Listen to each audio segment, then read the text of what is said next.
Drink!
Fencers, welcome back to the fence. What's going on? I'm your host, the Fence Child. I'm here to bring you a place to share your story and be a part of ours. How are you guys doing? Hope you're all having a great day. Happy Tuesday to y'all. Are you guys ready for more prehistoric mommy? Because it's coming later. It's coming later today. We're playing some Chrono Trigger. It's episode 9 today. of a lost to time. Pretty cool, man. Pretty cool. We're coming up quick on our 10th episode, which coincidentally is going to be a 12-hour long episode because that stream is coming tomorrow and we're celebrating reaching over 100 subs last week. And I don't know, the only way I know possible, which is to play video games together and spend lots of time together. So that's what we're doing tomorrow. And we're going to have trivia day tomorrow as well. So if you didn't know about any of this, well, go and check out the Discord. We post about it there every weekend. We get announcements and stuff. Check it out. It's going to be a lot of fun. We're doing Greek mythology this month. So join us tomorrow at 6 p.m. Eastern for your chance to win the title of Trivia Master. It's going to be a whole lot of fun. But we've got good stuff coming today, too. We're continuing our series of questions of the days, which are focused around health. And today is our second one. And I'm asking everybody, where do you think physical health and mental health intersect in your life? Let me know. Share some examples, and we'll talk about that today. Physical health and mental health, for some reason, for some folks, it gets split up. And I shouldn't say for some reason. It's kind of the way that most of us were raised to view it. You know, we think about physical health. We don't really think about mental health as much. We do a lot more nowadays than we used to, but we can still see a little bit more about how those things intersect and how it's all health, right? It all comes together to form a complete picture of our health. So we're going to be talking about that today. I'm looking forward to hearing some of your responses. I see that you already got some in there as well. So we're going to have a good time today before we get started with games, just hanging out, chit-chatting, catching up with one another, and learning today. At the same time, I want to remind everybody that this is a safe place. This is a place for you to be yourself, to be able to be authentic and not have to, cover stuff up like you have to everywhere else. So if you're feeling like, you got some stuff you need to get off your chest, there's some things that you wish you could talk about that you'd benefit from talking about, please feel free to share. All right. We provide some level of emotional support here in this chat. We're always here to support each other with life's events, because I think that one of the worst things that anybody could go through in life is made 10 times worse when you have to go through it by yourself. So while we can't make any promises to be able to fix or solve any of your problems, we can definitely make sure that they are heard and that you are not walking through it all by yourself. So please reach out to us if you need something. Let us know if there's anything that we can do to support. We'll hear you out and just be there with you today. Okay? You matter, and I'm really glad that you're here. If you feel like you're in a point of crisis, !help is how you get access to mental health resources. And there's a link there that you can search in over 130 different countries for 130,000 different crisis resources. Lots of stuff available. Please reach out. Don't suffer in silence. All right? Don't be like me when I was younger and not reach out whenever you need it. We're here for each other. There's people there for you. You are worth it. Okay? Keep your head up and your heart strong out there. And also, don't forget to utilize the forum in Discord. We've got peer-to-peer, which is a support channel there where other people just like yourself who have been through it are able to reach out to one another, support. You can post about your problems and your worries, and other people in the community will reach out, and you guys can just, walk through it together. No therapists, no psychiatrists, no, clinical counselors or anything like that. It's just other people who have been there with their own lived experience. And because of that, too, we're not able to provide therapeutic service. Okay, so please don't misconstrue it for that. But we want you to know that you've got people in your corner who care, and that's what this community is full of. All right? All right, my friends. Yo, what's going on? Who do we have here today? I see Lunar Mel. How are you doing today? Good to see you, Mel. Garrett, what's up, buddy? Good to see you too, man. Mashi, thanks for supporting the fence today. I appreciate you. Haraxment, I appreciate you, buddy. I appreciate you. How are you doing today? Happy Tuesday to you. Clover, what's going on, buddy? Good to see you today, too. Are you here for mommy? We know. No, that's Jushu. Huh? Jushu, what's going on? Welcome back to the fence. How are you doing today? I realized that out of context, asking the question, are you here for mommy, is probably a little bit weird. Bear with me, all right? Stick around for a little bit. You'll see. It's not totally out of left field, I promise. Jenny, what's going on? Reeves, what's going on? Thank you guys for supporting the fence. I appreciate you very, very much. Could not do this without you. Let's see, who else? Who else? Am I missing anybody? Not yet. Cool beans. Man. Ted, what's going on, buddy? Welcome back. How are you doing? Ghosty. Yo, what's up? Ghosty's here for mommy. You don't even need different context for that. You don't need proper context for that. It's true all the time. That's just the Ghosty way. Bear with me. Rawr. Yeah.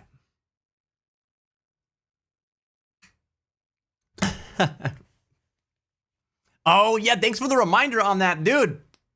You guys know that today is the 30th anniversary for Chrono Trigger? That's right. That's right. It's total coincidence that I happen to be playing it today. Or was it totally calculated? No, but it is Chrono Trigger's 30th anniversary today, which is very exciting. That's incredible, man. That game dropped 30 years ago. Can you believe it? We're in 2025, dude. Jeez. This is going to send me into some sort of existential crisis, man. That game came out when I was 3. That's nutso. We're going to see mommy today. Oh, yeah. Oh, yeah. I have a feeling that today's episode is going to be a very mommy-centric episode, too. I could be wrong, but I think that that's what's in store. We are in the forest maze right now. I still don't know what mommy is, and I've been here for years. It's a newer thing, Ted. It's a newer thing. We named our Chrono Trigger character Mommy. So Ayla from the prehistoric ages, man. She's our prehistoric mommy. Huey, what's going on? Look at that. 10 streams, man. You racked them up quick, dude. Hey, it's good to see you, buddy. Thanks for hunting with us yesterday. That was cool. I'm a newer thing. You're not a thing. Don't reduce yourself to that, Ted. You're a human being, all right? And a beautiful one at that. Hearts in the chat for Ted. Hearts in the chat for Huey. Hearts in the chat for fencers, man. Celebrate. Share some love with one another. Y'all worth it. I've been stuck on a boss in Chrono Trigger for like 3 days now, and I'm starting to feel like I'm not supposed to be fighting it yet. Don't fight Lavos. Is it Lavos? Don't fight Lavos.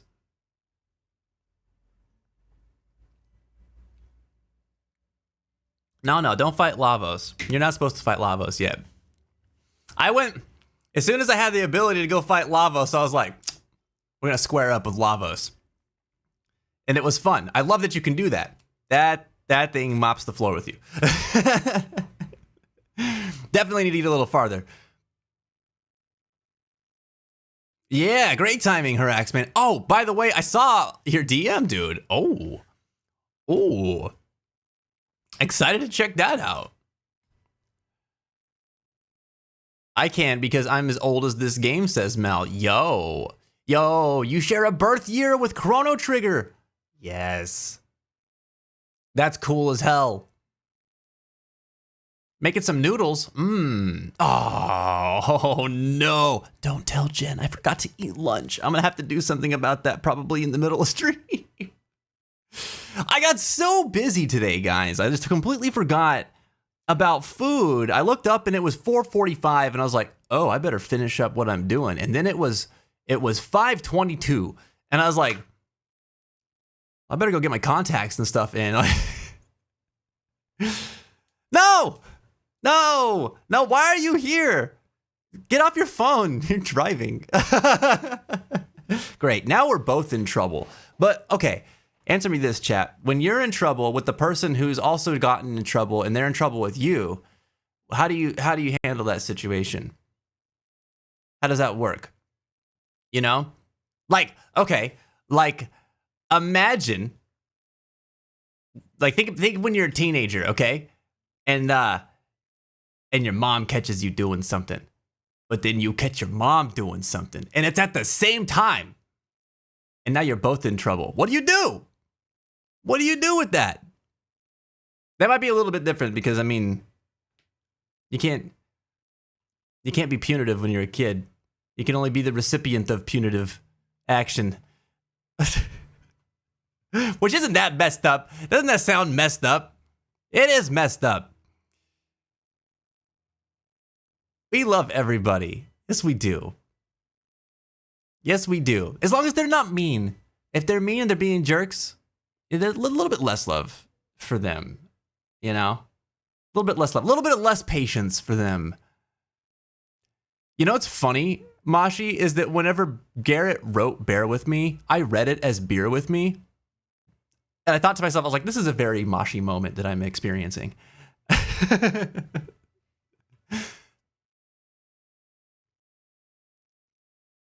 There are ways. Do it, Vince. You know you want to. I want to what? I want to do. What do I want to do? I want some noms too. It's, man. They'd hit the spot. They would hit the spot. They cancel each other out, so now no one did anything wrong. Oh, there you go. See, I like Ghosty's logic. Tell Dad, of course.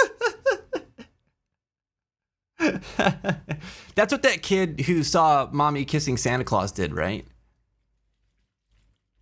Yeah.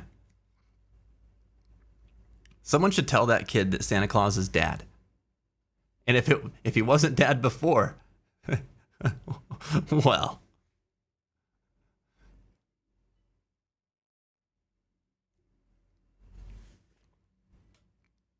How about you make sure you get your food in while Jin focuses on not turning into a ghost driver? I might do that. I have to think about what I would make, though. We got a whole other round of those factor meals, which, like, okay, they're not bad. Honestly, they're not bad. We got him to support Zen after we raided him last time. And, you know, I don't know what I was expecting. I wasn't expecting them to be that good. But they're not bad. There's a couple of them that were pretty good. I'm starving, says Reeves. Reeves, go get some grub, dude. Go get some grub. Mel had some peanuts today. Man, I haven't had peanuts in forever. Yeah, and turns out it wasn't Dad. It's Dad now. It is Dad now. Okay. Mommy was kissing Uncle Pint. Somebody better tell Uncle Pint's wife. I mean, everybody's in trouble now. Oh my God. How do you rate those versus home cooking in terms of price? It's always going to be cheaper to cook at home. Always. I mean, I think when I asked Jen, she was saying that they're like $75 a week. Which doesn't sound bad if you're the type to eat out a lot. It's a step in the right direction from that. But I mean, $75 a week, you can get 2 weeks worth of food, you know, for a couple people. Well, it depends on what you're making, you know. You could stretch your dollars a lot further if you didn't want to have much fresh ingredients, you know. But it's definitely more cost effective just to cook at home. I can't. I'm trapped in a zombies game. Oh no! Oh no! Reeps, if you die in the game, you die for real. You have to live. You have to find something to eat in the zombies game.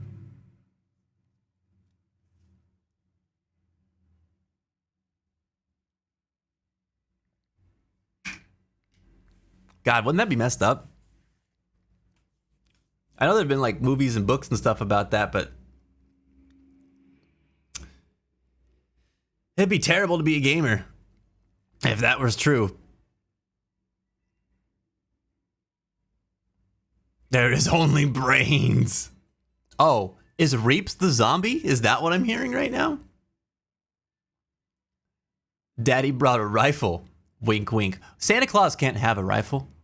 Okay? What's it gonna shoot? Toys? Actually, Santa Claus can have a rifle. Please. Please. Bombard us with toys. That would be excellent. All right, my friends. Let's check out our question of the day responses. So just as a reminder, today we're talking about where does physical health and mental health intersect in your life? Okay? If you haven't thought about this before, it's a great opportunity to think about it today. If you have thought about this before, cool. We're going to talk a lot about it. Our first response comes from Lunar Mel. And Mel says, for me, it's pain. Whenever I have a panic or flashback, I feel that pain again. And another thing is, I notice that when I'm in a positive mood or a good mood, my body just listens slightly better to me. You know, there's a lot to that. I mean, people, self-help people and just like healthy lifestyle folks will talk to you about endorphins, right? And I mean, it's true. Like endorphins end up being like pain relieving. They sort of kind of dull those pain receptors. And so whenever you're feeling good, you're in good mood, you've got more endorphins. I think, what is it? Is it you got a higher level of serotonin in your brain as well? Then you experience lesser degrees of pain. And I mean, obviously it's not going to wipe it off the map or anything like that. But yeah, it's correlated for sure. And we were just talking about this actually, Mel, whenever we were playing Monster Hunter. Prince, thank you, buddy. How are you doing today, man? Welcome back.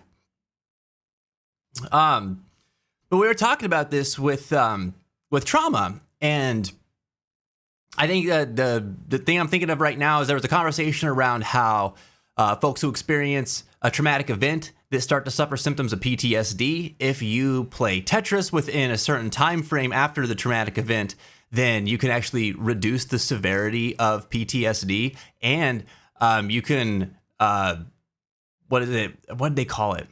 Effectively, it's building resilience to the traumatic event to where you can expose yourself to it by thinking about it without experiencing PTSD symptoms or experiencing a lesser degree of them, which I thought was fascinating. And part of that is, you know, how like the visual stimulus of a pattern matching game like Tetris, it is being utilized by the same part of the brain that would be restructuring itself due to the trauma, and storing that memory within your sensory centers and your limbic system, which is really, really cool, because it kind of goes back to this premise that like your brain can't actually do two things at once. Things happen like in rapid succession. So if you're using the same part of your brain, then how do I say it? If you're using the same part of your brain for another task that is more engaging and demanding of that center of your brain, whatever the highest level of engagement you're experiencing right now that would command that part of your brain's attention, that is the one that is going to prioritize, which is really cool. Anyway, this conversation and what you said was making me think about that, because it's kind of wild how, you know, when you think about trauma in general, the physical response that it can have is a lot of times due to the way that memory stores itself within your sensors. It becomes a sensory memory, is what it's called. And so when you remember the thing, you sort of start to re-experience the thing, right? Which most people know as flashbacks. But the person experiencing it will have physical responses, like they're actually there in that situation again. So they might re-experience pain. They might re-experience like feeling cold, or the physical sensation that they were experiencing when they were in that moment that memory is tied to. And so your body can physically respond to what is being perceived by your brain in that moment. So it's really strong evidence that, of course, those two things are very much linked, right? So it makes sense that on the other end, you know, when you are experiencing good emotions, good feelings, good experiences, that your physical health would benefit from the improved mental health as well, right? Now, I'm no doctor or anything like that, obviously. So, you know, take a lot of what I'm saying with a grain of salt, but logically, it seems to make sense to me. I think that's really cool, Mel. I appreciate your response. I've noticed the same thing. A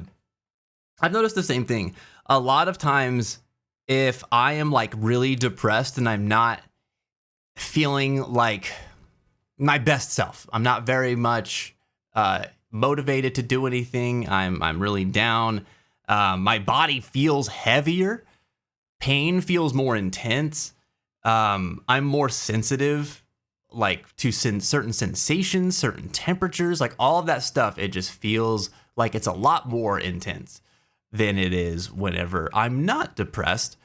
And I, some of you don't know, but I also have bipolar disorder. And so on the opposite end of that spectrum, whenever I experience symptoms of hypomania, I am a lot more resilient to some of those negative physical experiences as well, which is really interesting to me. But, you know, I won't feel fatigue as much. I won't feel pain as much.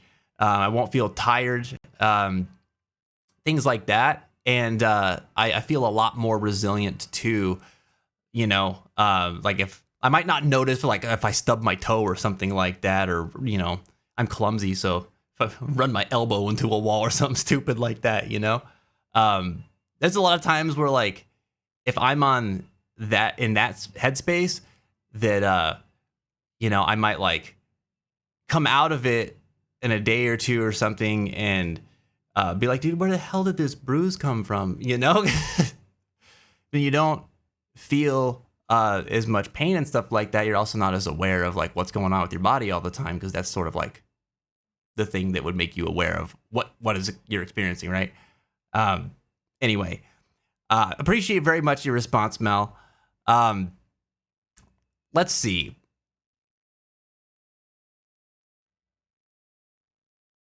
Clove said, what was that one Pierce the Veil song that goes like, I kiss her skin or whatever? It's been stuck in my head the whole day. I don't know. What is that song?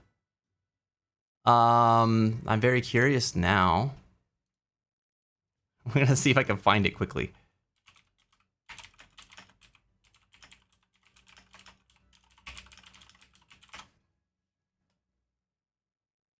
Is it A Match into Water? Is that the song? Ah, you found it at the same time. I like Pierce the Veil, but I haven't listened to them as much in recent years. A Pierce the Veil song came up whenever Jen and I were going over to our buddies up north, like a couple weeks ago. And I thought for sure that they've got like a new singer or something from back when I used to listen to them. But I'm not sure. I haven't kept up with the Pierce the Veil lore.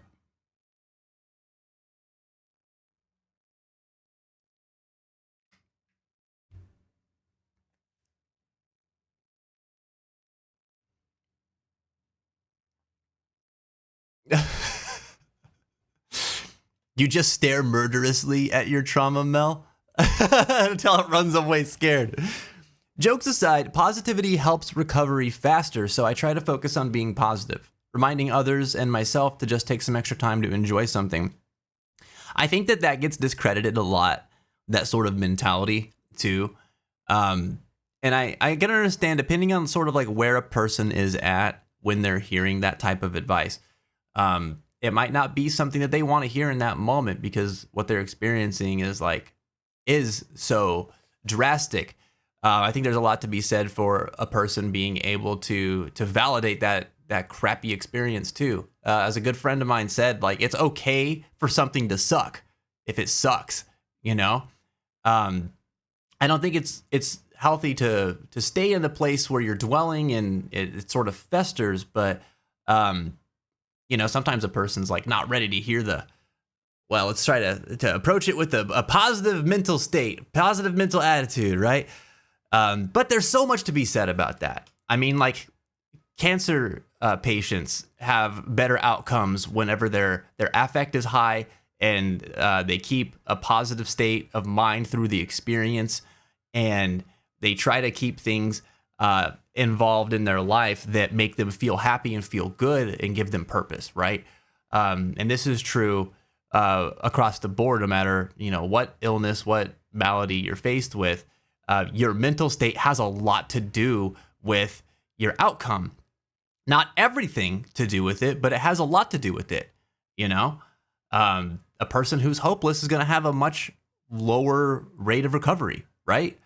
I mean, I saw this with my great grandfather too, and he hit a point where he just sort of kind of gave up, you know, with what he was going through. And my great grandfather died to lung cancer, and you know what? I shouldn't say gave up, because I think that he had sort of made his peace with the situation. When I reflect on it, that's the way I kind of see it. But I remember members of my family really felt like there was a couple people that just felt like he was giving up. And I think that speaks to how those types of things affect family units and support groups for the person that's going through something. It has pretty far-reaching effects, right? It's not always just the individual who's suffering. I think everybody involved in that situation is suffering to a degree. But I digress. My point is that when he was more feeling like himself, and he was more engaged and in tune with the things that brought him joy, he was doing better. And then when he became disconnected from those things, he was doing worse. And you know, sometimes you're doing worse because you are disconnected from those things, or you're disconnected from those things because you're starting to do worse. I think there's a relationship there too. But the two do coincide a lot. So yeah, I get what you're saying, Mel. I get what you're saying.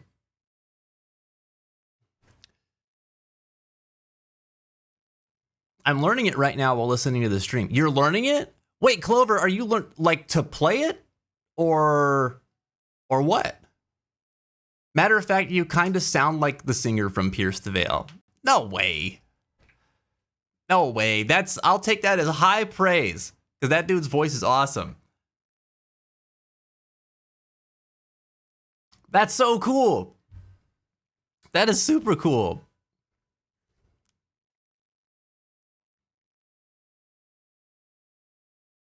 Man, I want to learn a new song on the guitar. I've been playing a little bit recently. I'm writing a new song. I've spent a couple nights on it this week.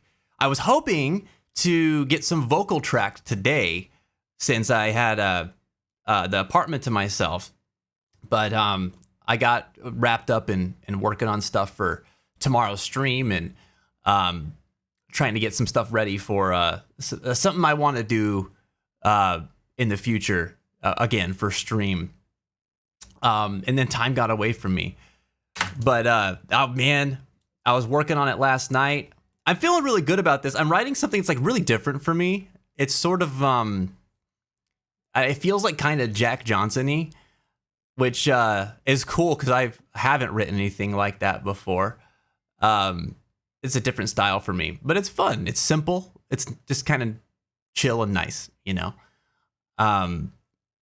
But I've already told part of this story, so I won't go too in depth. But I think it's funny that like I got inspired to start writing this song when I was cooking hot dogs.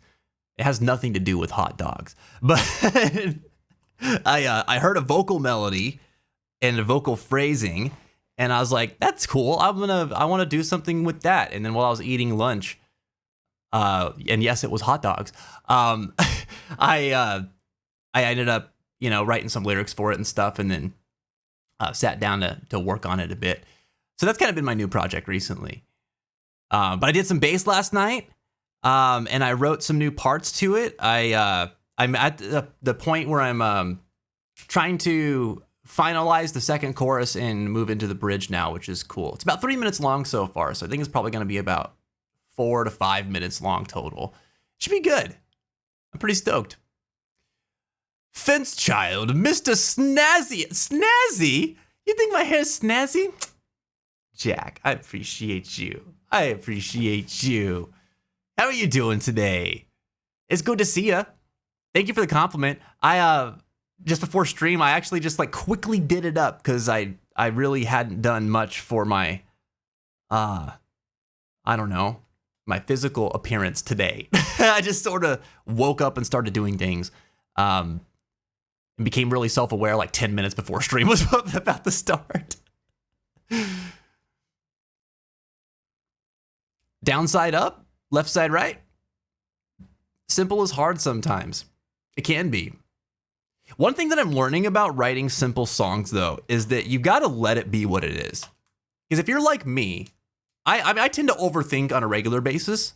And the same is true whenever I'm creating. I want to make things more complicated than they are. And I want to make things more interesting. That's always how I view it in my head, is like, it's going to be more interesting if I do something more with this. And so I'll overcomplicate things. I think when you're writing a simple song, let it be what it is. Whatever the core idea was that you came to write that song with in the first place, let that be it. Let that be the core idea. If you hear things around it, cool. Roll with that. Don't force something, though. And while you're workshopping and stuff like that, just try to let it accentuate what already is. You know, you don't need to create this grandiose thing. It doesn't need to become this big piece, you know? And that's really hard for me to do because I tend to always want to, you know, make things more complex in some way or add too many layers and stuff. This piece is probably going to be fairly stripped down. It's got a bass, a guitar, a lead guitar, and a vocal. I might do drums. The song doesn't necessarily call for drums though, so I also might not. It depends. We'll see what happens with this bridge.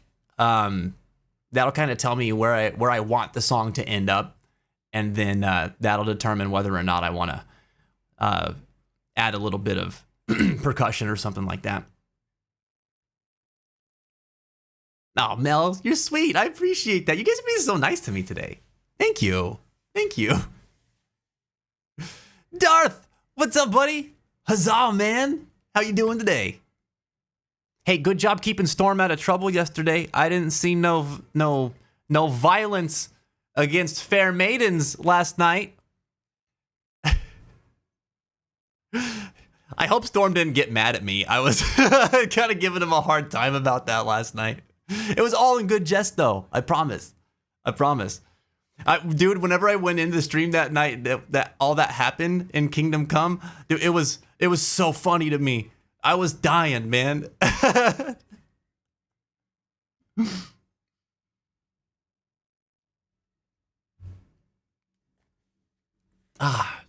You just improvise till you hear something fun. That's a lot of times my way too, Clover. Which can get frustrating sometimes when you want to make something, but you don't hear something yet.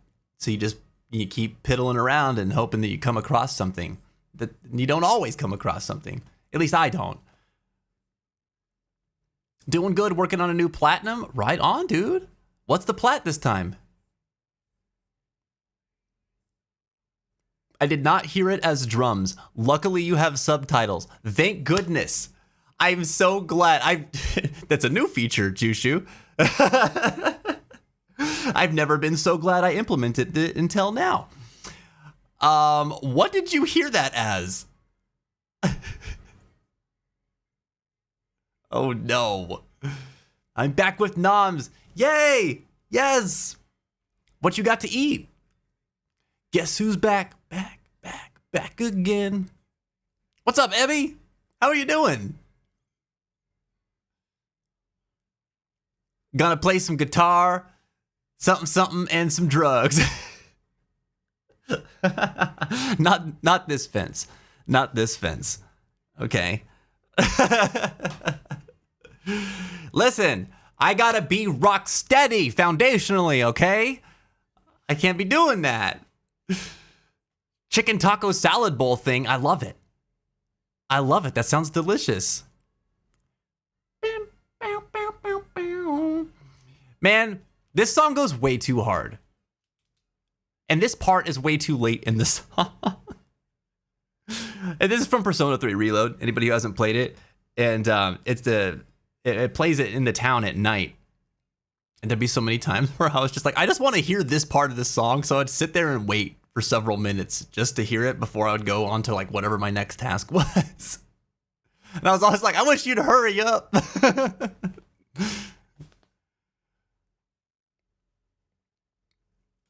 You and the Finch family are dear friends of the Storm and the Storm Knight, so we knew you were joking. Oh, good, man. I'm glad. Yeah, I never ever mean any harm. And the plat is for Legend of Dragoon. Oh, Darth. Darth, you speaking my language, dude. That's only one of my favorite games of all time. Get that plat, man. I didn't realize that it was coming with trophy support as well. That's freaking cool.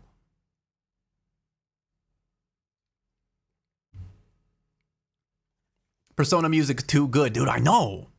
It's ridiculous. Gotta listen to the song backwards then? I don't know if it would hit the same. I wonder what it sounds like backwards, actually.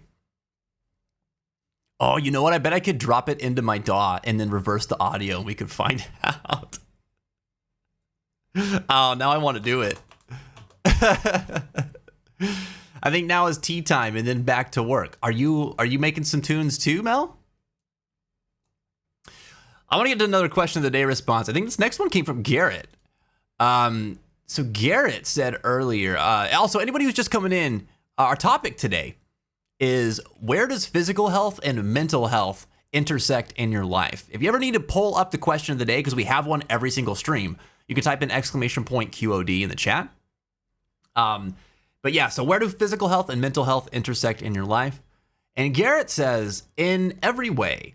It's just health. It's all connected, in my honest opinion. Dude, give me some examples, man. You got an example how it intersects in your life? I agree with you. I feel the same. I think that you can't really work on one without affecting the other, you know? We were talking about it yesterday, I think, where like somebody was talking about how exercise does a lot for their mental health, and that brings them up, makes them feel better.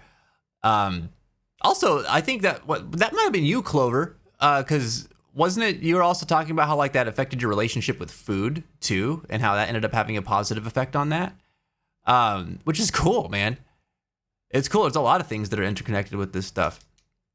And for me, I think that whenever, like on the flip side of that, if I am working to maintain my mental health, you know, I'm staying in tune with myself, my thoughts, my emotions, and I feel fairly healthy mentally, then I tend to do things like take care of myself more, you know? I'll take more showers, I'll go outside more often, take walks, I'll brush my teeth more often, I'll make sure that I eat more frequently.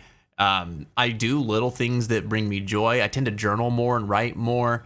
There's a lot of things that end up benefiting from the physical side if I'm doing things that maintain my mental well-being. And so for me, it's always intersected. Though I tend to lean more into the mental side as far as the work is concerned, because that's where I tend to struggle the most. And I find that pieces on both sides fall into place whenever I'm doing a better job of staying on top of my mental. Garrett, thanks, man. I appreciate your response. So Garrett, in providing examples, said, I can turn that question on its head and ask you how they not intercept each other. But that's not, why are you, I'm not trying to speak in riddles, man. We're trying to keep the conversation moving, man. This is so we can all learn from each other. To me, they are the same. Like there is gut health, there is heart health, there is mental health. They are all health. Bottleneck one and you'll be dragged down. I agree with you. I agree. We're not debating. I'm trying to understand how it shows up in your life so that we can see like real world examples of this. You know, some people benefit from that. Some people are able to understand that a little bit better than just talking about it on a conceptual level. You know what I mean? All right. Let's see. Mashi answered the question of the day too and says, they don't meet for me. They run on two separate tracks in parallel. Help me understand that, Mashi. How do you separate them in your life?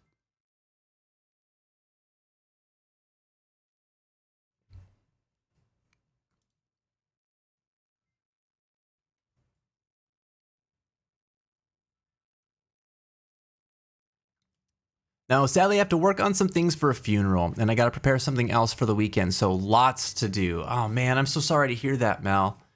Hey, I didn't know you were dealing with a funeral type situation. My condolences. My heart goes out to you and whoever else is involved, okay? Listen, if you need to talk or anything like that, please reach out to us. All right? I know you've got lots to do and lots on your plate, but I know how this stuff feels and looks when the dust settles too. So if you need anything, and if there's anything we can do, we're here for you, okay?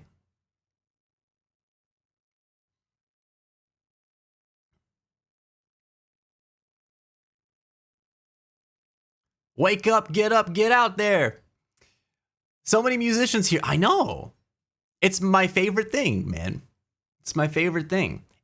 We're collecting more. We're like collecting them like Pokemon, man. You all just keep popping up in the tall grass, and for some reason, I'm not throwing great balls or nothing like that, but y'all are joining the squad, so it's cool.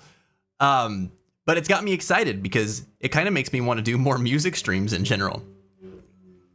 Oh no.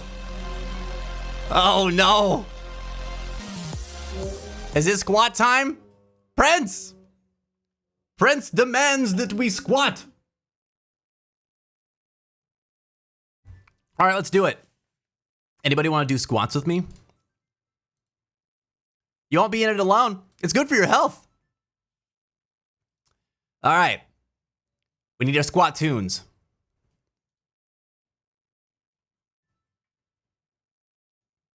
That means I have to turn this bop off. It always makes me say, I love that song, man. All right, here we go.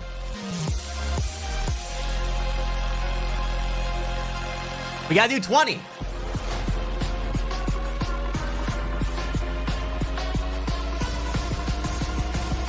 Oh! Man, what is going on with this thing? All right. All right, we're just gonna do this one. You ready? I like that this one cuts my head off. Not like literally, that would be terrible.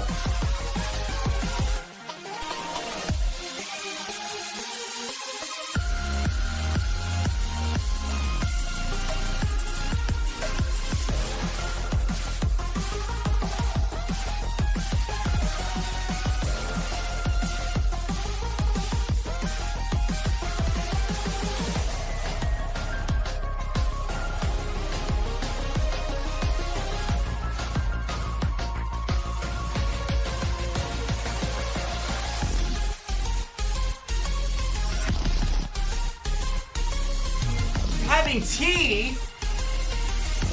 What kind of tea, Garrett?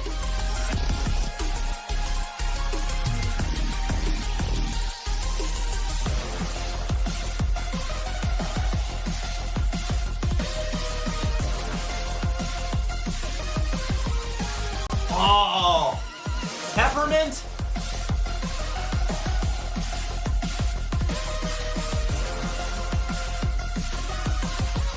Dang, man. I've been, thank you. I've been trying to do my squats a little slower because I feel the burn better that way. Oh, it definitely hits harder, man.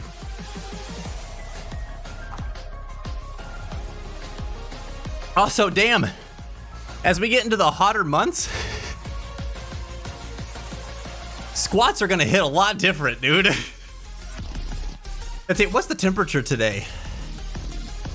It warmed up a lot over the weekend. Let's see, it's 68 degrees here now, Fahrenheit. Which is like a massive turn from like a week ago, where it was like, you know, we're in like 20, 30 degrees still a lot of times. So, huge jump. Huge jump. I think we're pretty much here to stay too. We're getting into springtime weather. Adds in a few? What's a few? What's a few? Like 5? Let me see. 8 minutes. Okay. Cool. Thanks for the heads up. Oh.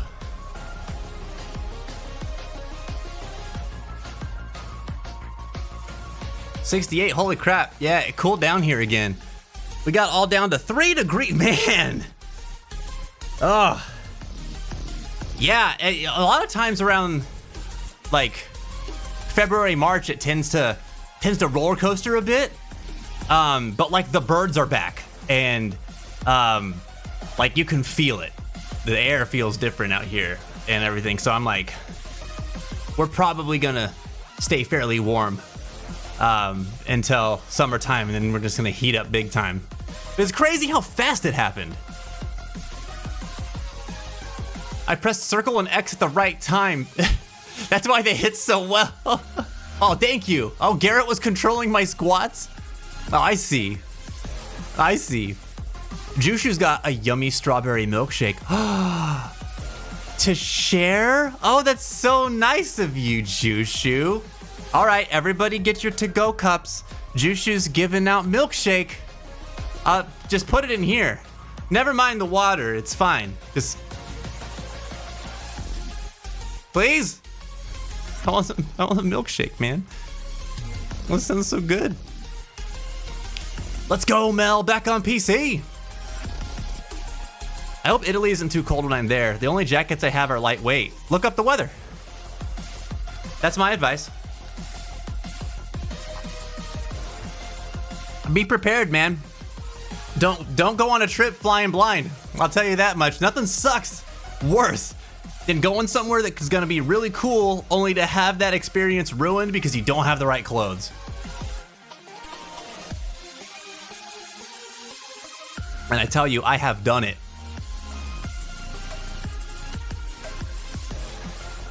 We got Winter Wonderland back in one night. No way, dude. Oh my God. Dude, the winter storms this year have been bananas.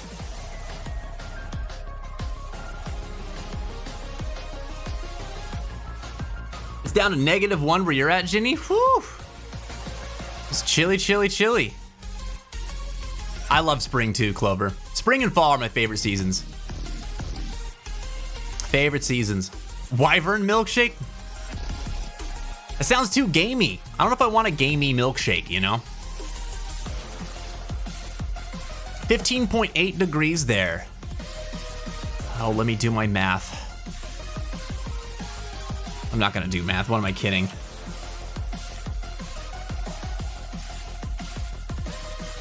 $60, okay. That's 60 degrees Fahrenheit. So that's, you're roughly in the same ballpark that I am. I want a smoothie so bad, but the blender won't wake up my parents, so I'm conflicted right now. Oh no! Yeah, it's definitely not a middle of the night kind of beverage. I mean, it is for drinking, but not for prepping. Dude, I'm having a hard time with these long answers. Not used to writing in English. I hope everything's understandable. Oh, let me backpedal a little bit, Ebby. Let me see what's going on.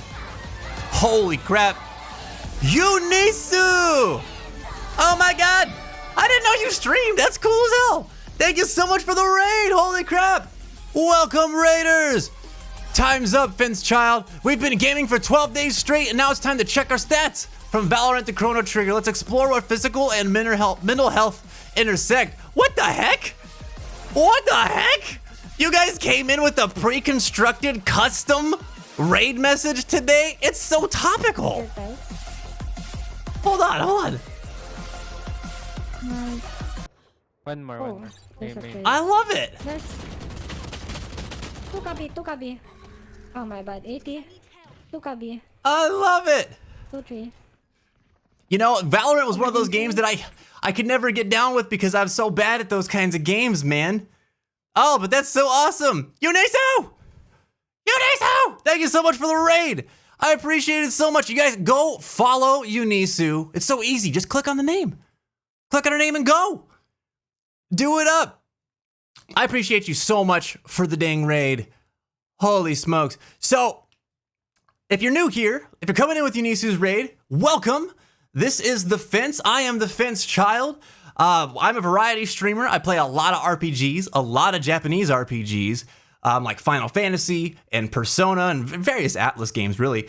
But I'm also playing Chrono Trigger right now. We're going to be doing a 12-hour Chrono Trigger marathon tomorrow. And I love things like Undertale and Deltarune. I love Nier. I just really like anything that's got beautiful presence, Just a really immersive atmosphere and excellent storytelling. Because for me, video games are a storytelling device. Some of the best, most artistic storytelling mediums in the world take the shape of video games to me. And it's always been something that I've learned a lot from throughout my life, that I've benefited a lot from. I'm also a mental health advocate. So part of what we do here on this channel is combine video games and emotionally supportive conversations to learn about each other in a way that is fun, is easy, and allows us to make new friends along the way. So if that's something that seems like your cup of tea, I hope you all enjoy your stay. Thank you so much again, Eunice, for coming on in. How was your stream today? How were the games? Were you actually playing Valorant today? But wait a minute, can we... Bugs the Casual, what is up? Oh, you had a different message. Time to heal, Fence Child. We've time traveled from Valorant to join your Chrono adventure. What is this? Where are these? How are you crafting these really cool messages? That's epic. I freaking love it. Welcome, Bugs. I hope you're having a beautiful day today. Thank you all so much for joining. D. Dot, what's going on? Laxus, what is up? Welcome to the Fence. You beautiful people. You guys are so nice. I appreciate y'all coming in here today. You had good wins? Hell yeah. Hell yeah. Any Valorant players here on the Fence? Anybody play that game too? Who's your favorites? I feel like if we had Null Point here today, they'd be able to talk some Valorant with you. They play that and Teamfight Tactics and stuff a lot. Clover plays Valorant. Hell yeah. Hell yeah. See, I didn't know that about Clover. We learn something new about people every day. That's excellent. Eunice, I'm going to drop you a follow. I appreciate you coming in here and raiding. That was so nice of you. You've been streaming since 2017. Man, that's rad. Hell yeah. Hell yeah. Listen, we're in 2025 right now, which freaks me out because that means that 2017, I mean, that's OG status, man. You've seen Twitch go through some transformations since then. I mean, it's been around a lot longer, but still, like, in internet terms, that's a long time. That's a long time to be in a place, you know? That's cool. I'm glad you're still doing it after all these years. I came around 2014, and even that was like, gosh, those 3 years, that 14 to 17, I remember just so much changed, so much was different. The platform, I don't actually remember if it got bought up by Amazon during that time. I think that was more like 2018, 19, no? I have to look it up. But like the Wild Frontier back then, man. 2017, we were still playing all whatever the hell music we wanted to play all the time. You could still do karaoke and like covers. Musicians were having a field day with stuff. It was cool. Stuff's changed a lot. It's still a great platform. Don't get me wrong. It's wild to think about this right now. Anyway, I would love to come check out your stream sometime. When do you usually stream, Eunice?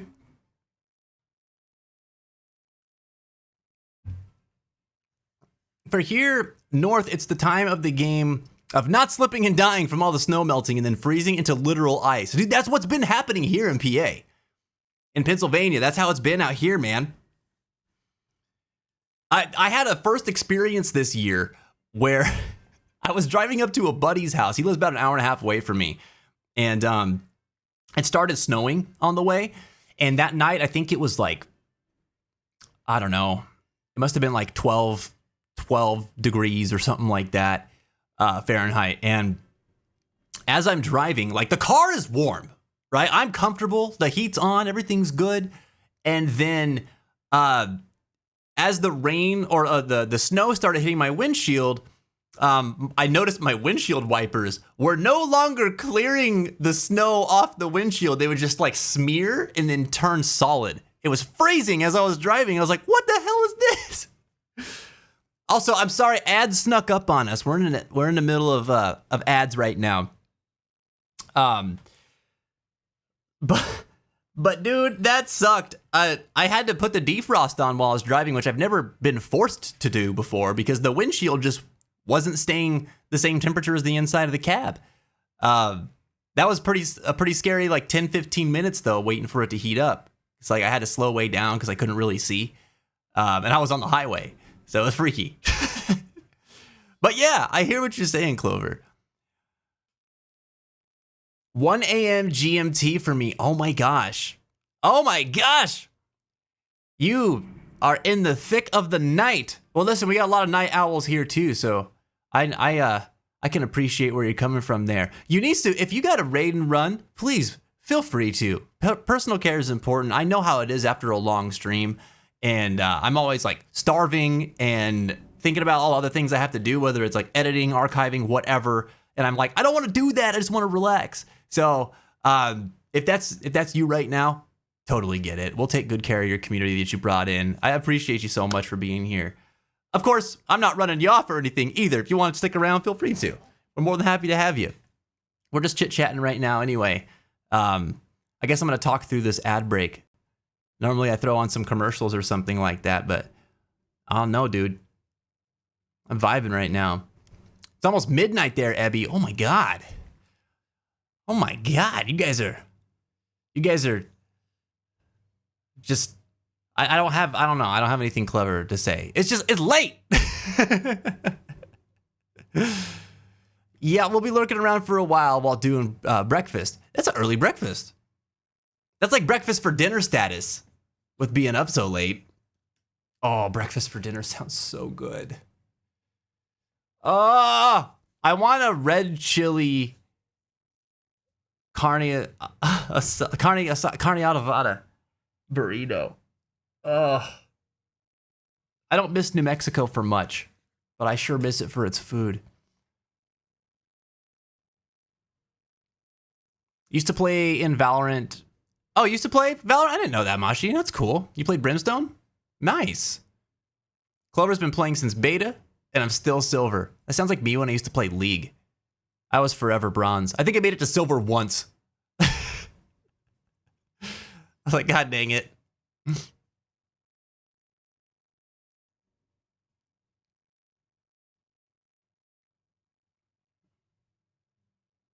I got a commercial for you. Haraxment, you should share in the Discord, dude.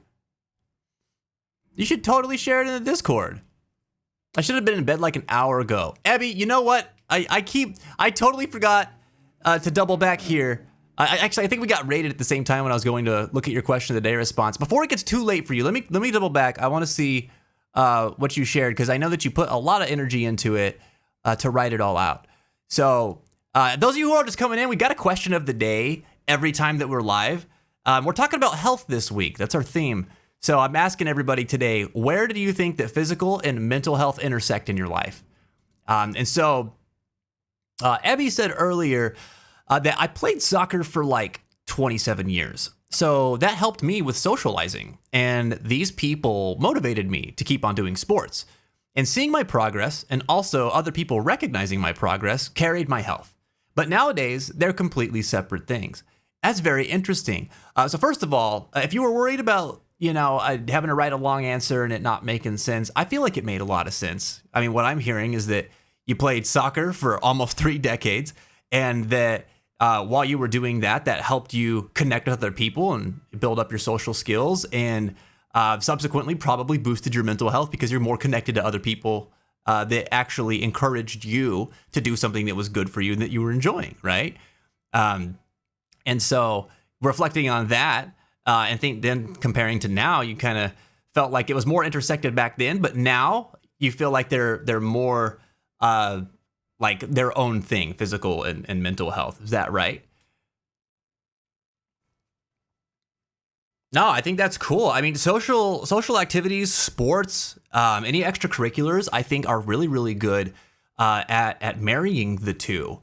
When I was a kid, I used to wonder like why some of my friends got forced into things like scouts or soccer or, band or things like that by their parents. And I used to get frustrated because I was like, if you don't like doing those things, like why would you make your kids do that? Like they could be doing something else that they actually really enjoy. And I still support that.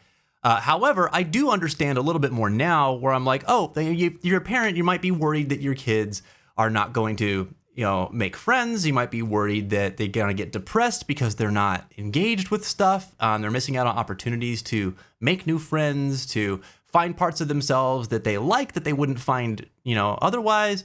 It's not just about like forcing and taking control of the kid's life. In all cases, I think that there are definitely still some cases where, parents are living vicariously through their kids, and those parents need to figure it out, figure it out. Don't put that on your kids. Let them live their lives. But, I definitely see more of the benefits overall for one's health and being involved with extracurriculars. So it's cool to explore, if not just for the sake of like finding your tribe and figuring out what you like and what you don't like. And I think, Ebby, you have a really good example of like how that works with what you're sharing here too. So thanks for talking to us about it and helping us understand a little bit more and sharing of yourself. I think that's really cool. Well, I'm not leaving soon. Don't worry. Ah, cool. Right on. Well, I wanted to make sure that we didn't, you weren't getting like tired before I could talk about it. And, I just wanted to respect the fact that you put effort into that. Thank you. I'll send it there in a bit, said Haraxman. I wanted to give you a chance to live react to everyone for the first time if you wanted. I don't appreciate you putting me in a position where I feel like I have to do that, Haraxman. I'd say share it in the Discord. Share it in the Discord.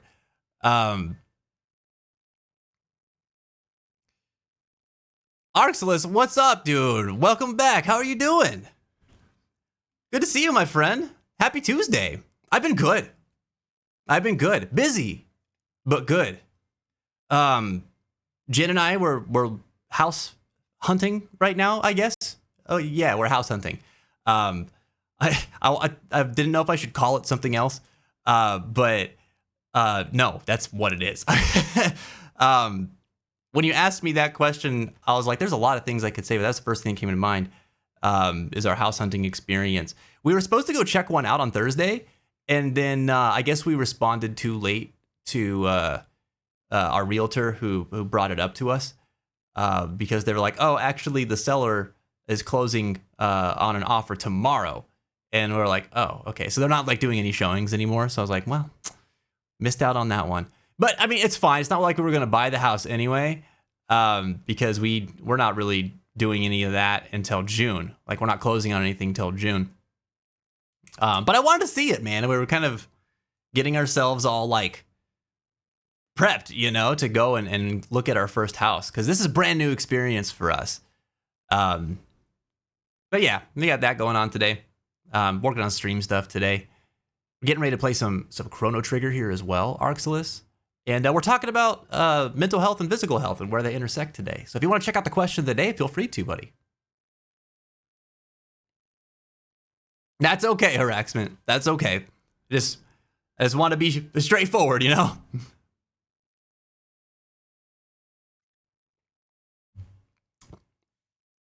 I has a house. I can empty it and sell you. Just need to move to Germany. Let's go. It's time to pack up and move to Germany.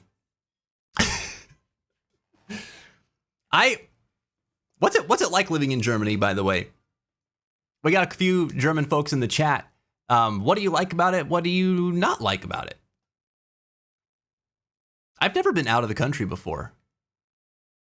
I'm in the US. And not exactly proud of it these days. We're in a rough spot right now. But hey, I'm not looking to go down a political road at this time. But it feels a little weird. You know what I mean? Feels a little weird. I appreciate it, Haraxment. Appreciate it, man. I am super proud of you, though. Let it be known. I am very, very proud of you and what you guys are doing with that project. I think it's freaking awesome, dude. Freaking awesome. You say that, yet European standards are much higher when it comes to build quality. People tend to balk at our build quality. Really? Oh, not out here. We have varying degrees of build quality in the States, my friend. I wish that, well, I'm not going to say that it's all bad. I come from a family of carpenters, and my family did, I know it sounds biased, but been around a lot of houses. I worked in construction for a little while too, and I grew up learning how to be a carpenter because I thought that's what I wanted to be for a long time too. So I built houses with my grandpa and stuff like that, and learned a lot. And they were very good at their craft. Some of them were not. Some of them cut corners, and you could tell big time. But I've come to realize that a lot of homes that I saw being built around like my hometown were built by people who, like, for all intents and purposes, were skilled tradesmen, but they were just in a hurry, man, and they cut corners. They don't double check their work. They just throw stuff up and things fall apart, and people buy the new houses and they ended up paying for it down the road. And down the road sometimes looks like 3-4 months from when they bought it. And I'm like, that's crazy. This is a new building. Like, why? Why is it like that? But then I've seen some beautiful houses too. And one of my favorite houses is a house that my grandfather built for one of my uncles. And man, gorgeous house. Gorgeous house. I really like fine carpentry. I like good crafts, and it's cool to see stuff that people make. I very much appreciate that. I wish that I saw more beautiful buildings whenever I was out and about on a regular basis.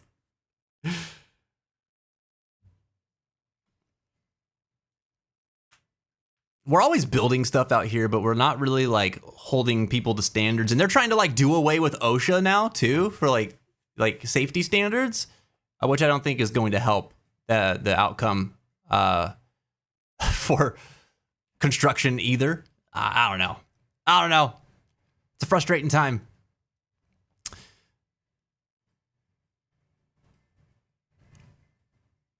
I guess you'd be near me then. So peoples are nice here. Just weird for Americans at first, I suppose. I mean, culturally it would be different, right? So I'm sure that, day-to-day living might look a little different. Is that what you mean by weird? Or is it just like, are there certain customs that you think would be strange to Americans? The Paint Rant by Linus from Linus Tech Tips. I haven't seen that, no.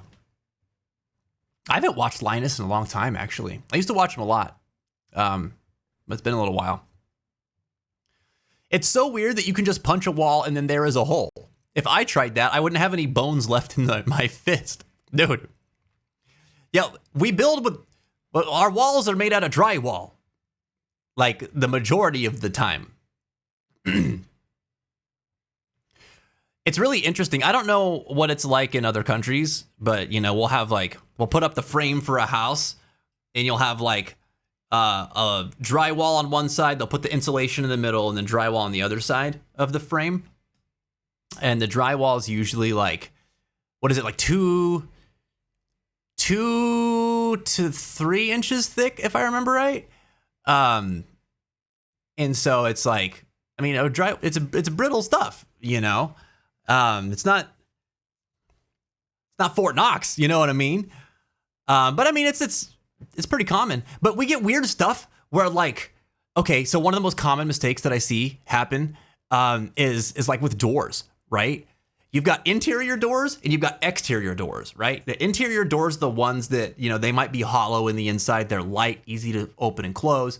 Your exterior doors are solid wood. They're made so that, they're durable. They're going to prevent somebody from breaking in, like you can lock them down real good. And I see people install interior doors as their exterior doors. Like, it's crazy. It's crazy to me, dude. I'm like, a kid could throw a baseball and it would just break your door. And, I'm like, what are you doing? What are you doing? Nobody should be able to kick your front door and your foot go through it. That's insane. That's insane. But I've seen that happen. And I'm like, I don't understand, man.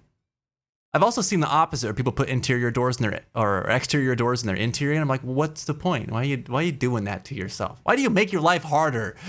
Don't do that. Weird, man. Weird.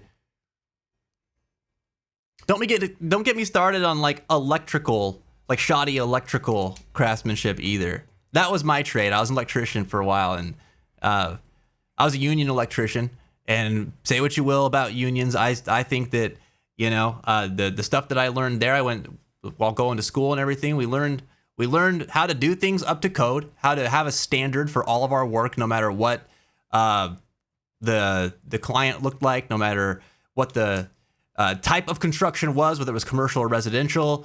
And, you know, like we had a process that we followed every time we went into a place to install wiring or do any hookups. And it was good. It was a good thing. And don't get me wrong, I didn't see, not every union worker was excellent, but most of them were decent that I was working around.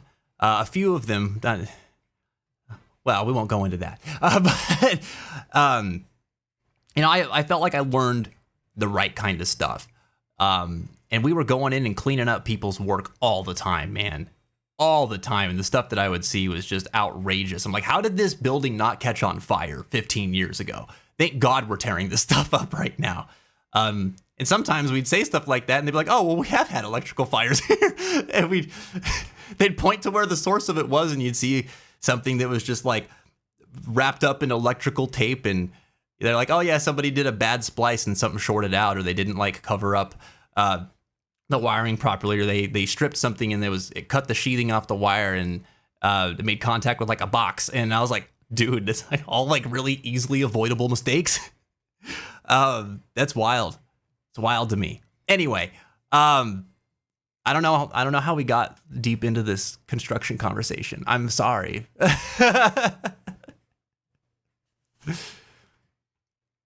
I think our doors are interior doors. They feel thin. You can knock on them. You'll be able to tell if you knock on them.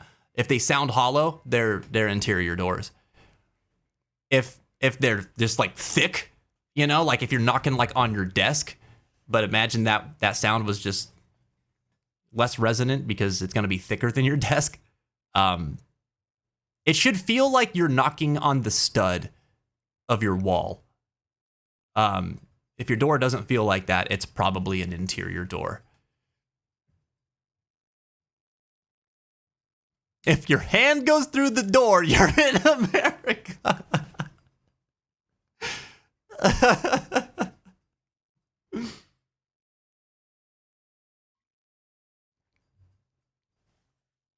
Oh, man. Huh? Union could be a bad thing? Good that you were in a union while working. That's how it should be. I think so, too. People have different opinions about them in the States. I don't know. All the construction work I did was union work. And, you know, you'd go on a job site and you'd have the union guys and you have the non-union guys. And I think part of the problem was that like non-union guys, specifically contractors, would complain about the union guys because we asked for more, like more money. We also tended to slow jobs down because we'd follow OSHA regulations. Well, we're supposed to anyway. Not everybody did, but we should. Everybody should. And, you know, we would take the time to do the philosophy of measure twice, cut once, you know? Whereas, you know, a lot of times we wouldn't be strong-armed into just being like, oh, you need it done next week, we'll get it done. We'll be like, okay, here's the job. These are the processes that we have to follow to get that job done. Here's how long it's going to take based on that assessment. It's longer than your time frame. We're going to take this long. We'll try to do it faster, but this is what you should expect. So, you know, people get pissed off about that. Reggie, what's up, dude? Welcome back. Good to see you, man. Happy Tuesday. And then on top of that, there were also some like really elitist union guys, and I think this is where we got the most of the bad rap, where like we would talk down to people, you know. I had a couple journeymen that they're like, oh, we're better than the non-union guys, and you know, they'd be kind of racist about it too, because a lot of the construction workforce out here is Hispanic, primarily is Hispanic actually, and it'd always be like these old white guys that are talking about it like that.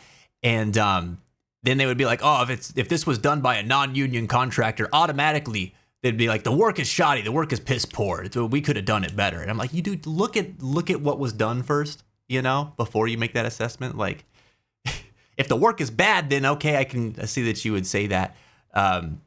But like to generalize like that, and people would do that, and they weren't quiet about it either. So that would kind of give us a bad rap.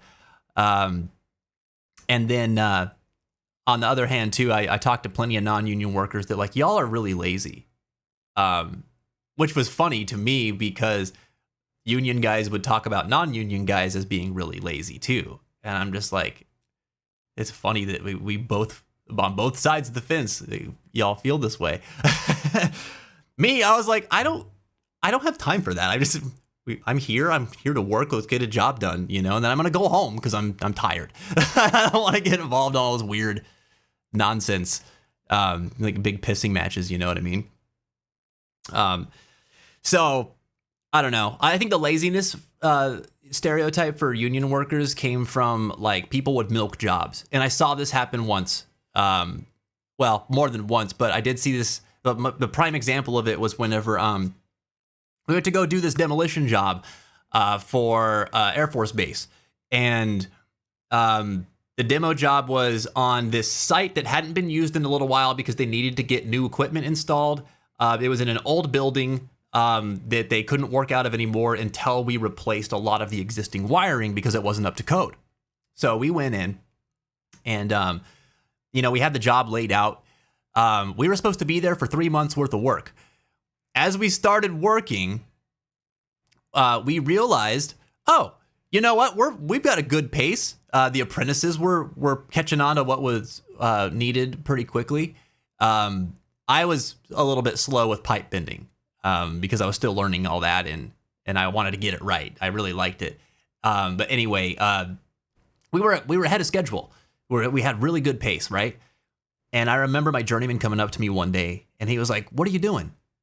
And I was just doing termination. So we had just run a bunch of new wire.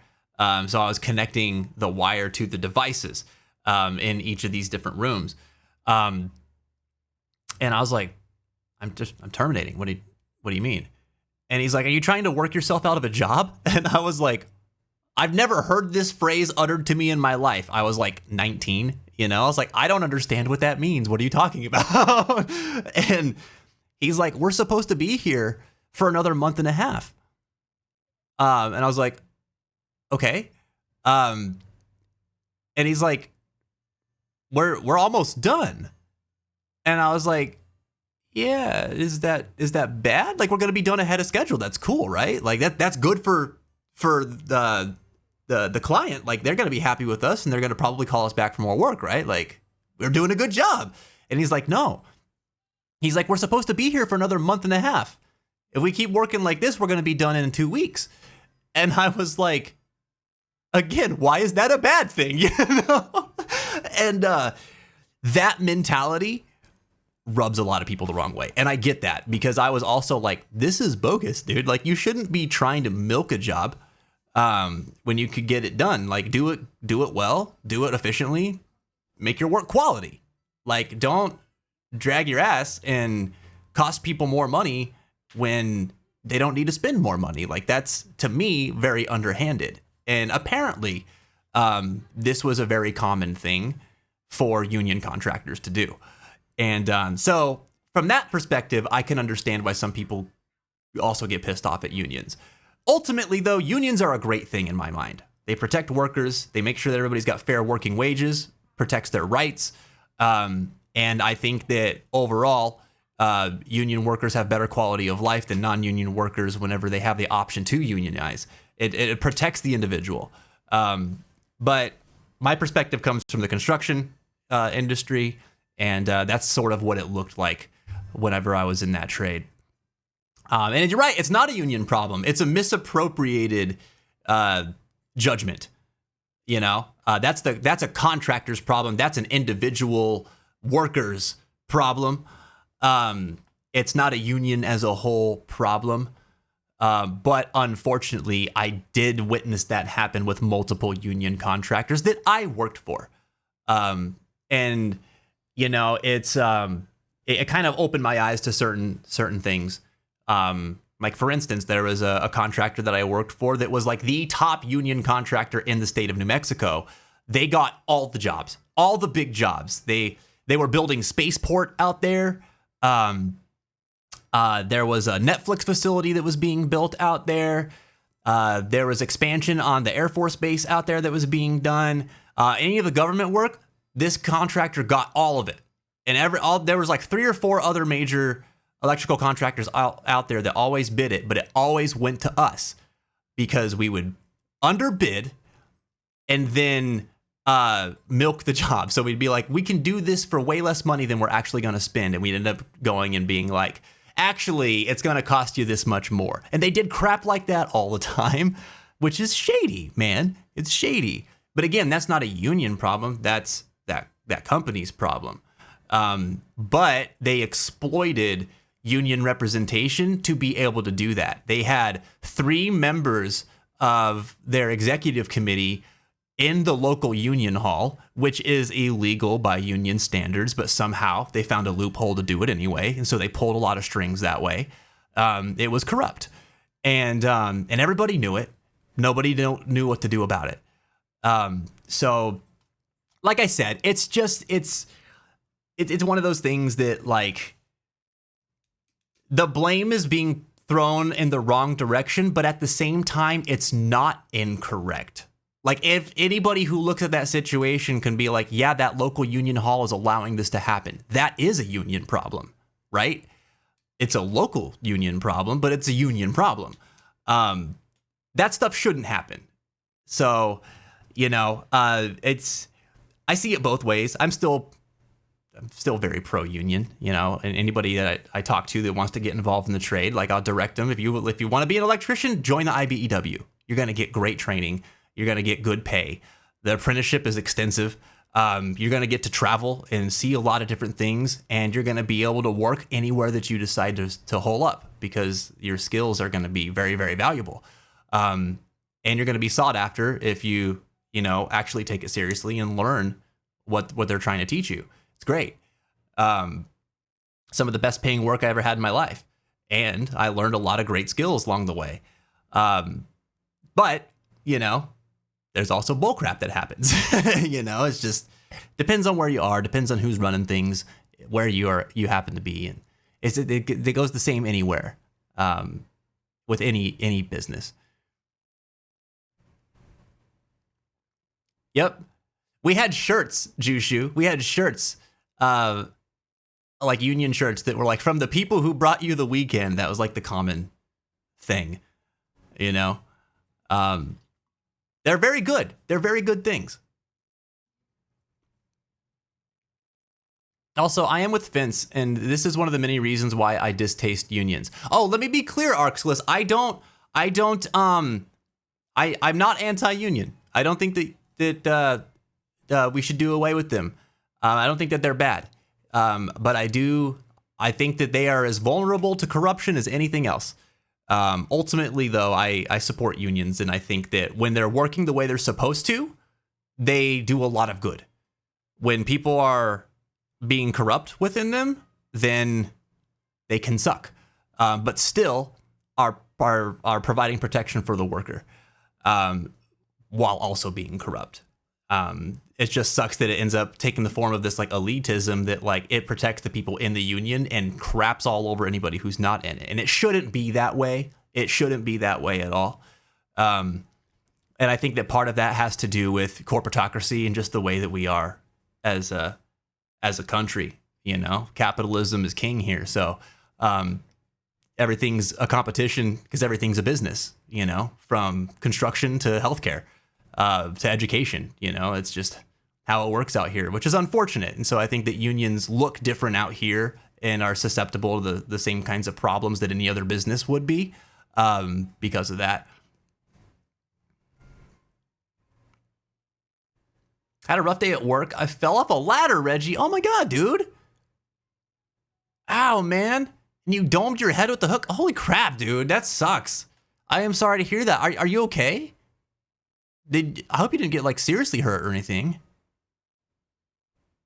The biggest bruise is to my pride. Well, I'm glad for that, and also like that sucks. Like I would feel that too. I'm sorry, man. Kevin, what's going on, buddy? Welcome back. How are you doing today? You survived your zombies after 40 rounds of pain. You just finished? Jesus, dude, that's a hell of a zombies round. Or sorry, a zombies game. Zwire said, and then the kinds of billionaires that would put a gun to your head and pull the trigger for less than $1, buy up most of the news media you have access to in this country, tell you unions are the problem, while also owning competing companies shooting to take those union jobs. Yep. It sucks, man. I said earlier that I wasn't going to get into political stuff or anything. It's really hard to avoid nowadays.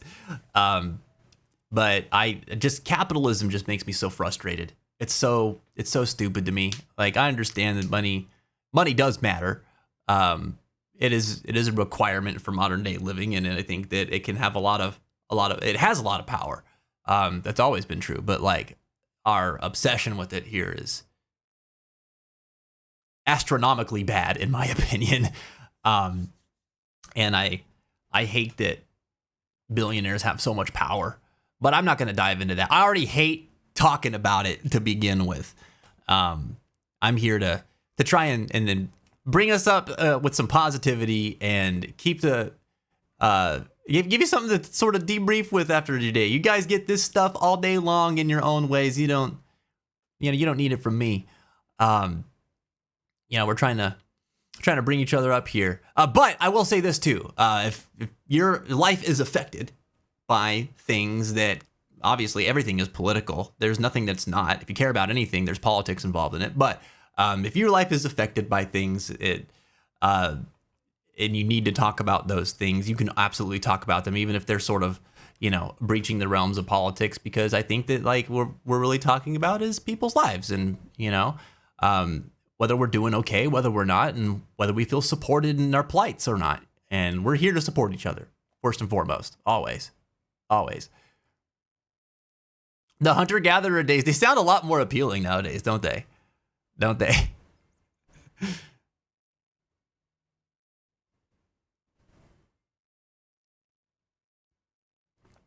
state of our reality as everyday mans frustrates me too. How do you mean, Huey?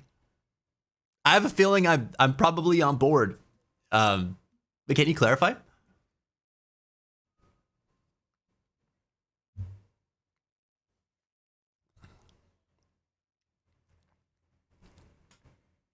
One hand, I get not wanting to get into politics in every arena of life, but whether people feel it is the time, space, place, or not, people should remember that literally everything they do in this world is political. Yeah. A friend told me once, it was my early 20s. It was back in the days when I was still like, I don't care about politics. I don't want nothing to do with politics, even though I'm literally here as a mental health advocate. That's a political thing. My friend was like, if you have anything that you care about that you take issue with, that's politics. And I was like, well, I guess I care about politics. And I think that's true for most of us. We care about something. If we don't care about anything, then I guess you're not involved in, don't have any interest in politics whatsoever. But if you care about one thing, there's something tied to politics with that ultimately is gonna make your head turn for one reason or another. It just doesn't have to get so like heavy-handed and deep. I think what I hated about politics was like whenever we talk about it is that people they'd turn on each other. And I hated that. I didn't really understand why we needed to do that. You can have different opinions, even political opinions, and you can still talk to each other.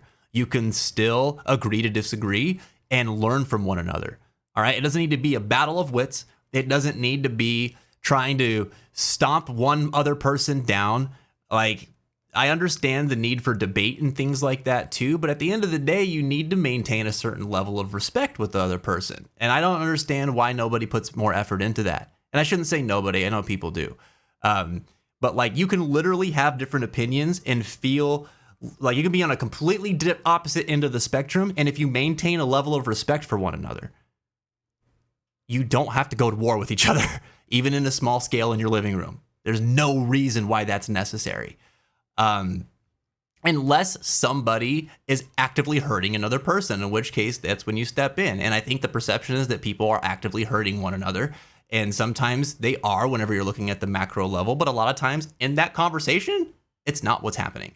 And so I'd see adults talk about this stuff when I was a teenager, and they get all pissed off at each other, but I would also not see them make any effort to try to like understand what the other person was saying. And it didn't really matter which side I took. I just saw that these are two people or groups of people that had no interest in actually hearing what the other person was saying, and now they're mad about it. And I'm like, that's partially your responsibility. You're mad at yourself too. Why do that to yourself? It's harder to try to like understand each other. I get that, but why is it not worth doing? Why is it better for you to be angry all the time? I don't want to do that. And so whenever I'd say I don't care about politics, that's the stuff that I didn't care about. That's what I didn't want to be involved in. Because it's frustrating. I just don't think it has to be like that. Just what you said about being taken advantage of by corporations, said a Huey. Oh, okay. Yeah, I understand what you're saying there then. Yeah, there's a lot of art out there that portrays like how hollow humanity becomes when it's the slave to like corporatocracy and big business and people with money and stuff like that, right? So yeah, I can understand what you're saying there. 'Cause a lot of us feel it. Only 52 years till it's 2077, and everyone has Karoshi implants.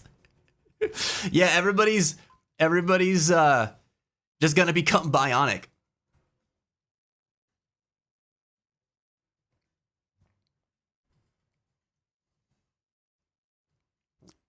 Human rights are non-negotiable. That shouldn't be a controversial take. 100%. 100%. I'm right there with you, Reggie.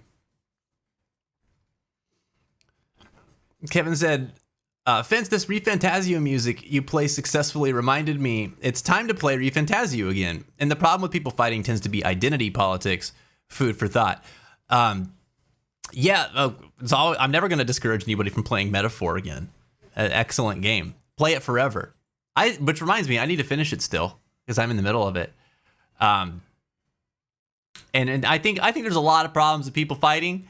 I do think people can get really heated about identity politics, but I don't know. The way I'm hearing your statement there is, I think the hot button thing right now is things with like gender identity, orientation, and like DEI kind of stuff right now. But the way that I interpret identity politics is anything you identify with. It's not just the hot button stuff. It's not just the stuff that's topical. It is literally anything, any topic that you tend to identify with. If somebody has a view that seems to threaten that thing that you identify with, you tend to get really closed up and resistant about it as a person. And this happens from anything from politics to gaming interests to musical taste, you know? Listen to somebody talk smack about your favorite band and notice how you feel. That's what happens every single time we get into these conversations. It's that sort of thing. And everyone's entitled to having their own emotional response. But, you know, we got to remember that we're all human beings and we're trying to talk to each other here. And we need to be able to do that. Otherwise, we just turn into walking vessels of anger and hatred, you know, and that's no good. Nobody feels good about that.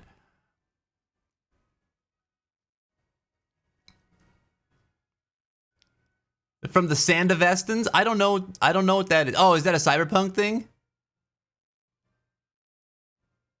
We're 2 years late for Keanu Reeves attacking Arasaka.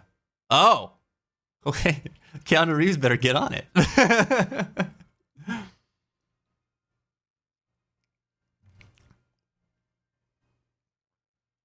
It's really hard to do because a lot of politics comes down to harming people like me. And when it comes down to it, a lot of people refuse to take responsibility for the fact their political worldviews directly lead them to trading my quality of life for their own. Being the bigger person is not easy, when people would rather I not exist or are willing to elect people who think so because they believe they'll get something out of it. Zwire, you're preaching to the choir, buddy. I mean, how many state hospitals had to be shut down before we started treating people with mental illness like they were human beings? I mean, literally, we were just walking experiments. It was really easy to be like, oh, you got a mental illness? Throw them in the hospital. Disconnect them from their families. They'll stay there until we're done with them, or until somebody tries to come claim them. And when someone tries to come claim them, let's get into a legal battle as to why they need to stay here because they're not fit to be part of society again. You know, like, I understand how that feels. I get it. And I feel the same way that you do about that. But at the same time, I can't say that the right way is to only fight fire with fire. It doesn't make sense to me. If that's how you're gonna approach everything, all you're gonna do is burn the world down. And then what? That's cool. We can rise up from the ashes. Like, who's left? Who's left? You know what I mean? We have to temper that. We have to. If we don't, then all we do is kill each other. All we do is be angry at each other. And then, there's nothing left. There's nothing left. It's not an easy solution. And I'm not going to pretend like I have the answer to it either. All I know is that one of the quickest ways to go down a dark path that leads to destruction and chaos is by refusing to engage with each other, refusing to talk to each other. And there is absolutely no progress that can be made if we make that choice. And we all make that choice every single day. We have the power to make that choice every single day, I mean. Some of us are really, really trying to keep lines of communication open, and it's hard, man. Believe me, I understand. It's really tough. But yeah, I think that something that is really important here too is that, like, Zwire, and I'm talking to everybody now, Zwire's angry, right? About being punched down on, and you should be. Anybody who's ever been punched down on for something that is either beyond your control, or is just like part of who you are, is like, it's bullcrap. That should never happen. Like Reggie said earlier, human rights shouldn't be negotiable. It shouldn't be something that's controversial. It should just be a given. Everybody should have the ability to reach what they need, and people should help each other. People should care about each other. People should respect one another, and not think that they're above somebody else. We have to be really careful, though, as people who have been marginalized, that we don't do the same thing to others. It's really hard not to, especially whenever you're an advocate, and especially whenever you're fighting back against something. And I think for me, that's where it comes back to this idea of, like, it takes a village. You're going to have the people that, like, they're all about pushing back. And we need those kinds of people. And then we need people with them who can be like, all right, here's where we try to rein it in, right? Because you can't expect one person to be completely well-rounded in all areas, right? Because if that person was like I know, for instance, for me, there are much fiercer advocates than me. There are people who are willing to go to lengths that I won't be willing to go to make real change happen. At the same time, those people get stuck in what fuels that action, which I think comes from just places. They're noble causes, but they need people to try to, like, be like, hey, hold on, like, think about this. Let's look at the big picture here too, because for every strength that we have, we also have, like, weak points, and this is where we're better together in that. And that's, again, why I come back to, like, we need to be able to talk to each other, because sometimes you find that ally in places you don't expect, even if it's on the opposite end of the field. And I've run into a lot of that in my life. Other people I thought were against me that turned out to be good allies down the road, and vice versa. It just, I don't know. Again, I'm not gonna sit here and pretend like I have the answer. It's just something that, for me, in my personal views, my own personal life, I really, really try to focus on building bridges more so than burning them down, because that's what I feel like my role is. And I know that there's limitations to what I can do because of that. I also know that I'm not going to be able to fully understand everybody's plight, and that there's just going to be some things that I'm ignorant to. And I don't wish to remain ignorant to things, but I know that there are going to be some things that I just don't know about yet, because I haven't had the opportunity to learn about it yet, or haven't been involved in that conversation, or what have you. Even this one right now, there's things that, I know I can learn.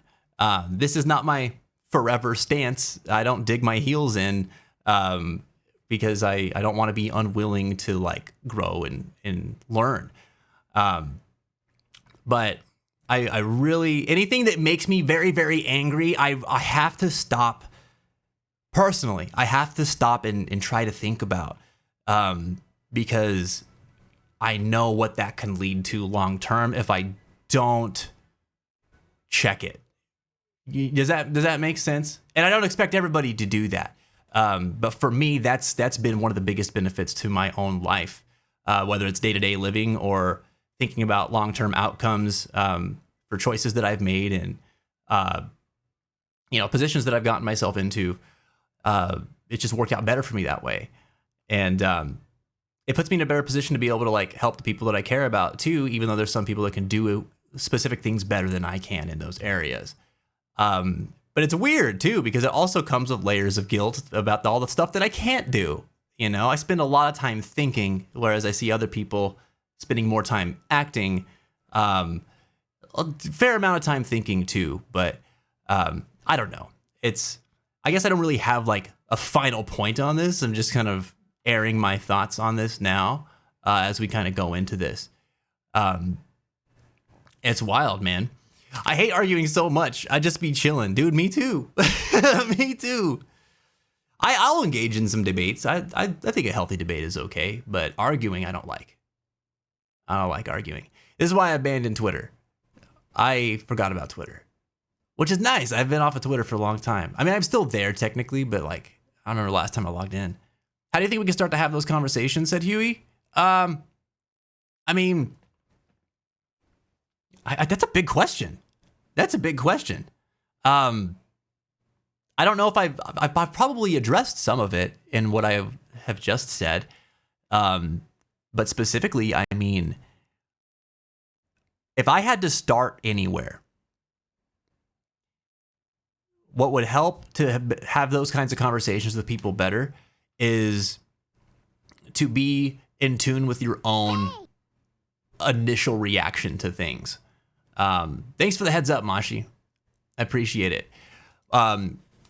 Be in tune with your own initial reaction to things, your emotional response, but not everybody's like super in tune with their emotions or has varying degrees of like emotional reaction to things. But I think that everybody cares about stuff, and if you care about something, then you're more like averse to or like in support of whatever that thing is, right? And so noticing your like gut responses, your reflexes, your instinctual reactions to things, and being willing to like critically assess them, I think is really crucial to being able to have those kinds of conversations, because you can start up a conversation with anyone. And those are the things that are going to get in your way at some point. If you're talking with anybody who has different viewpoints than you, it will just come up. It's going to happen. And it'll become a barrier.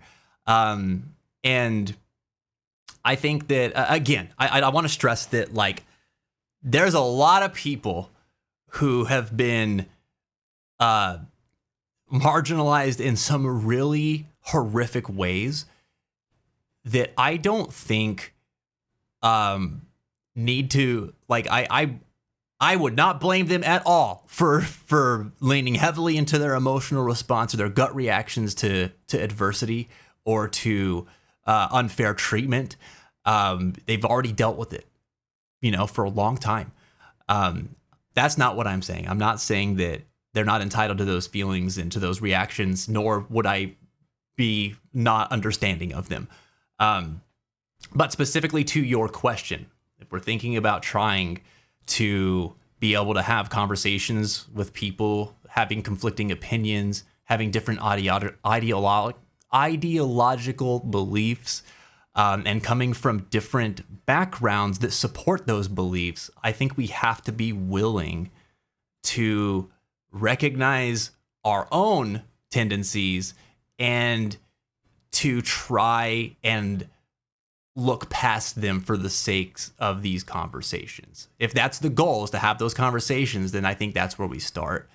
And again, I really don't want to talk about it like I have the right answer. I'm just a dude in his office in an apartment in Pennsylvania, okay? I am not a great thinker. I am not a political leader. I am not like an important person. I'm just another human being. But these are things that in my life have helped me to navigate better socially with people who are different than me, and it's not always successful, mind you, but these are things that's something like looking in my own inner tendencies. That's something that has helped me to, at the very least, be able to learn from most conversations that I have, instead of just getting stuck in the frustration or the anger or the hopelessness at times, you know. We're all susceptible to it. One thing that has helped me too is to understand that I believe most people are good people. I believe most everybody is trying to do something good. They just have a different idea of what it looks like. They believe that they're doing something good. Like, I don't think that people, generally speaking, believe that they are doing evil. I think that even when people are looking, if you're the type of person that's like, the means justify the ends, or the ends justify the means, even you probably believe in what you're doing. You think that you're doing something that is benefiting the greater good, right? And so if everybody has that in them, and again, generally speaking, I know that there are evil people out there, but I don't think that, generally speaking, that is the vast majority of people. I think most people believe that they are doing good for one reason or another.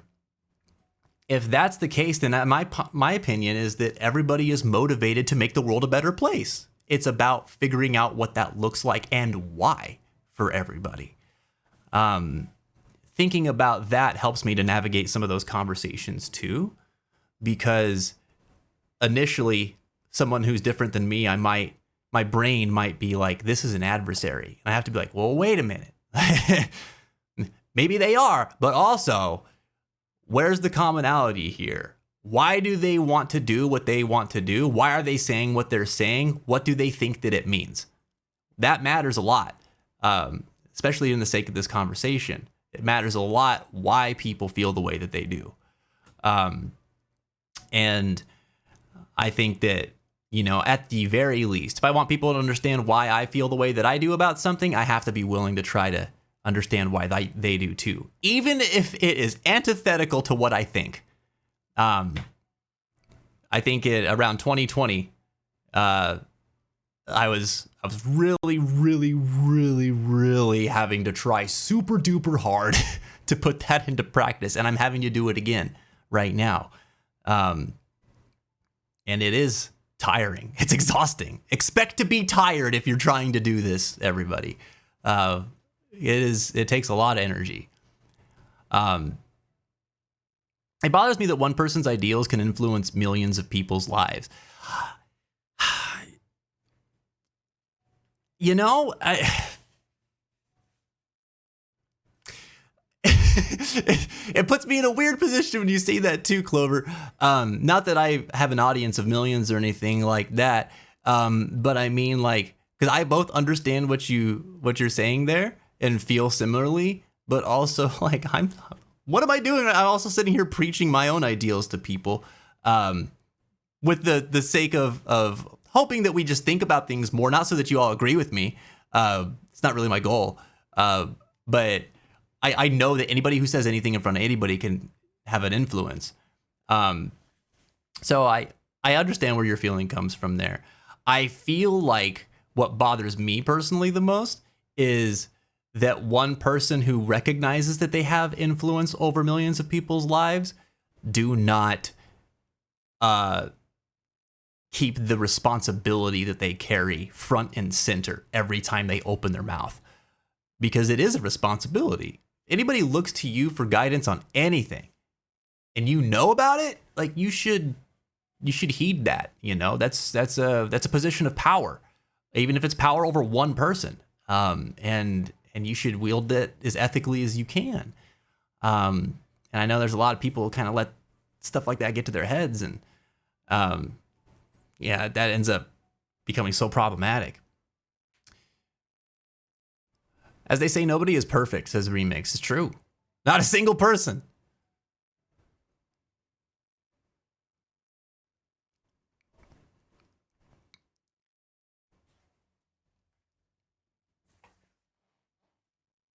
Everybody knows what's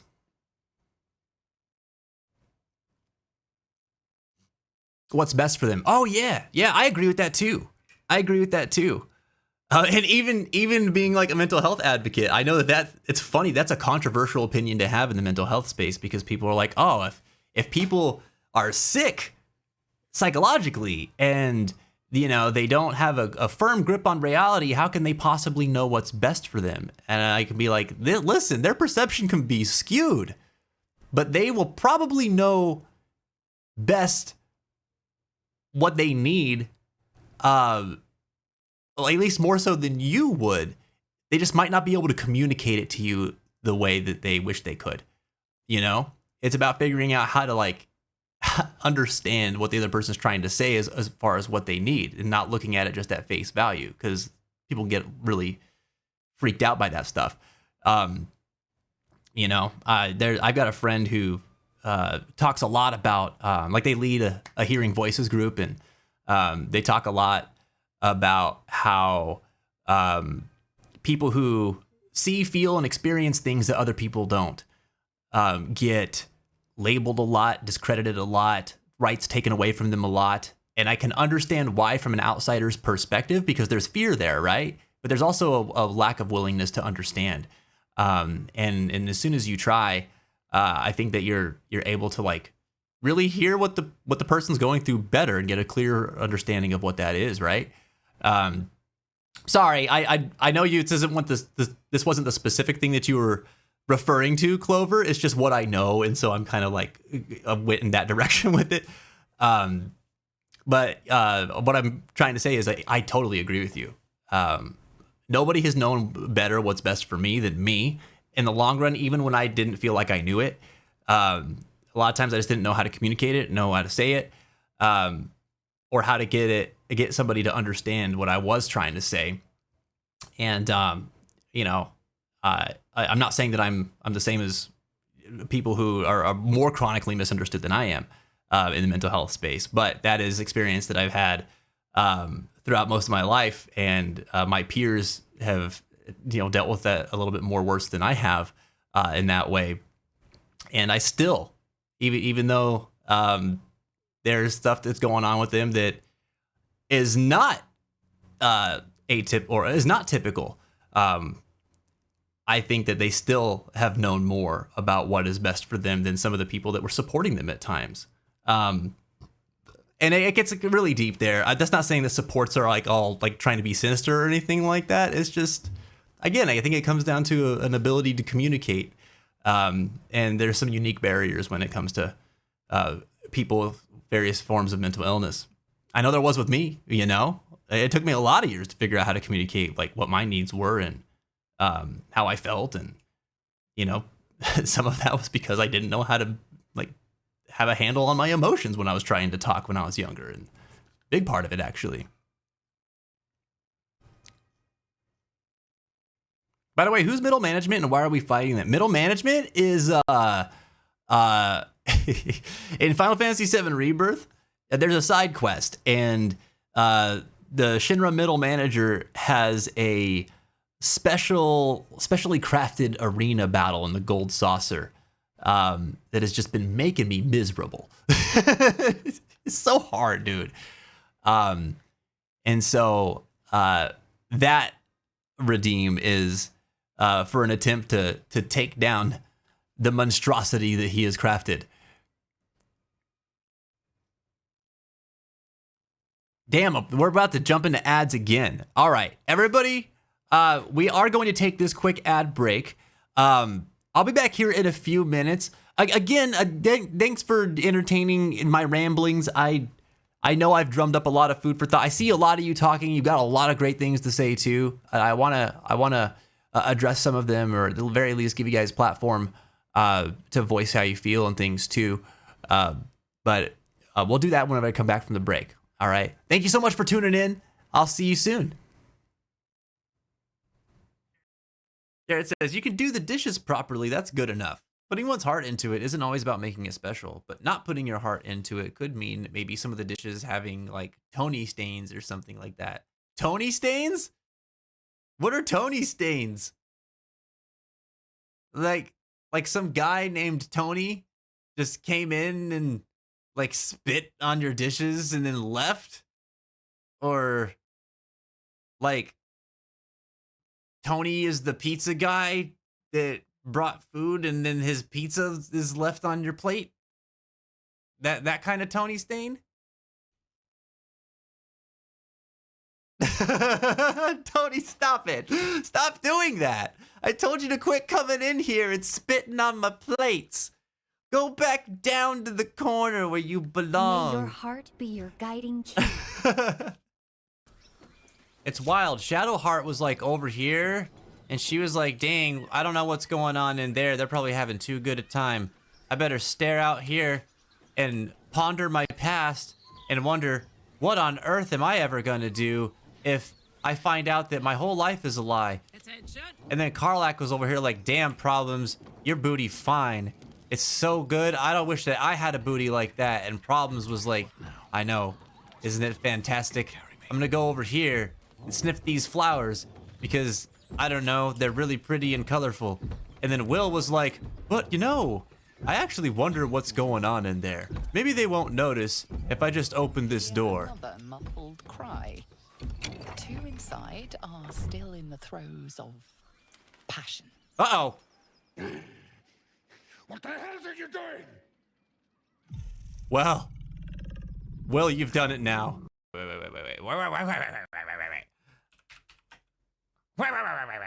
I need to look this. Oh, you're too heavy to throw. Oh, that would have been so funny. To pick her up and just hurl her at her friend over there. Oh, but wait. Her friend is small. Please let this work. I want it to work so bad. Can I? It says disadvantage. I'm gonna try it anyway because it'd be too funny not to try. Oh yes. Oh yes. We're gonna huck you right over at your friend over here. Oh yes. Oh, it's so good. This game is the best. Karlak, you machine. Oh, you can't reach them, but it's okay because you can shoot them with your arrows.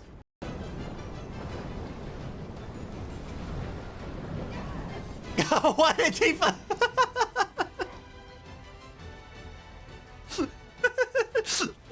just walked right up to it. No. Oh my gosh. Go. Go. Oh God, oh no. Oh please. Oh God, no.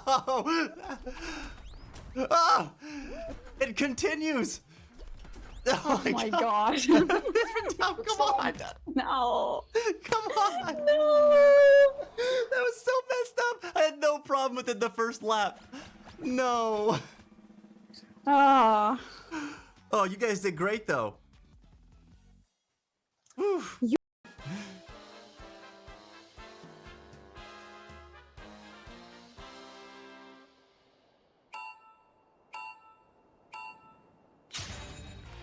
I forgot how to play.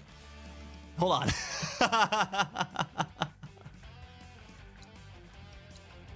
I hate this. How do people just go through the story? How does anyone walk into a new place, see all this, and be like, nah, I just need to go beeline it to the next objective?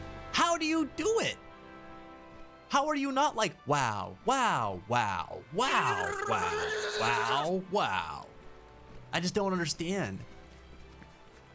I don't understand. Y'all are built different. Fooled you, didn't I, my boy? I knew it. I knew it. It's me. But everyone keeps calling me lean for some reason. It's me, Beepo. I'm glad you came. We were only together for that short time at the fair, but somehow I knew you'd come for me.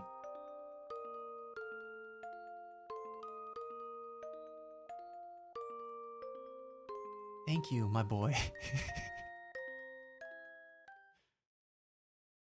What's happening?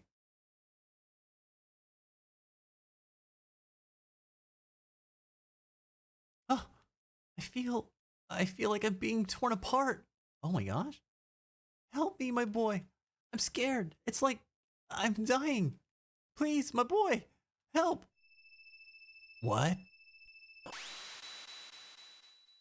And the self-fertile flowers, flowers are produced in panicle. Yeah, branched inflorescence, which arises from the last internode on the stem. There can be up to 350 spikelets on a panicle, each containing male and female flower parts. Just put that in your hat and, I don't know, go tell your friends. Rice is cool. Yay! Get off my darn lawn! Don't make me reach out and get my whooping stick! I'll get you! I'll get you, you damn kids! Hero! Get off my lawn! Get off it! I just mowed it! Do you understand the value of freshly cut grass? These young whippersnappers don't know a thing about discipline or respect. Okay, can you guys hear the volume on the game? Give me a yay or a nay, please. Not war. War never. Phil! No! No! I have to run. How?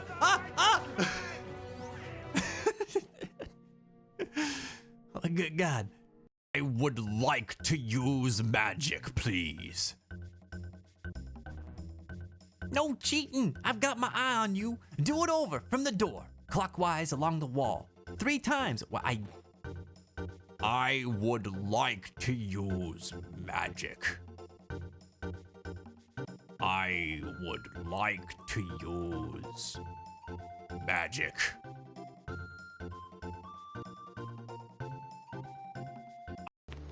Oh. A leisurely stroll at a night like this isn't bad.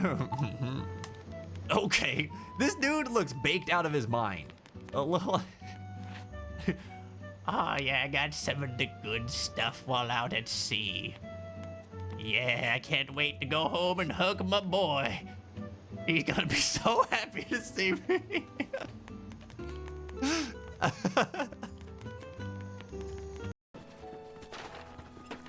What the heck? Who did that? Who the hell did that?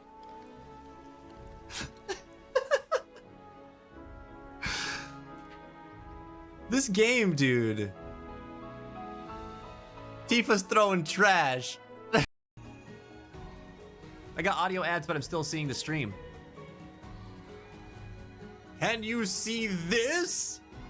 Meanwhile, all the subs are like, Vince, what are you doing? Like, we can hear you still, but some people can't. Whoa. Twitch has always been a strange place. They say that the to the modern potion. That cough was so extra. Supposedly it looks like they're sold out. Why do you make him sound like that? Oh man, that's good. That dude is struggling. I almost poo-pooed in my non-existent pants. I almost Koopoed in my non-existent pants.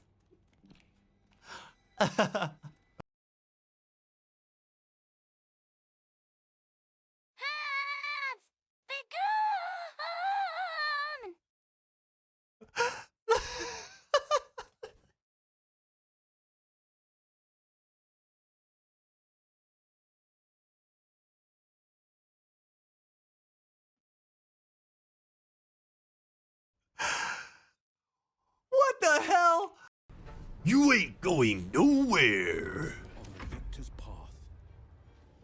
Ooh, I hurt so good, brother. I better drink a potion. Yeah. Excuse me? What is happening to me? Wait.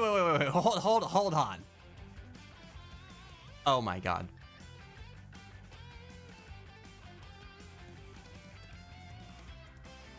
They have different racing controls. Like just hitting R2 just does that. This is how I'll win the race. You have to hold R2 and X. I am so dumb. Uh-oh. What happened? Why did that wound you? We should keep moving. Oh, wait a minute. That scene in her flashback. It looked like it was near here somewhere. And we are back. Thank you for tuning in.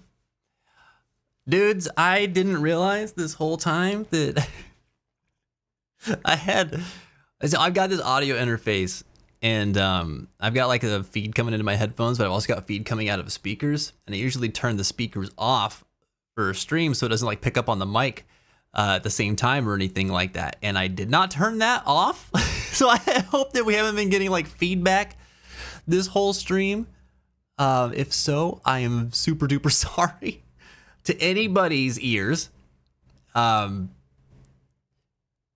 I'm sure that y'all might have said something if that was the case. So maybe I'm just overthinking it. Anyway, welcome back. Took a little bit longer on the break. I needed to catch up with Jen, and we talk about each other's days a little bit before I came back. We don't always get to visit too much on stream days whenever she's going into the office, so try to catch up where we can, you know. So I think I wanted to address one more thing just because I saw a big response come in earlier that I didn't get to kind of like give attention as came from Zwire. We're gonna switch gears here in a minute, because I think we went pretty deep down this rabbit hole, and I think it's it's good to talk about these things. It's good to think deep. That's what we do here a lot of times, because this is like one of the few opportunities in most of our days where we get a chance to actually think about things critically and kind of dig in. But it's good to have balance. I believe in that. But I just wanted to acknowledge, because I appreciated that you took a moment to share about it and say it, Zwire. But you said earlier that, logically, people have been fed easy, feel-good answers to complicated problems over and over again by institutions and algorithms they don't understand. And anger doesn't really do you a lot of good there, because as justified as it may be, that doesn't help deprogram people or welcome people to other worldviews. When I sit down at the table, I need to be focused on success rather than vengeance, because people who have often done wrong have a very justified fear that they will be punished. And if they know the shoe will be on the other foot, they'll only fight harder to stop anyone who would threaten them. The reason why I wanted to double back to that is, one, is very well articulated thought, especially knowing what I do know of you, where like you have a super strong sense of justice, and rightly so. To be able to think about that, I think, is a really, really healthy thing. And while also acknowledging the difficulty of it and where the traps are emotionally for all of us, like we were talking about earlier, right? Yeah, it is hard to not get wrapped up in vengeance, because yes, ultimately we think about our survival, and we think that, when we get angry, we fight back really hard. It is a situation where we feel like we are fighting for our lives. And anybody who feels like that is going to be very sensitive to what could potentially be threats, right? And that's the part of us, again, like I was saying earlier, coming back to like where our initial tendencies are, our common reactions or knee-jerk reactions to things. Being aware of that really helps us to keep that in mind, what Zwire is saying there. And ultimately, I think that is a thing that helps us to live healthier, live more well-connected, and to understand each other a little bit better, as hard as it may be at times. everybody who's participated in this discussion. I mean, Kevin's Wire. I know Jenny, you jumped in too. Huey. I'm missing people, but like, I appreciate you all participating in these discussions when they come up. Again, political stuff is not stuff I always want to get into. I like the way that we talk about it because it's not about the politicians. It's not about political figures and those people. It's about us. It's about everyday individuals, about the way things affect us and the things that we care about. And I think those are the things we should talk about. Those are the things we should be able to talk about. And it shouldn't be, we shouldn't just be parroting other people and, like getting lost in the, I don't know, what I feel like is a silly struggle of who's got the popular vote versus who doesn't, because that stuff doesn't matter. What matters is those of us here who are affected, those of us here who are living it, talking about it, everyday people in the world, it's us. It's all of us. So thank you for participating in it. Thank you for being kind and respectful to each other too, because you all did a really great job of that. And I think this has been a very good example of how we can have these kinds of discussions. Just like, Huey was asking about earlier, like, how do we do this? We do it like this, I'm proud of all you guys, and I appreciate you all being the way you are and who you are. Thanks, Jenny. I appreciate knowing that if I've screwed up, you can let me know.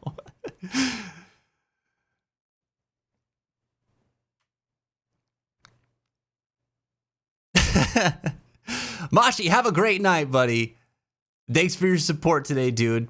I hope that you're able to get some rest tonight. I know you weren't able to really last night, so hope it's a better one for you.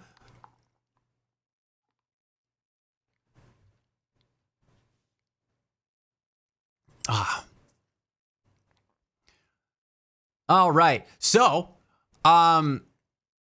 this is a day where we're like really late in the day before getting into any games or anything like that. And sometimes that's just how it be, man. But sometimes we get to talking. I got one more question of the day response here. I really meant to get this earlier. So forgive me for not opening it up earlier. But we're talking about health as well today as one of our main topics, and where health and like mental health and physical health intersect.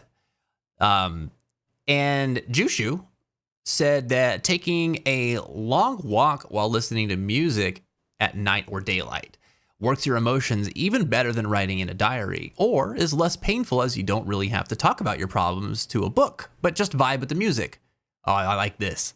They keep saying that sleeping and exercise helps with mental health, and it is sadly true for us lazy people. Oh man, dude, this is such a freaking mood though. Such a mood. I was just talking, it reminds me, I was just talking to Jen about this, but I saw a video about somebody who was like, everybody tells you when you're feeling depressed, they tell you take a walk. He's like, what pisses me off? Is it freaking works. And he's like taking a video of himself like he's out on a walk while he's saying this. He's like, it freaking works. He's like, I hate that it works. Because yeah, I'm also lazy. I don't want to go take a walk when I'm not feeling good. I want to do the very opposite of that. I want to stay in bed. I don't want to get up to eat. I don't want to do none of that. I want to do the very things that are going to make sure that I stay feeling like crap. It's so horribly ironic. You saw it too, Jushu. Yeah, it's so relatable, man. So relatable. But yeah, I like what you're saying here because as somebody who's turned to music quite a lot throughout my life for support, there's been so many times where it has been more effective. That and a walk, as you said, has been more effective to me than journaling, than sometimes even talking it out. And that, yeah, you bring up a good point here.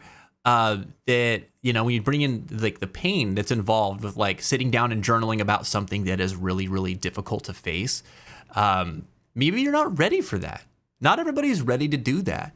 And if you're not ready to do that and you're forcing yourself to do it, I think that, depending on what it is, it can be somewhat dangerous, and it's good to have some support when you're trying to do that. If you don't feel safe being able to do that, it's very real, At that point, it starts to kind of run along the same track as like an exposure therapy kind of thing. And there's a right way and a wrong way to do that. I'm a person who, like, I'm a hard motor through and through, like, to a T, man, whether it's video games or my life. A lot of times I choose paths that are just harder to face. Because for me, the personal growth along the way is something that I really value. And so I brute force my way through stuff like that a lot. But I also recognize that it's not always the best way to handle it. Anyway, I guess my point on this is that taking a walk and listening to music is a really effective way to process feelings and emotions, depending on who you are, and doesn't carry the same types of like emotional baggage and hurt that can come from just sitting down, opening a journal and writing it down, and then just being like, well, now what? Like, what do I do? Because it could produce all kinds of feelings that you might not be prepared to deal with in that moment, right? That said, I think it's very wise and beneficial to give yourself opportunities to face into your emotions when you can, in a way that is comfortable for you all individually. So I hope that you guys give yourselves a chance to do that throughout your lives too, because a few things have helped me more in the long run. And think of it as like in small doses, Don't try to do it all at once, because it's just not that kind of work. It's kind of like working out, Anybody who works out on a regular basis will tell you, don't overexert yourself, because you can injure yourself. The same thing is true when you're doing emotional work as well. Don't overexert yourself. Find where your balance is. It's okay if it's challenging, but don't break yourself in the process. Take little steps and ease your way into it more and more until you feel uncomfortable, and then be like, okay, let's dial it back a little bit. Figure out what works for you, Thank you for your response, Jushu. Very, very thought-provoking. I appreciate you taking the time to write it out.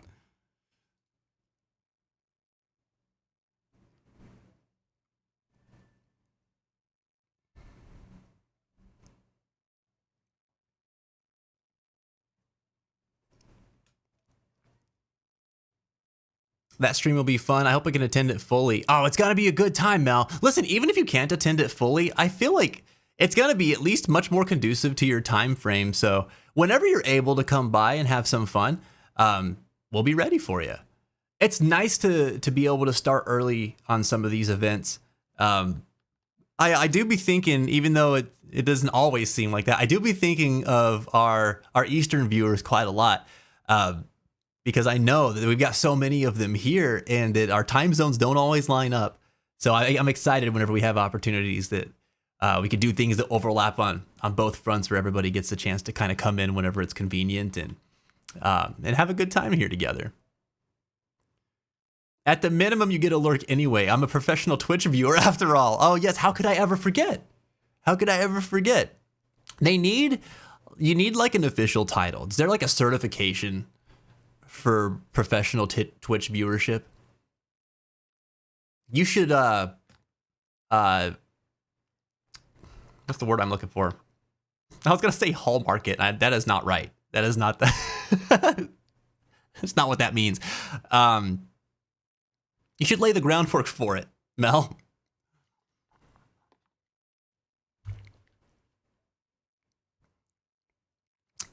Lesson learned, Fins. It was reckless misuse of a term on my part, and it's okay if if it rubbed the wrong way. I can own it and course correct. Kevin, I saw what you said earlier too, and I don't think that I got to specifically address it, but I know that you didn't mean any harm by it or anything like that. In a way, I think I'm also I can get kind of on my soapbox about some of these things, and so that was a big part of why the conversation went in that direction too. I don't hold anything against you. I don't even think that you did anything wrong. So don't worry about that. But I appreciate very much the mature approach to that, and bringing it back up and letting us know that you acknowledging that it could have been miscommunicated in a way, and you could have said what you meant to say better. But please don't worry too much about it. I think we understood where you were coming from, and you clarified very well. I like these talking streams, says Mimu. I can listen without missing anything on screen, and it feels like, while I'm doodling. Oh yeah, it's nice because it's not like there's a lot of things to focus on, right? It's kind of like, I guess like listening to a podcast, I would imagine, while you're doing some other stuff, which is cool. I'm glad that's a way that people can enjoy that here. It's nice. I'll really try to be here for D&D, but can't promise. I'll be gone the weekend and only arrive home on Sunday, so I don't know how I'll be. I'll try though, because you do an amazing job. Oh, you're talking to Reeps? Yeah, the D&D is this Sunday. Anybody who's interested in playing a one-shot with us, Reeps, Dark Reaper 814, he hosts it once a month in the community. So if you haven't joined the Discord yet, jump in the Discord. We'll get a link for you in the chat, and you can jump in, make your character. New players are welcome. You are not required to be on voice chat. We will be in a voice call, but you can use just the text-based chat to communicate if that's more comfortable for you. Yeah, new players are welcome. It's still going to be like a level 1 quest, so you don't need to have like a real powerful character or anything like that. You can just jump on in, even if you've never played before. I will say this: it's a really comfortable format to get your feet wet in D&D. If you've never played D&D before, like I hadn't played D&D before, and not February, but January, we had a session. And so that was actually like my first time joining in. From character creation to completing that first one shot, there was a lot of guidance. Any questions that I had were able to be answered. And it was a really fun experience. And I was nervous about it at first, but after being on the other end of it now, I realized I didn't really have anything to be nervous about. It was just a really fun time, and we made some cool memories doing it. So if you've ever been curious about it, I will encourage you to jump in to the Lachesis Loom of Grandeur is what the collection of one-shot campaigns is called, and that's where you'll find it in Discord. There's a bunch of channels under that. So yeah, that's this Sunday. I also might not be there for this Sunday's D&D because we are celebrating my brother-in-law's birthday on that day, and so it really depends on like when we get back. So maybe, but also maybe not. Either way, I encourage everybody that is interested in it to check it out because it's really fun.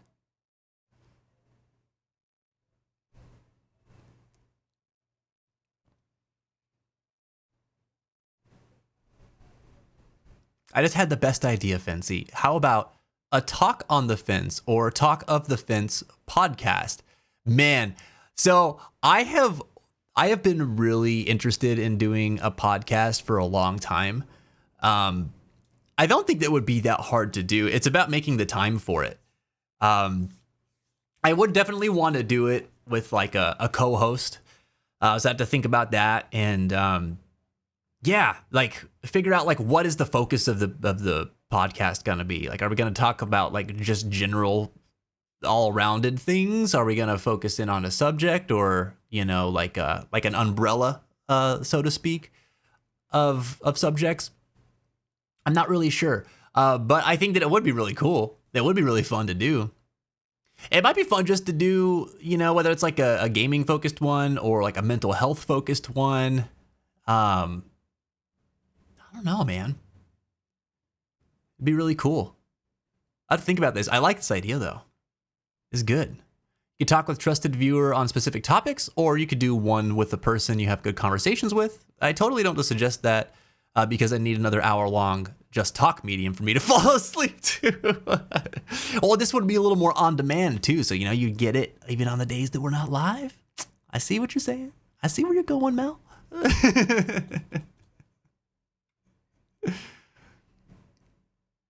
Topic of the week, like with the questions of the day, you always come up with a theme, and you could use that theme as the topic of the week. This is the kind of thinking This is the kind of thinking that goes places, okay? Work smarter, not harder. I like that. I like that. That's a great idea. It's funny. A lot of the stuff that we're doing now, we're making short form content, which we haven't really done in the past. And I'm still working to try and make some long form content. Like I still got a couple YouTube video ideas that I've been kicking around for a while and just haven't had the time to sit down and script out. But like a lot of it has been like, I only have so much time and energy and trying to figure out how to be like, here's what I already do, and here's how I can use what I already do to do other things that I'm interested in as well without creating like too much extra work for myself has been the big challenge this last year. And I'm figuring it out slowly but surely, but it's stuff like that. Like that's the way I've had to think about everything that we've been doing. So I dig that. Andy, with the biddies, thanks, man. I appreciate you. Yo, how are you doing? I saw that you got first, by the way. Dude snuck in here right at the beginning of the stream. You sly boots. How are you doing today, Andy? And if you need a co-host, I know a Reaps. You know a Reaps? Man, that's awesome. I love Reaps. Reaps are pretty cool. Mellow's the 5-head in ideas as always, says Noel. Man, you're not kidding. She got that big brain energy. Good to see you, Noel. We got raided earlier, by Unisu, and they were playing Valorant, and I thought of you immediately. Apparently, you are synonymous with Valorant in my mind now. I just thought that you should know that. I hope that you've been having a good Tuesday, my friend. I give you bits and I'm called a fool. Yeah, I came in here just to grab the first. I didn't call you a fool. I called you a sly boots. That's clever. What? No.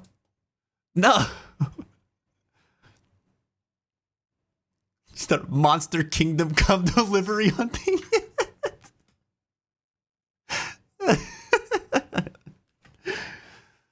Oh man.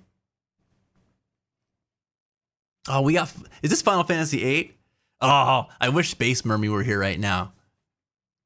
I don't know how this happened, but now I think it's because she has such strong appreciation for Final Fantasy VIII and she's made it known recently that now, speaking of games that are synonymous with other people, I think of her every single time I hear music from this game. It says fool right there. Oh, your Arcana. Well, you know, beggars can't be choosers, Andy. I do see what you're saying now, though. I did not even catch on to that. It's been like such a background thing for me for a while. Oh, dude. Oh, speaking of, I might be being a little overzealous this week, but I'm trying to do something that I've been saying I've wanted to do for weeks now. On Thursday, Stargazers, I am going to be making some music. I would like to stream it. So what you're going to see is I'm going to make a new channel or a voice channel in Discord. It's just for y'all. It's just for your subs. And if you would like to check that out, I'll post in the Stargazers channel and let you know whenever we're going to do that. I'll just be sharing my DAW and, kind of showing what it is that I'm making, and you guys can come listen in or hang out or whatever, however you want to engage on that.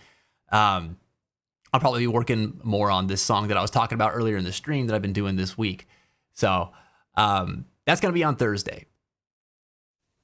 It's probably going to be in the afternoon. I sleep in on Thursday. I still have work to do. So I won't be sleeping in like too late or anything like that, but it's probably going to be between like 3 and 4 p.m. My time.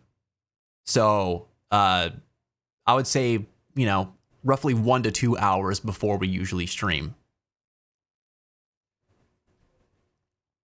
I did start Monster Hunter. Man, so many tutorials. I couldn't digest much, but I'm excited to learn. I chose the battle horn. Let's go. The hunting horn. Yes, Andy's gonna buff all of us up and be like the strongest of moral supports throughout every battle. But also, big bonkies.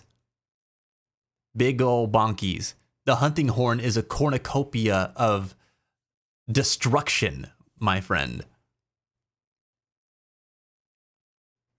That's exciting. Yeah, there's a lot of things in Monster Hunter. Just pick one thing that you want to focus on at a time, and then that'll be working in your favor. You already chosen your weapon. That's cool. I would say take advantage of the training area to kind of like learn your combos and stuff. Because I still have to do that every time I try a new weapon or a weapon I haven't played in a while, because I'm like, what does this do? They all have different feels. After that initial section though, it'll be a lot more spread out as far as like tutorials and new information is concerned. So it'll be easier to digest. But for anything you have a question on, please let us know. There's a lot of players in the community, so everybody will be pretty excited to answer any questions that you have. Just hit us with them in the gaming hub, man. I'm excited for you. I'm excited. I will join and I will annoy the heck out of you with my ideas. I try to hold back, I promise. I will say that you are more than welcome to share and discuss however you feel and see fit. I won't make any promises that I will take or use any of said ideas, because I might have a pretty strong vision for this one already. But I always like to hear what people's thoughts are, especially other musicians, and what they're hearing whenever they're listening to stuff too. So that'll be really cool. I like it. It's gonna be pretty much just like smaller scale of music streams that we've done towards the end of last year, and I had a lot of fun with those. So it'll be cool. I hope he names his mount Ford F-150. If he doesn't, then he's making a mistake. Oh my God. Oh, Zwire, I have done a misdeed. Here, I got you.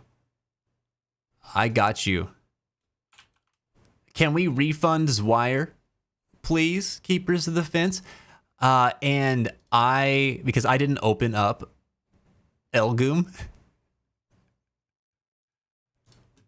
and I will fix that.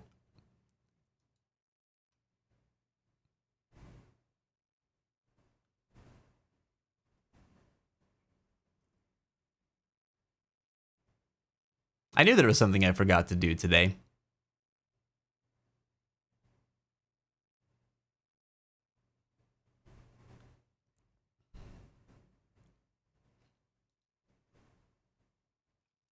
Welcome back, Ghosty.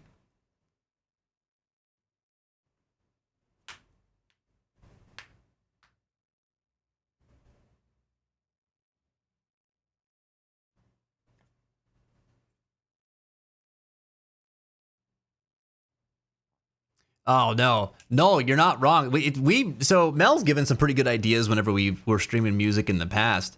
So I know what you're talking about. She's great at music, man.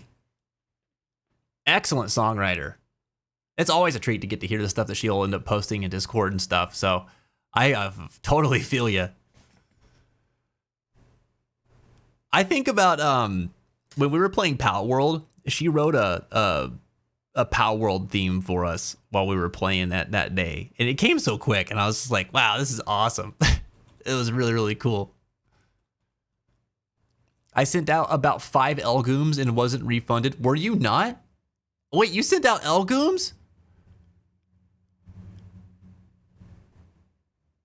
Oh, I'm scrolling down my events list here. Wait, no.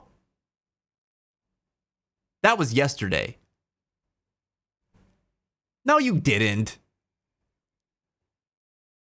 The only one from today was Wires. No.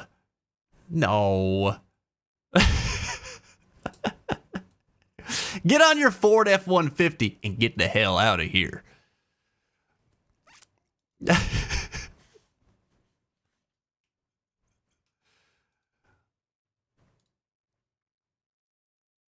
DoorDash a point refund. Damn.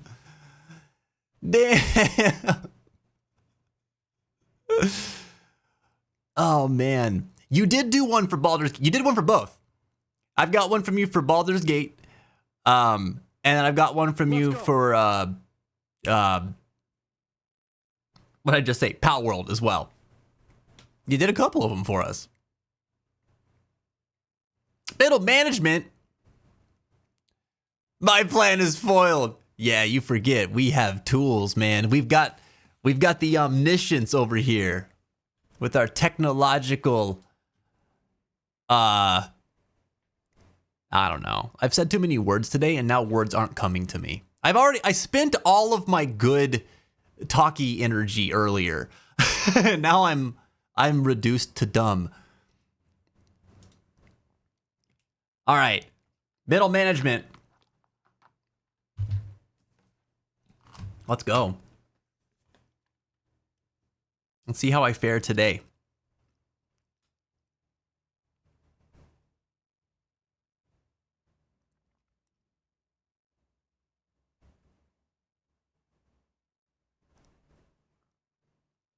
And sometimes it just hits. Yeah. And sometimes it's when you're making hot dogs.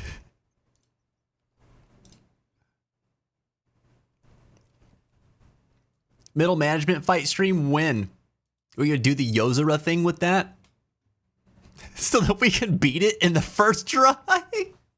I never released that clip. I don't know why I didn't. I prepped some of it. I don't think I finished it. I still can't believe that happened.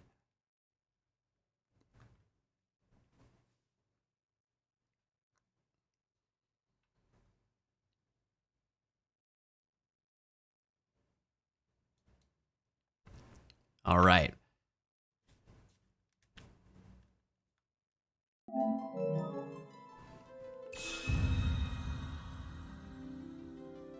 The Keeper's Revenue Service is knocking on my door. Yeah, we're here to repossess your goods.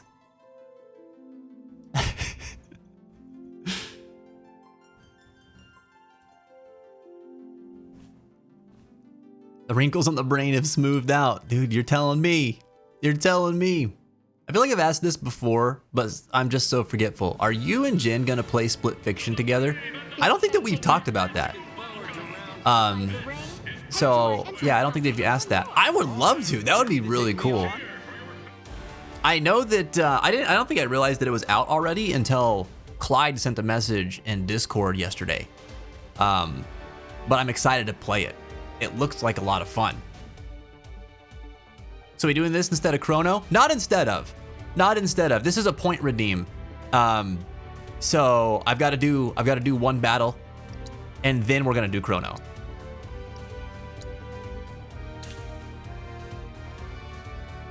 Yeah. Yeah, and the point redeems, there's a, what is it? Battle middle management, I think is what it's called. Oh, speaking of, sound effect friends, I put a new sound effect in, the SFX menu. So if, you know, if you're big brained and you tell me something, and then I think that I'm smarter than you, and then you get proven correct, you'll use told you.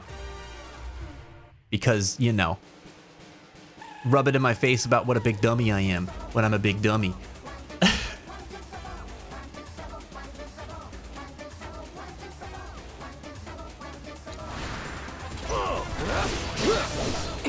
No holding back.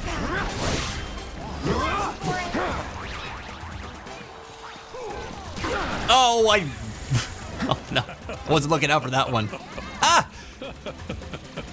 I'm a fool. Here we go. That's so topical today, Andy. Come on. Magic. It's on you. Need my help, do you? Give them hell. Let's go. Hurry on. No!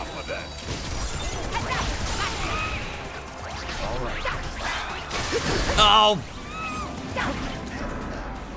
All right. We're not doing awesome today.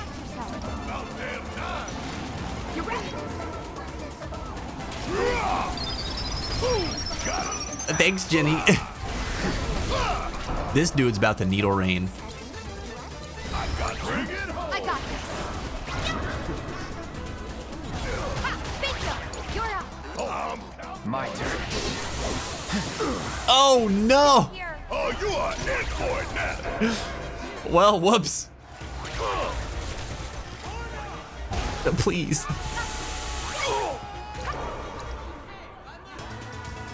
Yeah, this is really brutal. Cloud's dead? Oh, geez. Oh, wait a second. Let me handle this. Ah, see, this sucks because I really need to... I didn't realize that they both already did Needle Rain. How can I salvage this? I can't. I don't have raise. The only thing I can do is try to... Oh, and he just used his ATB. Oh no! Yeah, I'll do it. Oh, she's dead. She's so dead. Here it comes. Oh. Now. Bang, bang. Oh, it's so not good. Oh, you in No, don't needle rain me again. This is terrible. I'm dead. I'm dead. Ain't no living say nothing. Barrett could surely solo. Yeah, totally. Oh dear God. Nope, nope. We'll live on. I was like, I could block, but why would I do that? I had like 130 HP or something stupid. Oh man. All right. Let's go. We're gonna be in this for the long haul on this channel. You're giving me one more? I'll try one more. I'll try one more. Wait. You'd pay money to watch that on stream? Well, listen. I'll don't do anything right now. I gotta talk to Jen and see if she even wants to do this and work out when. But what are our sub points at right now? We're doing pretty good. We're doing pretty good this month. Bro, we got 143 sub points. I'll tell you what. We can get to 160 sub points. Then we'll play Split Fiction. But like I said, wait, because I have to talk to Jen. I can't just make this decision on my own since she's part of it.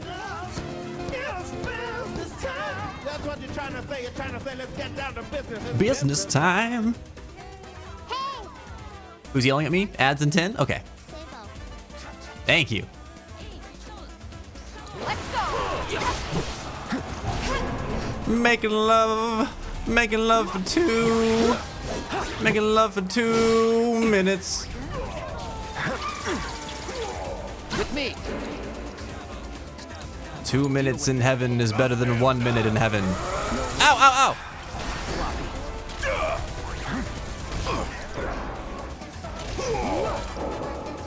Oh, God. I got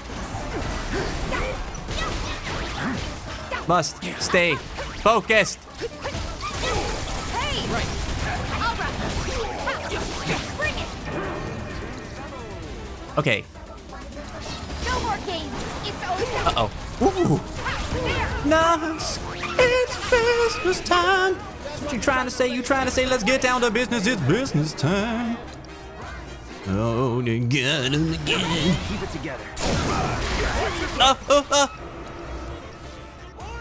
All right. No.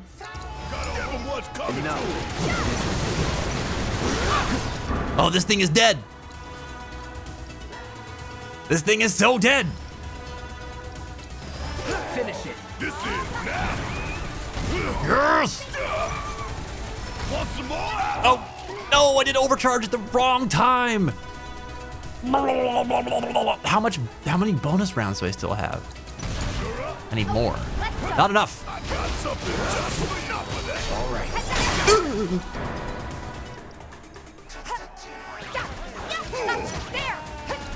Okay.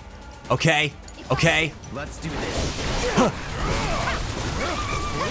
Just don't overdo it. Everyone here thought that when little was enough. They joked about my family. But little did they know there is more to the Elgum enterprise.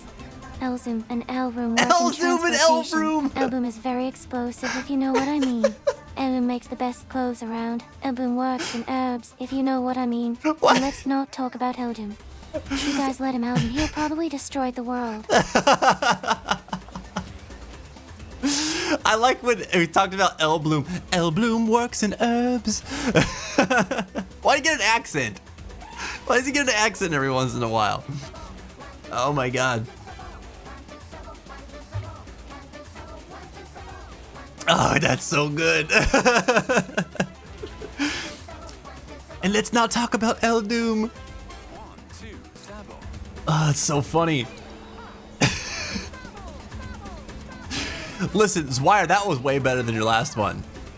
I'm sorry we had to wait for that, but that was so worth the wait.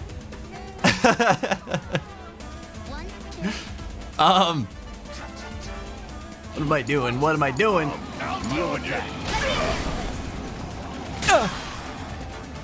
God, get in there, get in there. Yep, there's the needle rain. Oh my god. Hang back. Take the lead. Go, go, go, go, go, go, go, go, go, go. Oh, we actually did it. Hell yeah, brother. Oh, we're kind of far away.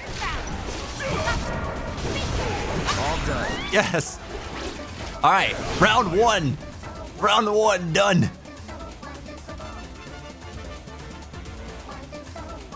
Eldoom and Megumin, a match made in heaven.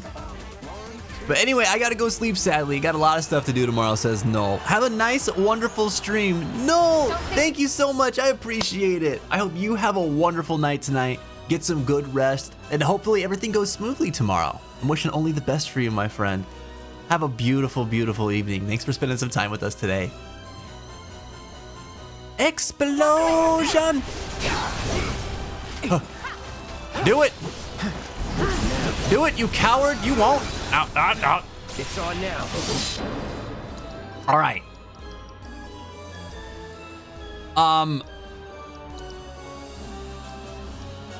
Uh-oh. Get ready. Oh, damn. Can we just triple slash our way to victory in this? Here it comes. I don't think so. All right, but the safety bits though, a game changer for sure.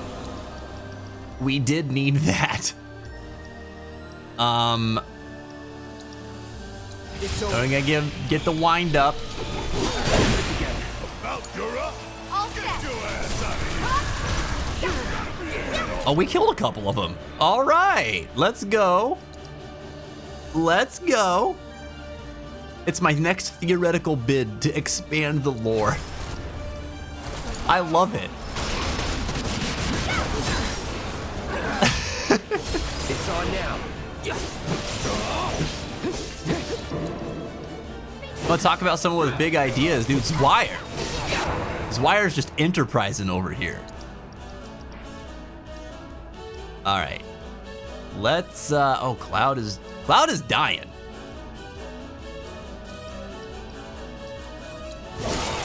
We can fix this. All right, he's pouring it on.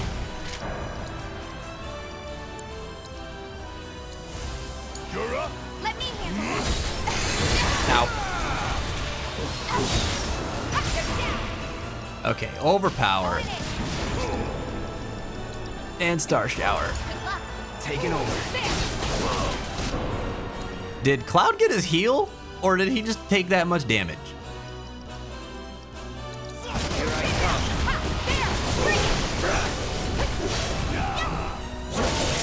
Oh! About damn. Oh, you in trouble now. Uh-oh. Uh-oh. Barrett, run. Barrett, run. Right here. You better heal Cloud again. I'm counting on you. Let's go. No holding back. You're up. My turn now. You asked for it. Oh, yes. All right. All right. Cloud didn't die. He just got frozen in time. All right? It's different. It's different. The way you repeat chat's comments with such empathetic genuineness or emphatic genuineness often sounds like you're expressing your thoughts. And I'm like, no, don't go to bed. You know, now that I've started editing, I understand what you're saying wholeheartedly.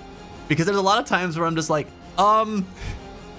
it sounds like I'm just talking, you know? But yeah. Sometimes I remember to be like, this person says, and other times I don't. And I think it's kind of funny. It's funny to listen back to. But yeah, I understand why you feel that way. Yep, no worries. I'm not going nowhere. I'm still here. we still have prehistoric mommy to get to. All work and no fried chocobo makes Helga Madolmugo. Makes Helga Madolmugo. Oh dear God. Nope. Nope. Cloud, run. Cloud, run. Deal with that. Guess it's my turn. Oh, you thought you were going to get me, but you were wrong. Now I'm going to punch you. Let me handle this. Oh, I said I'm going to punch you. Come back. Go. You can count on me. That couldn't have gone any better. Oh, no, unfettered fury. Need my Don't help. start again. Get out of there. All right, bonus round is like All right. No holding back. my favorite. Oh, no, no. I'll take care of the rest. That's my fault. I was not paying attention to Cloud's health. What's this thing week 2 again? Ice? We got that? Anybody got that? 1 minute till ads. Oh, no. No. You got I won't be stopped.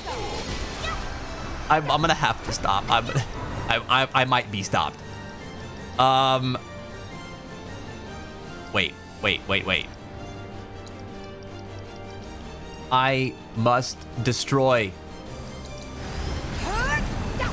Oh, Jesus, or get destroyed. You know, whatever. Is Cloud wearing significantly weaker armor? No, I am just not being kind to him. I'm not paying enough attention to him. You watching? Come on. Here. Guess it's my turn. Ah, bring it to him. All right, he's about to get pressured. We need more ATB. It's nothing. Oh, he does it 3 times. All right, here we go. Give him your all. Rage and fall. May as well synergy. Barrett. Here goes. All right, I know ads are coming.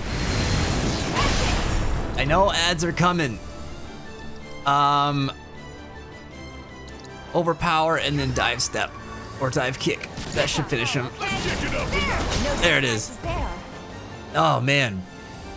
The Cloud's just a loser. Don't talk about my boy that way. Not my boy. Okay. We're gonna have a quick ad break. This is my nemesis battle. I've not gotten past this round yet. I hate these things. Stupid frog. Stupid jokers. All right. When we come back from the break, we'll see the outcome of this fight. Maybe we'll defeat Shinra middle management. We'll see. Either way, after that, we're gonna be playing some Chrono Trigger, and we're gonna check in with Prehistoric Mommy and see what she has in store for us. I hope you guys are having a good night. I will see you all soon, right after the break. Stick around.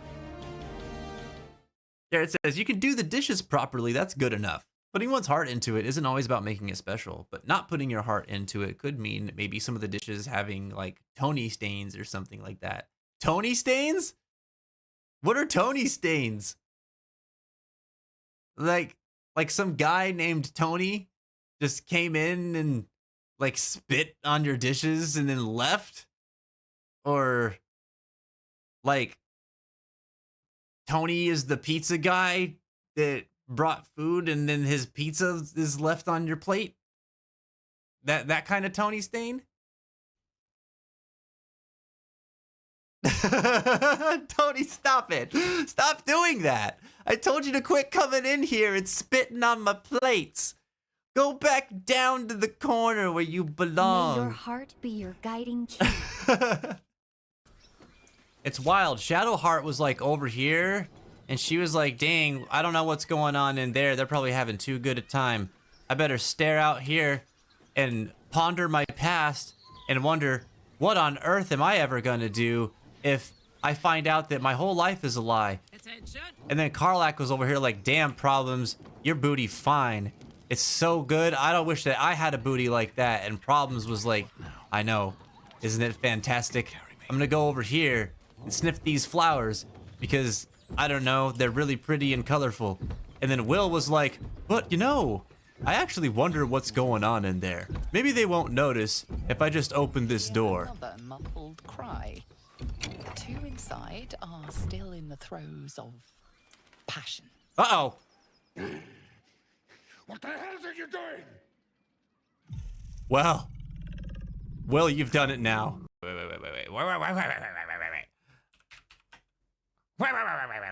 I need to look this. Oh, you're too heavy to throw. Oh, that would have been so funny. To pick her up and just hurl her at her friend over there. Oh, but wait. Her friend is small. Please let this work. I want it to work so bad. Can I? It says disadvantage. I'm gonna try it anyway because it'd be too funny not to try. Oh, yes. Oh, yes. We're gonna huck you right over at your friend over here. Oh, yes. Oh, it's so good. This game is the best. Karlak, you machine. Oh, you can't reach them, but it's okay because you can shoot them with your arrows.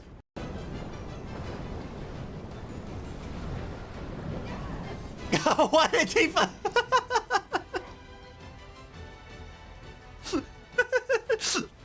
just walked right up to it. No. Oh my gosh. Go. Go. Oh God, oh no. Oh please. Oh God, no. Oh, it continues. Oh my gosh. Come on. No. Come on. No. That was so messed Welcome up. I had no back to problem the in fence. first lap. Thank you for tuning in. I'm getting reconnected. I should have done this before I came back from my break, but I was overzealous. We are fighting Shinra middle management right now, and you know what? We're not doing too bad tonight. Not doing too bad. I have hope in my heart because we have gotten further than we have in the last like 4 or 5 attempts. And I don't know. I'm feeling better about this one. However, I need to keep Cloud alive. Oh, I forgot to ask Jen. You know what? That was my fault. I went out there, I went to the bathroom, and then she was playing Monster Hunter. So I was just kind of watching her beat up Oof Duna for a minute. Oh, I gotta ask. Time for a second break. Listen, I feel like, you know what, you might want to just message in the Keeper's camp. And then, I don't know. We'll see. We'll see if she responds. I will definitely ask her on the next break, though. Okay? Let's pause this. There's too much music going on right now. There we go. Harassment! Sorry about that. I had to AFK for a bit, but I'm back. Oh, don't never apologize for that, dude. You live your life. All right, live your life the way you want to live your life. You don't owe nobody nothing. Is this the run then? Get the W. We're gonna get it, man. We're gonna get it. All right, here's the deal. This freaking Toad is the devil, okay? And then he's got 2 really good assistants that are also the devil. So really, the task that lies before us is to defeat 3 devils, like from the Bible. And I just don't know how specifically we're gonna do that, but we're gonna do it, okay? All right, these guys are weak to wind. You know, Tifa could sonic boom all over these 2. And then who has, Cloud probably has the ice spell. He does have the ice spell. So he's got to deal with this frog. And the tongue is the weak point of this frog. So we got to be mindful of that. I think I haven't been switching characters enough during this fight, and that's been what's getting me in trouble. So I'm going to try to do that a little bit more. We're fighting Satan, Lucifer, and Hillel. Got it. You got it. That's exactly it. That's exactly it. All right. The hard part has been figuring out who to focus on first. They're all bad. It's just a terrible combination. I'm trying to think of who we could defeat first, though. I need to get bonus rounds on Barret ASAP. But I can't linger. Okay. All right. I think I've got an idea how to start.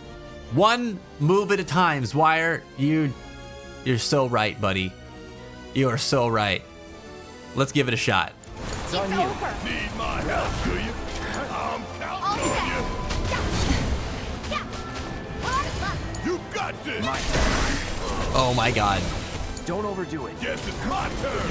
Come on. Bring it home. I got this. Okay. Come on. Don't think you'll walk wide yourself. Hang back.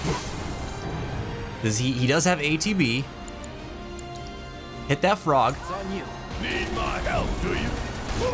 Got Get bonus round. Okay, let's go. Gotcha. Good luck. Let's do this. Get ready. Oh. All right. Watch and learn. We need healing. Why clubs? No.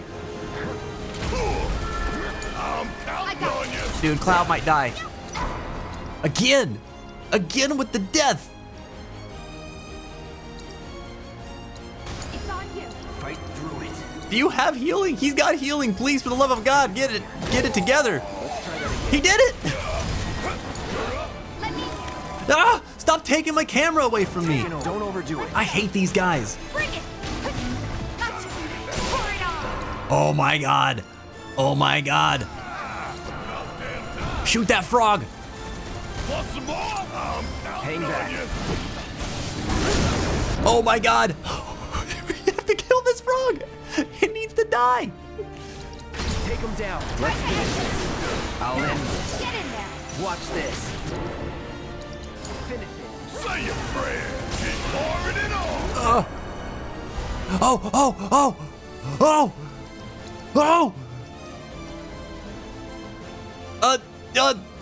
Yes, relentless rush, for the love of God, relentless rush.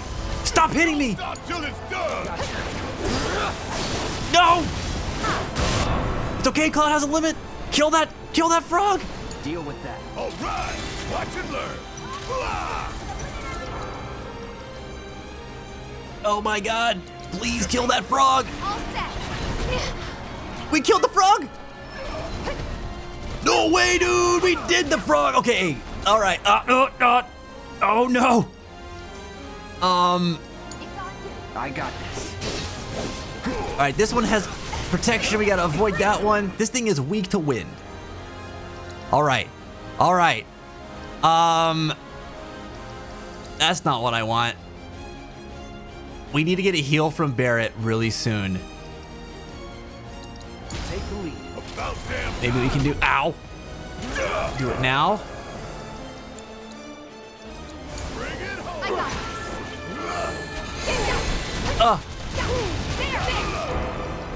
There. Okay. Good luck. Let's do this. Oh, no. It's fine. We're okay. Destiny is going to suck though. This time not because of Bungie. All set. Oh man. Oh man. Watch yourself. Hang back. Oh, who has breach? We need breach.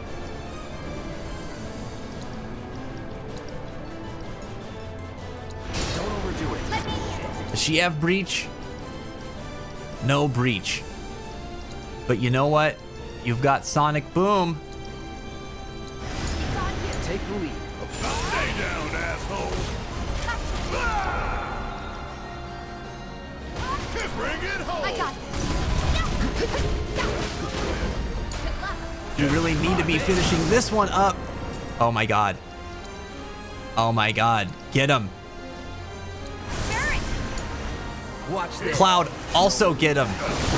I know it's not ideal. For the love of God, braver. Braver again. Don't stop now. Oh, we killed one. Oh no. Don't hurt me. Barrett is starting to run low on MP, man. I wish that Tifa had some healing. You know what? We might not need to use that here. Oh, Barrett has breach. Barrett has breach. Give him hell. Let me Don't got time for this shit. Watch yourself. I got this. Ow, Jesus. Gotta be careful. There. Bring it. You're up. I got this. Yeah. It's on you. Great. Let's do this. Come on. You're gonna feel this one. Oh, we cannot let Cloud die. Pushing it. About damn time. He must live. He must live. Dude, but we are like, I'm scared. I'm a little nervous. We have got to get. Bring it home. Feeling Let's good. go. Good luck. My turn. Oh, here it is. Don't overdo it. Let me. Get him.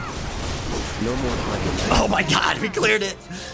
We cleared it. We've got one more fight after this, and I'm terrified. If it's gonna be harder than frogs. Oh God. I don't believe that about Elena for 1 second. We kicked her ass. She couldn't do nothing. She wasn't gonna do nothing. I'm so glad I redeemed attempt 2. Man, this. Ooh, we still gotta beat the Ironclad though.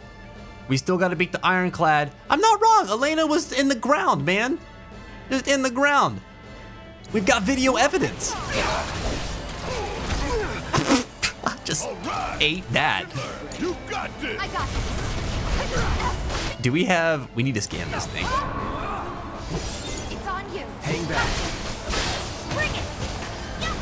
There. Okay, assess. Best do it right. Weak to lightning. After a certain amount of time, they will use sharpen and become pressured. Oh, that's right. Oh, that's right. These guys were in the Temple of the Ancients.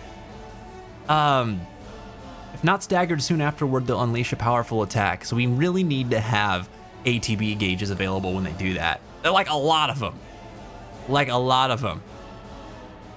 Oh, I'm sorry that you're embarrassed, Ghosty. I'm feeling all right. Don't think you'll walk away from this. Oh, all right. Save that. Let's get prepped right away. Get prime mode. About damn time. We're gonna need bonus round. All set. We've got rise and fall prepped already. That's perfect. And watch yourself. Taking over.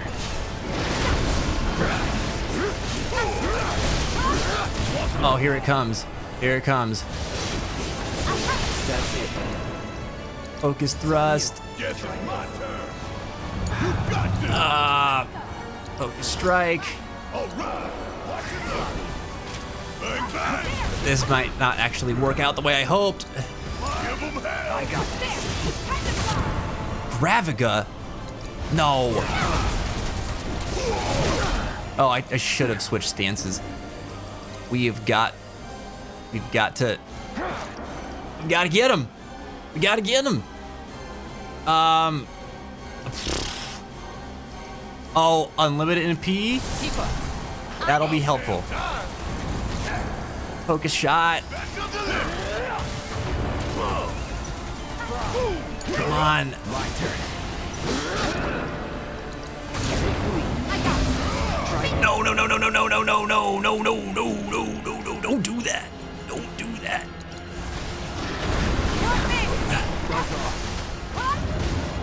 Oh, God. No, we still got this. Oh, no! Be right there. Want some more? No! Oh, Jesus. All set.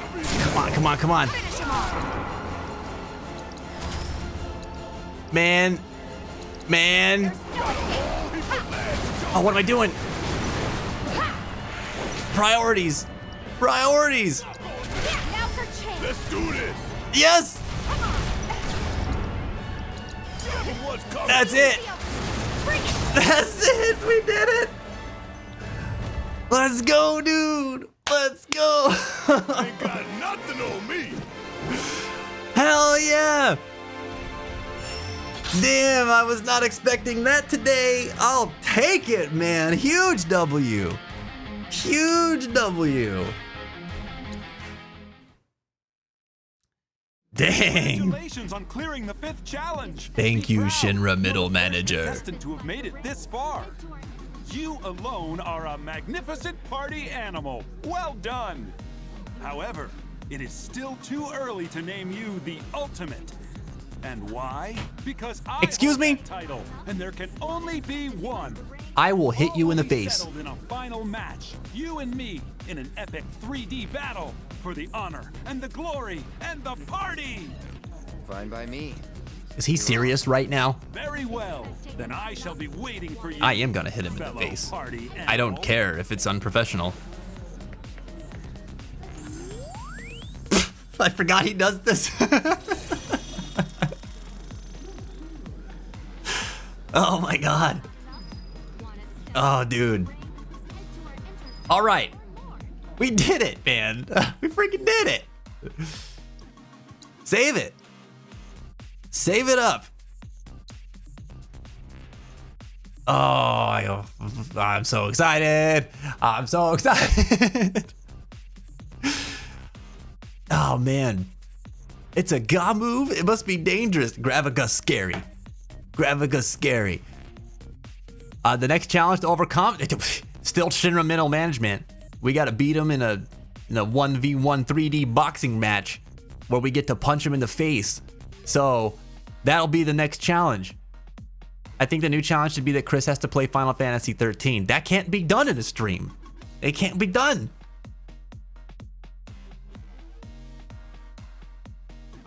We got some candidates. We gotta dream up some new challenges after this though. We got one more left with this quest. I'm not doing it today. We're going to Chrono Trigger now. But man, this was exciting.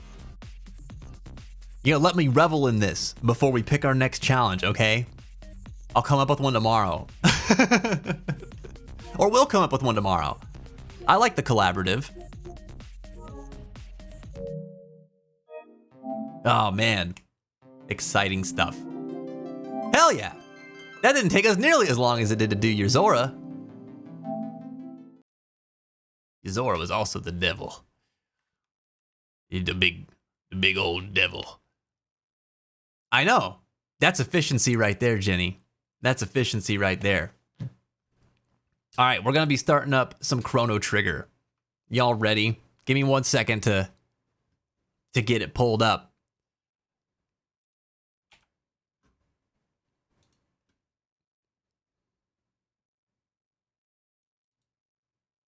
Sometimes I listen to Final Fantasy 15 soundtrack and then I remember a very good friend of mine thought that it wasn't all that great. And I think, man, why am I friends with people with such bad opinions? It's excellent, man. This is a freaking god tier soundtrack.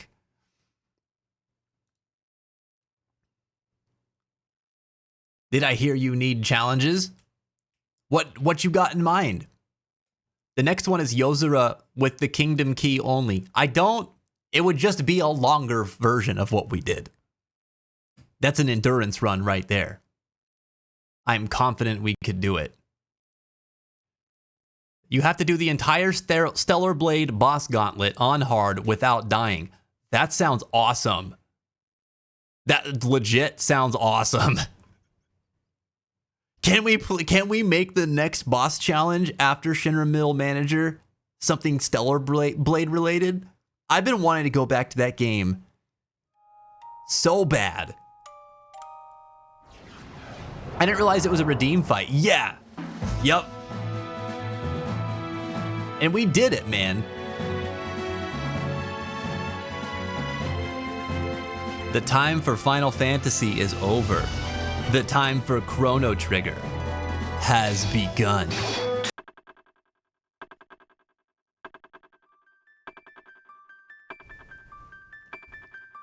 And without making Ghosty call Eve mommy, there can only be one mommy. And she lives in 65 million BC.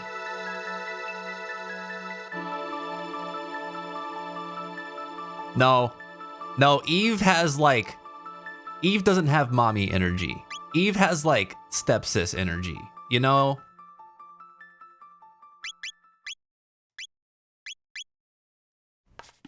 I definitely don't just want to see Eve. I see you. I see you, fam. I have some Pokemon challenges, some minigame challenges, an idea for Monster Hunter challenge fights. I love the idea of Monster Hunter challenge fights. You know, now that Mel is mentioning it, I don't think that I have ever played a Pokemon game on stream. Right? In 10 years, we've never played Pokemon.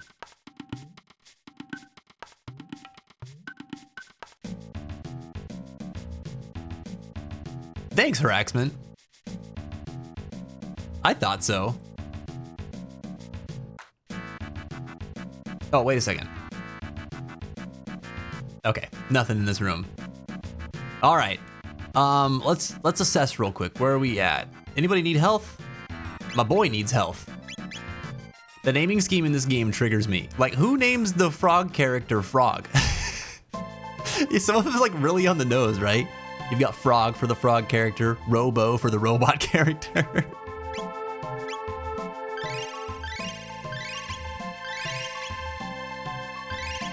It's kind of like we were talking about with songwriting earlier. Sometimes you just keep it simple.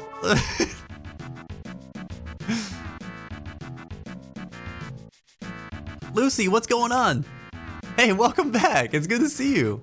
Do we trigger the Chrono, or does Chrono trigger us? Ghosty answered that question.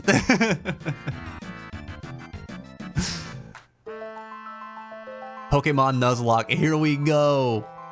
Here we go. You guys already looking for a challenge run of Pokemon? We've never even played the regular games. You guys have so much faith in me. Honestly, I'm flattered. A Cedo Weevil. Yes, but can you withstand the full might of Mommy? Oh, they can. Okay. They are doing peanut damage, though. I'm just gonna punch them to death. That's how we're gonna do this one. I ain't scared of you, Bugman. Does not need to be a Nuzlocke. Something like Pokemon Unbound hard mode alone is challenging enough for Pokemon or non-Pokemaniacs. I have no idea what Pokemon Unbound is. What is that? Vince, your wife is ignoring me and Reaps. Please help. How many more minutes until our ad break? I can help in 34 minutes. Which I'll have to do because that'll be our last chance to ask today. Because she's gonna have to go to bed. Duncan, your place What's are this? play split fiction with Fencer. We will pay your mistake coins. Pretty pooey surgeon. Fencer! want to go down the hole. No, there could have been stuff at the top of the hole. Dang it. What have you been up to, Lucy? Hold on, I want to see something. We're gonna kiss this bug. Oh wait, we're gonna kiss ourselves.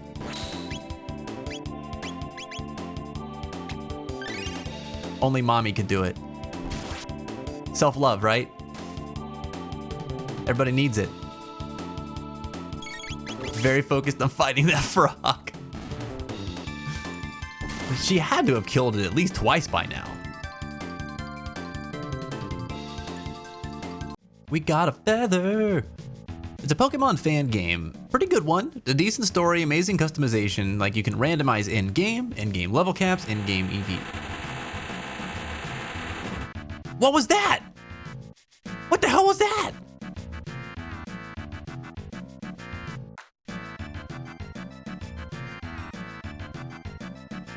Hello? I didn't like that. Oh, that sounds really cool, Mel. Oh, look at this guy. Look at his little face.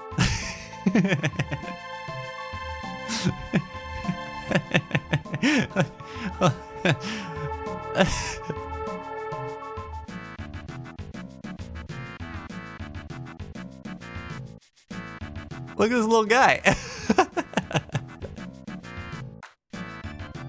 What's going on with him? I don't want to hurt that. I don't want to hurt this guy. He's just living his life. He's having a good time.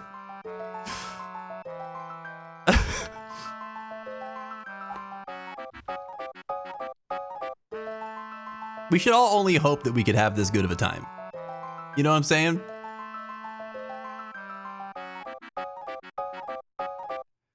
Oh God, what did I do there? There we go. I need to know what this thing is. What are we fighting? All right, Reeps. Enjoy dinner, man. A space for the unbound without crying. Been good, been chilling, getting back into the swing of things in 14 and prepping for the upcoming raid tier. I hadn't played for 4 months before now. Dang, man. So you had some work to do jumping back in. Everything going good in life though? Stuff outside of gaming, all right? All right, you know what to do, mommy. You kiss the boo-boo, make it better. This thing's called a Megasaur. Ow. I'm sorry, Megasaur. I feel really bad. It's like you were having the best of times. And now here I am, ruining your life. Do you like lightning? I was an electrician in a past life, you know. Defense lowered by electric shock? That's a thing? Well, today I learned. Oh my God. And it's shocked. It's oh, that's right. The people were telling us that electricity stuns the dinos. All right. Getting my wits about me now. I watched someone play A Space for the Unbound and I couldn't help it. I don't know what A Space for the Unbound is. What kind of game is that? Oh yeah, things are uneventful in a good way. I love to hear it. Love to hear that, Lucy. Man, there are prehistoric fiends. Hello. Oh no, wait, these are the other tribesmen. That's right. These are the reptites.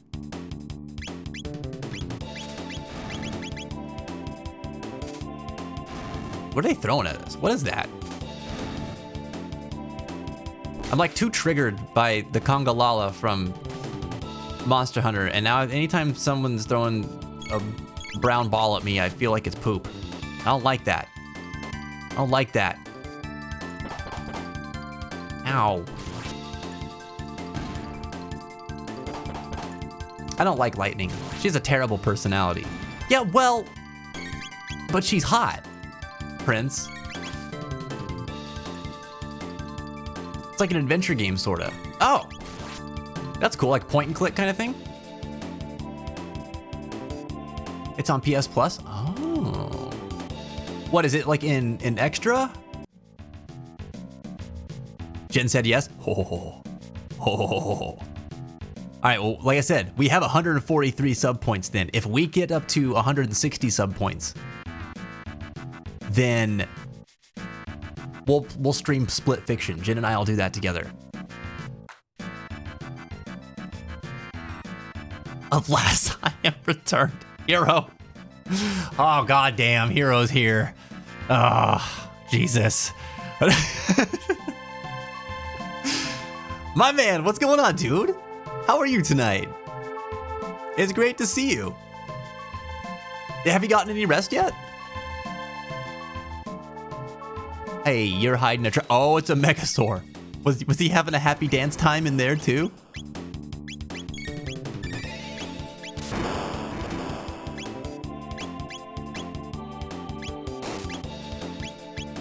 What the heck? Why did she do 230 damage? Now this thing's resistant to... Oh, it's because of the lightning lowering its defense. So that happens every time. It's not just a chance. Oh dear God. Yeah, I don't know what you guys are expecting to do against lightning infused mommy. Can't do nothing. She's charged up. Currently fighting a Congalala while eating. No, Huey. Huey, no. No, you deserve so much better than that.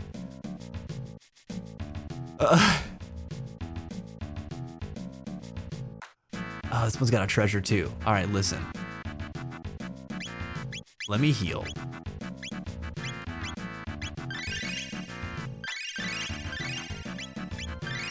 Okay. My boy's gonna need an ether. There we go. My day's been super good. Continued Black Clover and re-experienced scenes giving me goosebumps. Oh, really? Wait, did they have like flashback scenes where you're at right now? Nice, dude. I'm glad you're getting back into it. I know you're worried about it ending, but I know how much you love Black Clover, so I'm really glad that you're getting to continue it. I hope that the ending of it is a satisfying conclusion for you too when you get there. All right, hold on. We gotta do this in order. There's an order of operations here. Lightning the Megasaur. And then mommy punches the Megasaur. And then we send the Megasaur to the Ice Age. And then it perishes. I love its dumb little face, dude. It's my favorite. Oh, recovered from shock? Get out of here.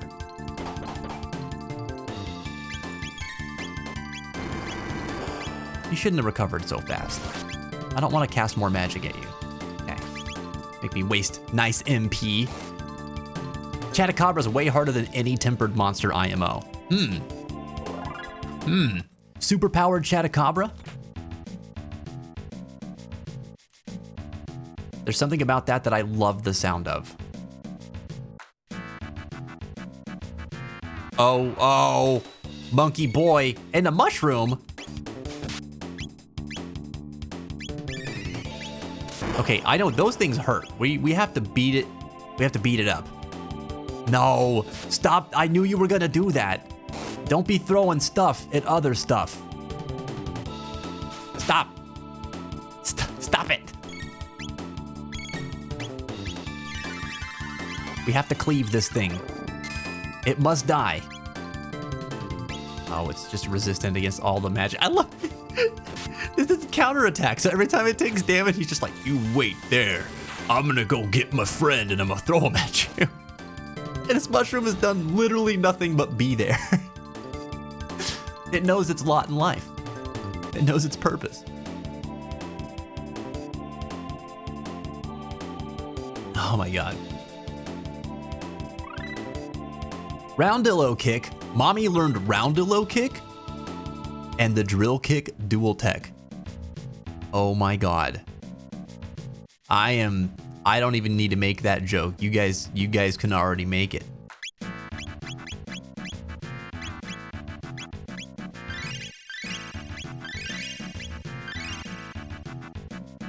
There it is. There it is, Ghosty. Add it to the Ghosttionary. That's a good entry.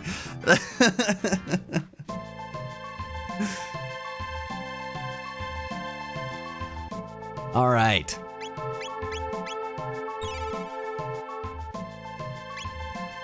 Reeps, welcome back, man. Jin responded. She responded in, I think, Keeper's Camp. We are a go.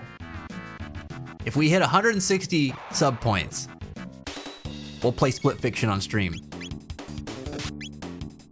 Let's jump kick this monkey. Oh my god. Oh, the power.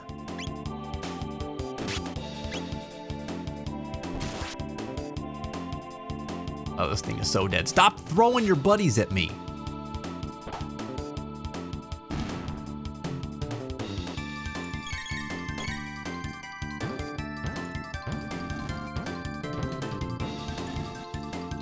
They just leave? Okay. If their purpose has been taken away from them, they simply perish. What is this, Nier Automata?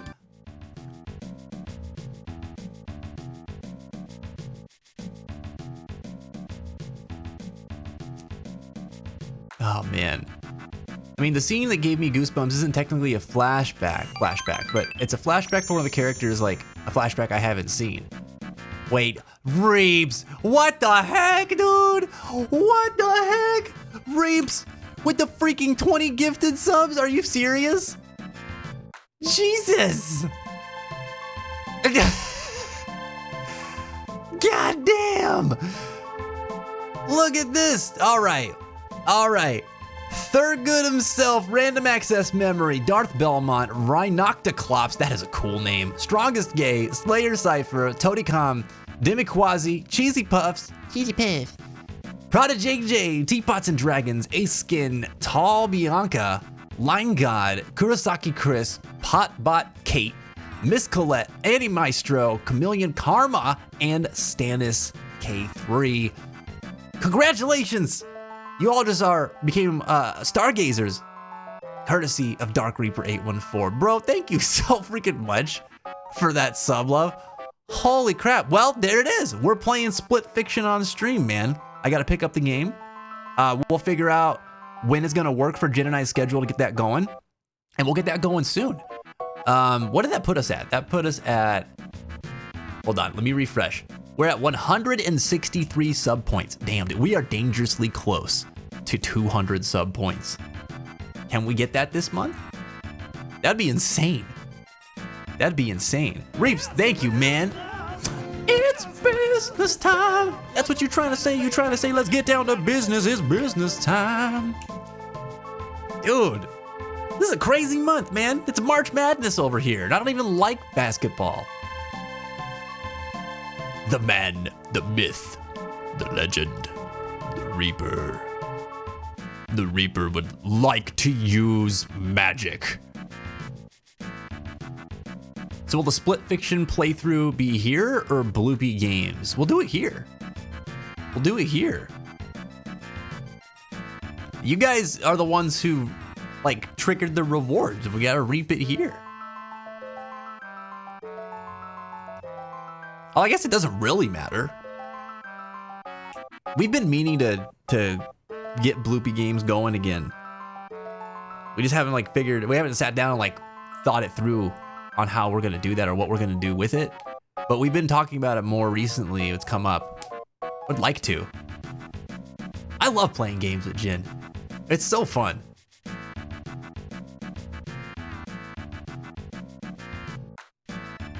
I like that March Madness. Dude, it's what it is. It's what it is. We're going nuts this month. I love it. No, don't say that up. Don't bring that omen upon Bloopy Games. All right?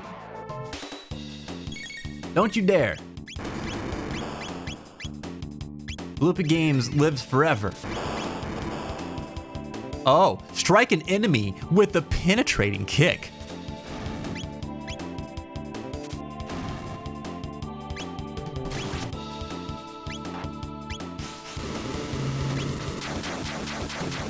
Look at her go. Oh, like, what? 675 damage? What the flux? Jesus. Hell yeah, dude. Man, that's gonna be so fun. That's gonna be so fun. Split Fiction looks so good. And we've already got a friend in the community that is just raving about it, so I cannot wait. I cannot wait. We'll get it figured out. We'll talk about it, and then I'll put it in the announcement for next week as to when we're going to do Split Fiction. Okay, we'll figure that out. Fitting as in Germany, there is Mares with Hairs, which is a nice charity event. Really? What is that? La Llorona got Bloopy Games. No. No. Bloopy Games would never hang out in the Arroyo, okay? Never ever. We know better.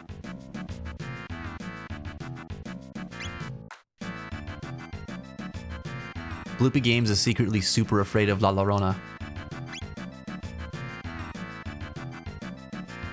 I'm good. I was trying to determine if I needed to use any healing items. Although this is probably a boss. Maybe we should shelter. Just so, you know, we're nice and healthy.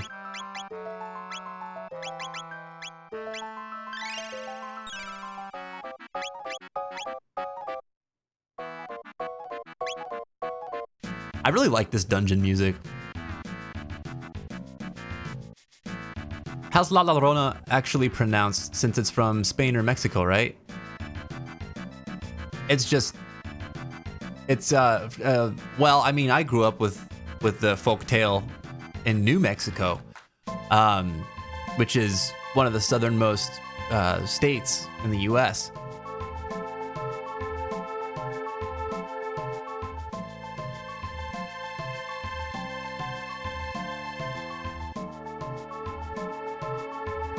So Mares and Hairs is from a German streamer. He's collecting money for charity the whole month, and it gets donated to an organization for cancer research. Oh, I love that. That's awesome. That's like what we do with the St. Jude Play Live events late in the year. Actually, wait a minute. Extra Life, I think, is the one that's in the fall. And St. Jude Play Live might actually be a spring or summer event. Hold on, let's look this up, because I think I always get the two mixed up. It's been a while since I've done St. Jude Play Live.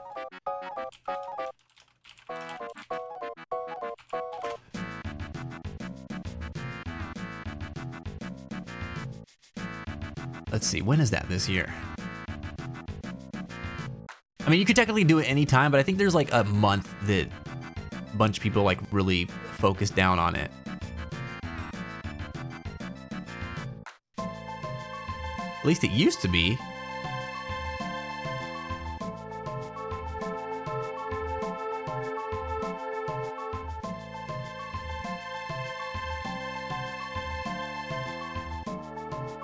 I'm not just seeing it at a glance. I know they have a summit because Zenith's been going to it the last couple of years.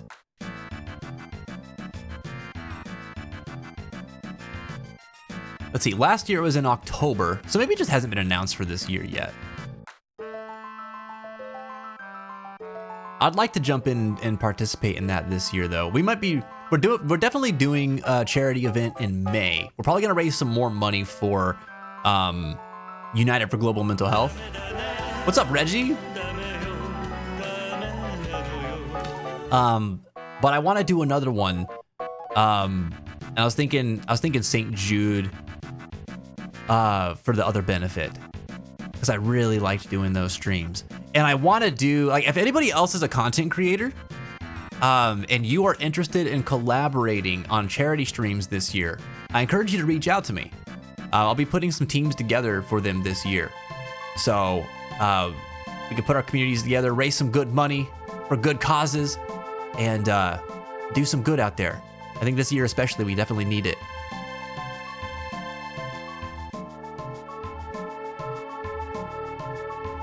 Ghost stories always interested me a lot. Oh man, you should talk to Mel about those. Mel, you were the one who was listening to podcasts about like ghost tales and stuff for a while, right? And I know you have the Cryptids podcast that you really like to keep up with. Which I know cryptids are a little different, but you know, they're nice and adjacent, I think.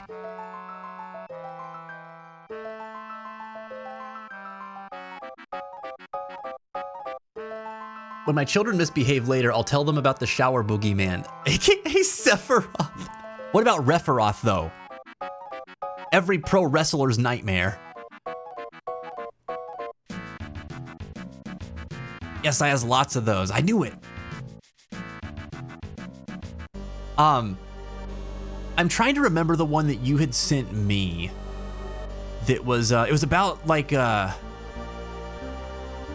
No, that wasn't the ghost story, was it? It was about the actual guy who just like showed up out of the blue, and then like he was killed or something like that. Why can't I remember the name of the story? Not the podcast. Caspar Hauser. Yes, that's the one.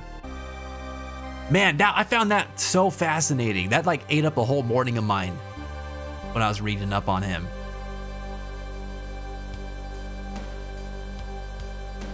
I spoiled myself about something in KH2 and now I'm very excited. Gotta finish KH1 first. Oh man, Reggie! Anybody in the chat care about Kingdom Hearts spoilers?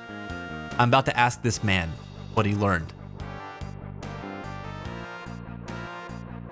All right, here we go. What in the world? Could those filthy apes have crafted something this advanced?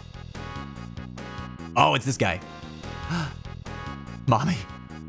Azala. Oh, wait. What's her voice now? Azala. And so the hairless apes arrive. And these new ones appear to cut from a finer cloth than Mommy. Perfect. This should make things easier. Tell me, apes, what is the true purpose of this device? Tell Azala about the gate key? Why would I? They seem evil.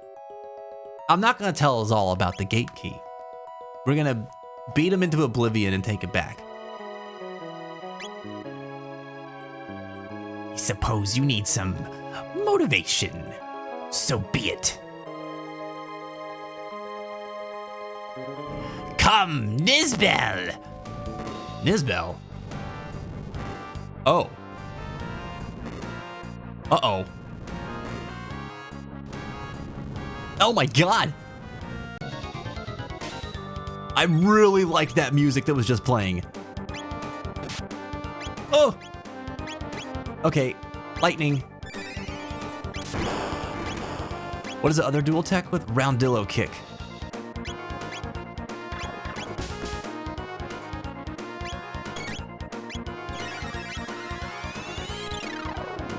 All right, we gotta do that dual tech with my boy and mommy.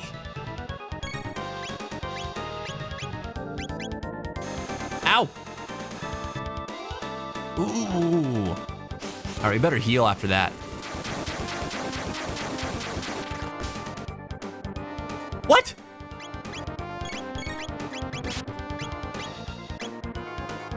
Oh my god. All right, that didn't do nothing. We got kiss it and make it better. Mommy needs more health.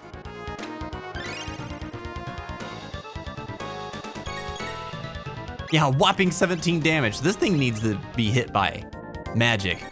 What about Ice Sword?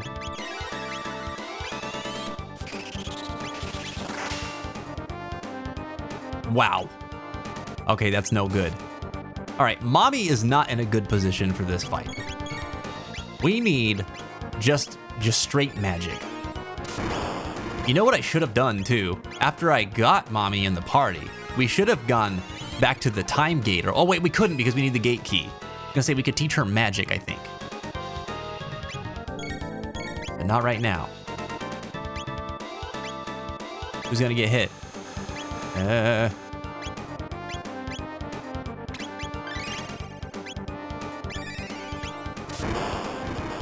Oh god, Beepo! Beepo's gonna perish! So wait, did he just recover from... Oh, there it is. Okay.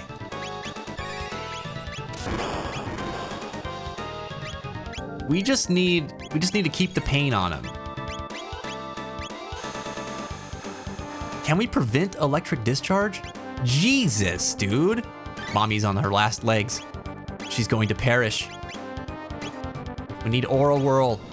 Oh no!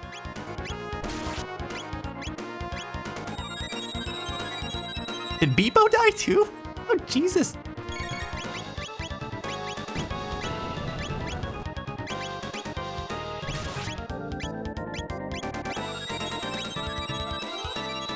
This is rough.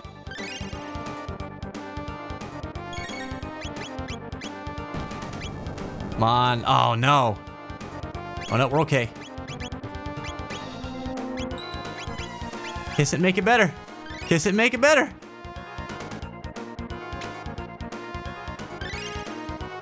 All right, I've got it. We're about to do some big damage. So hitting it with lightning causes it to electric discharge in retaliation.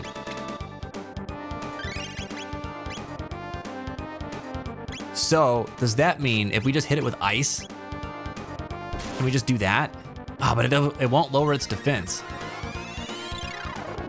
Let me get one more big heal, and then, oh, ice doesn't do anything.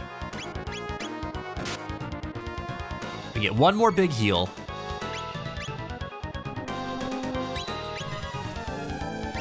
I'm gonna hit it with lightning, and then we're gonna try and do like a last ditch dual tech with the penetrating kick and see if that's just gonna finish him up. All right.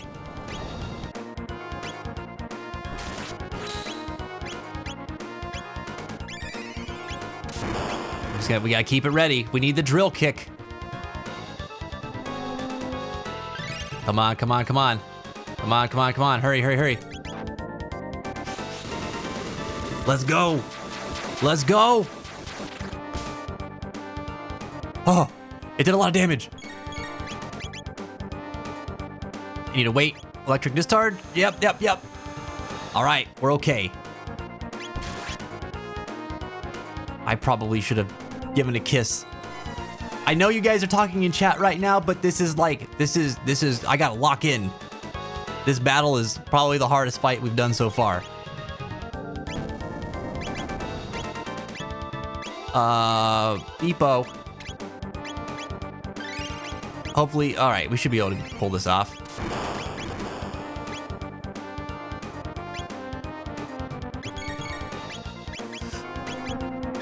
Get him. Get him. Come on. Come on. Ted, you're going to sleep? Oh, I hope you have a great night. You keep your head up and your heart strong. Oh, God. We're gonna need an ether. My God. Sleep well. Oh, that's Mommy? Good night from here. Have a good time. Yeah, this is Mommy. This is Mommy. Isaac, what's up? Welcome back to the fence. Ah! Sorry, I'm getting my booty kicked. I'm out here trying to survive. Jesus. Yeah, Reeves gave out the gifted subs earlier. My God. My God. Oh, I meant to say, Isaac, I saw your text message. I haven't had a chance to get back to it yet, and I'm sorry. Please forgive me. But yeah, I'm glad that you saw mine. I really just wanted you to know that I was thinking of you. Is there another dual tech we could do? Maybe jump kick? Can we do this?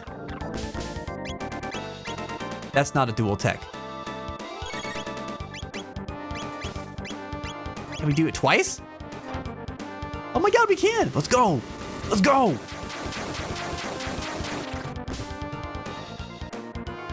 Oh no. Dang, this is a long fight, dude.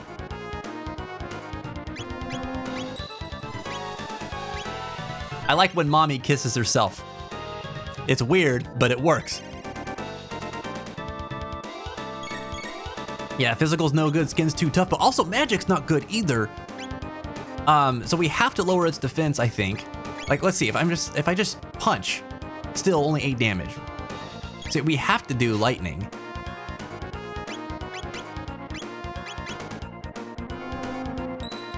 And then we have to capitalize on that window to deal damage, then be prepared to heal from the electric discharge. At least so far as I know, that seems to be the winning strategy with what I know. Ow.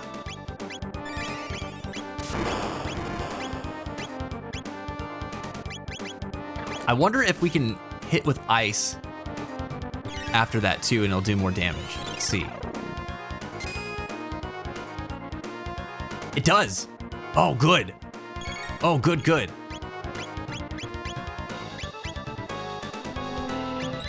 Oh, I probably should have gone for another round of attacks. We had enough time.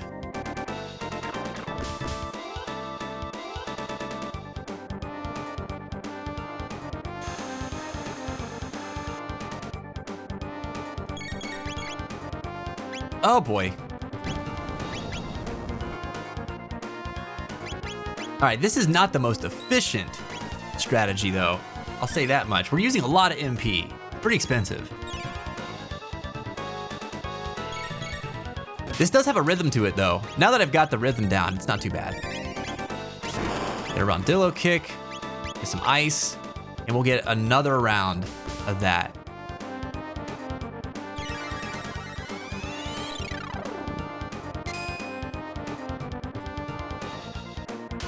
He's dead! Grr! No problem. No problem. Little slip up early on in the fight. Had to use some Athenian waters. It was a close call. But not too bad otherwise. Cool. Yes, we have more powerful Beepo. And you were just hanging out watching this? Okay. The apes beat Nisbel. Give things back my boy now. Very well. You've won today, but know that we reptites are the rulers of this world. We'll not surrender it to you, filthy apes. Is the gate key all right? Oh, thank goodness. It looks like it's okay. Azala come anytime. Mommy, no. But. Bleh. My boy leave? No, my boy. Mommy, no fun. Thanks, Mommy. I've learned a lot from you. Sorry, my boy.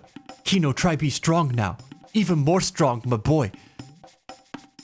Come again, my boy. Have party, drink, eat, dance, fight, fun. You just come with me. Come again, my boy. Oh, God. I can't wait for Mommy to join the party. Like, long term. Did you quote me on that? Oh, my God. No worries, man. It was so sweet. Oh, good. Good. I'm glad you liked it. I don't know. I was scrolling through Facebook that day and I saw your sister's post and I was like, that was just so nice. And it got me thinking, you know. Oh man, the ads, they snuck up on us. All right, listen. I'll be back. We're gonna do a quick break. I know most of us, if not all of us here, are subs, but I need to stretch my legs a little bit, refill my water. When we come back, we'll play some more Chrono Trigger. And yeah. Thanks for tuning in. I'll see you soon. There it says, you can do the dishes properly. That's good enough. Putting one's heart into it isn't always about making it special, but not putting your heart into it could mean maybe some of the dishes having like Tony stains or something like that. Tony stains? What are Tony stains? Like some guy named Tony just came in and like spit on your dishes and then left? Or like Tony is the pizza guy that brought food and then his pizza is left on your plate? That kind of Tony stain? Tony, stop it. Stop doing that. I told you to quit coming in here and spitting on my plates. Go back down to the corner where you belong. May your heart be your guiding key. It's wild. Shadowheart was like over here, and she was like, dang, I don't know what's going on in there. They're probably having too good a time. I better stare out here and ponder my past and wonder, what on earth am I ever gonna do if I find out that my whole life is a lie? And then Karlak was over here like, damn, Problems, your booty fine. It's so good. I don't wish that I had a booty like that. And Problems was like, I know. Isn't it fantastic? I'm gonna go over here and sniff these flowers because, I don't know, they're really pretty and colorful. And then Will was like, but you know, I actually wonder what's going on in there. Maybe they won't notice if I just open this door. Another muffled cry. Two inside are still in the throes of passion. Uh-oh. What the hell are you doing?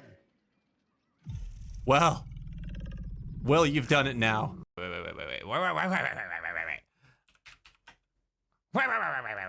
I need to look this. Oh, you're too heavy to throw. Oh, that would have been so funny. To pick her up and just hurl her at her friend over there. Oh, but wait. Her friend is small. Please let this work. I want it to work so bad. Can I? It says disadvantage. I'm gonna try it anyway because it'd be too funny not to try.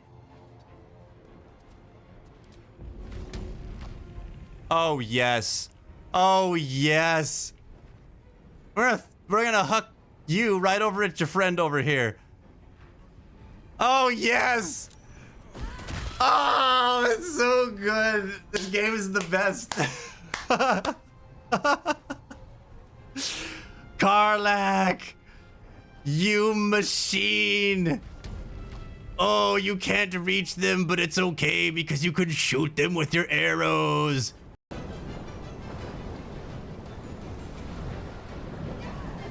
What did he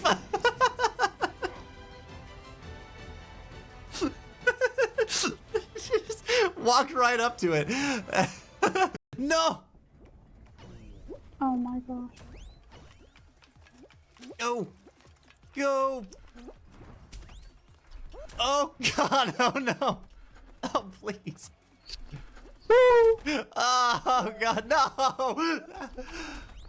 Oh, it continues.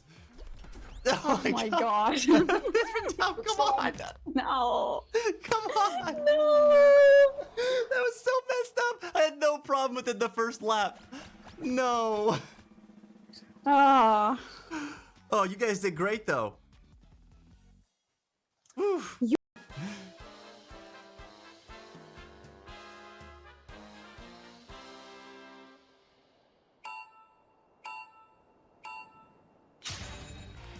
I forgot how to play.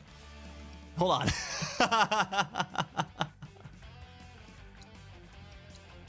I hate this. How do people just go through the story? How does anyone walk into a new place, see all this, and be like, nah, I just need to go beeline it to the next objective? How do you do it? How are you not like, wow, wow, wow, wow, wow, wow, wow? I just don't understand. I don't understand. Y'all are built different. Fooled you, didn't I, my boy? I knew it. I knew it. It's me. But everyone keeps calling me lean for some reason. It's me, Beepo. I'm glad you came. We were only together for that short time at the fair, but somehow I knew you'd come for me.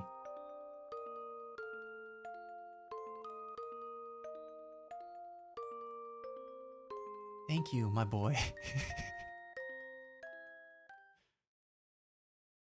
What's happening? All right, welcome back, everybody. Hope y'all had a good break. Oh, we're playing Chrono Trigger tonight. This is a good clip. We're playing Chrono Trigger. It's episode 9. I forgot to change the title earlier, man. That was totally my bad. It's episode 9 of Lost to Time, the Chrono Trigger series, and we're having a good time. We're having a good time today. If you're enjoying Chrono Trigger and you want some more Chrono Trigger, I encourage you to join us tomorrow. We're going to be live for 12 hours from 10 a.m. Eastern until 10 p.m. Eastern. So 12 hours of Chrono Trigger goodness. We're doing a marathon to celebrate reaching 100 subs this month. Which, I mean, came like almost all at once last week, man. People went wild. It was really, really cool. So we're gonna celebrate tomorrow, but also we're doing our trivia. Our monthly trivia is gonna be centered around Greek mythology at 6 p.m. tomorrow. So if you're interested in trivia, if you like Greek mythology and you want to come and try your hand at becoming the next trivia master, definitely tune in tomorrow evening as well. It's gonna be a lot of fun. I took a look at all those questions for the trivia, by the way. It looks great. Keepers did a really good job with it. I'm pretty dang stoked, man. So, we just defeated, what was it, Asbel? His monster frisbee that he threw at us. We got the gate key back. We can go back to our time, but we have to leave mommy behind, and I don't know how I feel about that. I'm not cool with that. Hopefully we'll come back and pick her up in the party for later, which of course I'm sure we're gonna do that.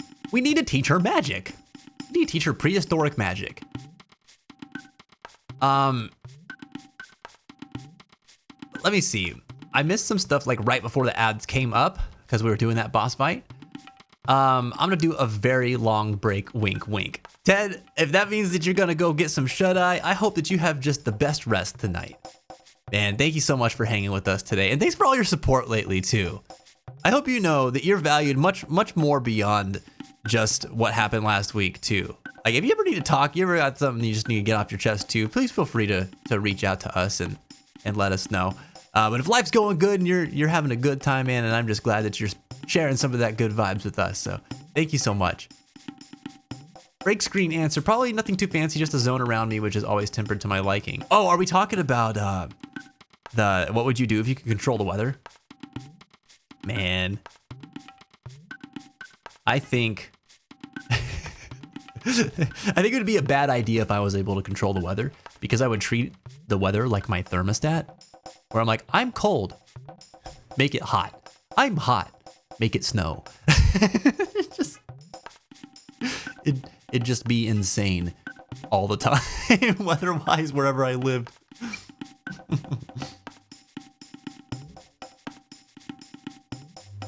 Oh man, that's a great voice for that character. Oh, for Asbel? That was his name, right? Or Azella? Maybe it was Azella. I'm getting it mixed up. I don't know what it is. Maybe it's just like the Dragon Ball DNA in the artwork because of Toriyama's involvement in this game. But like, if he felt very Frieza to me. But I can't do a good Frieza. I did something adjacent.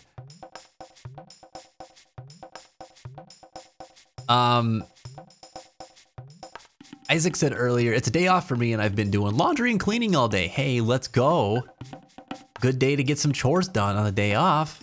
Right on, man. How are the cats? How are they doing?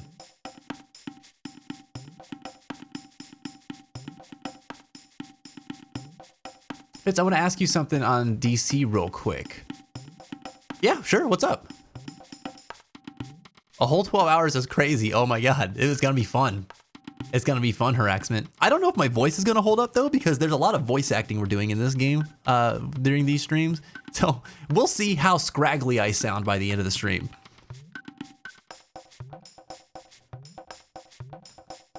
It's gonna be fun though, I tell you that much.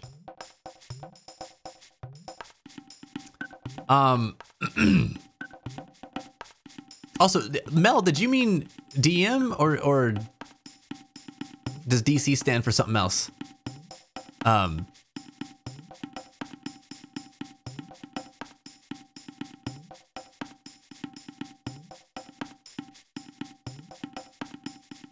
Oh.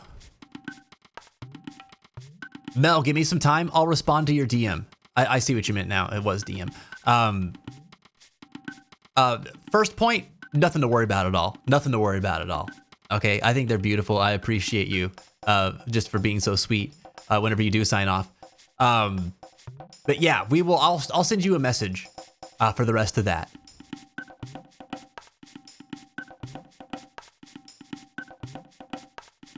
I just realized I missed a bunch of stuff and. I'm sorry, the keepers of the fence are wild. And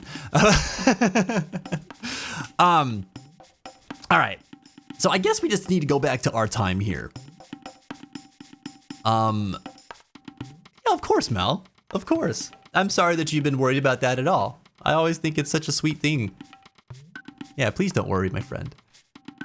Don't overdo it. Take frequent breaks and lots of water. Oh, there will be breaks. There will be breaks for food. We will be restocking on the water. We might be doing some stretch breaks, which actually I need a stretch break redeem. I don't know why I don't have that. We spend so much time sitting here sometimes. We lose track of time always. We're gonna need something like that. At any point you can switch to Monster Hunter Wilds if you get tired of voice acting. That's true. That's true. I tell you, I gotta get ready. I gotta make sure I get ready for bed early tonight so that I'm ready for tomorrow. Mimu with the squats. Oh my god, let's go. Let's go. It's squats time. I wish my friggin' camera was doing what it needs to do. Look, it's doing this. Why is it doing this? Oh wait, is it? Oh, you know what? It just got messed up.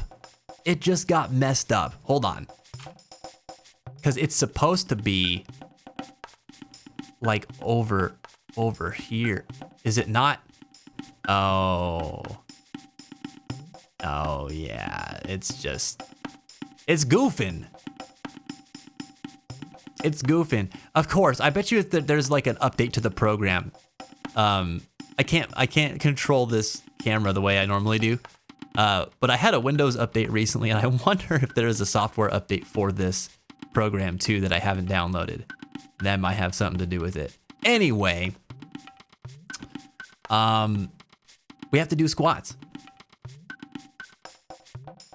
We get my squatting tunes.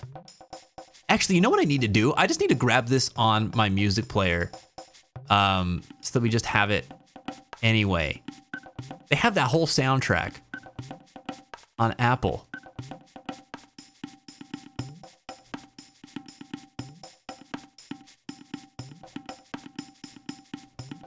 I've been going back and forth between like YouTube and other stuff recently with this.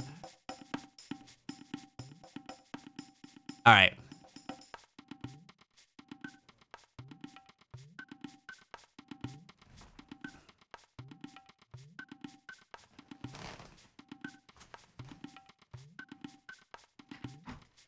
And mind works, Mel.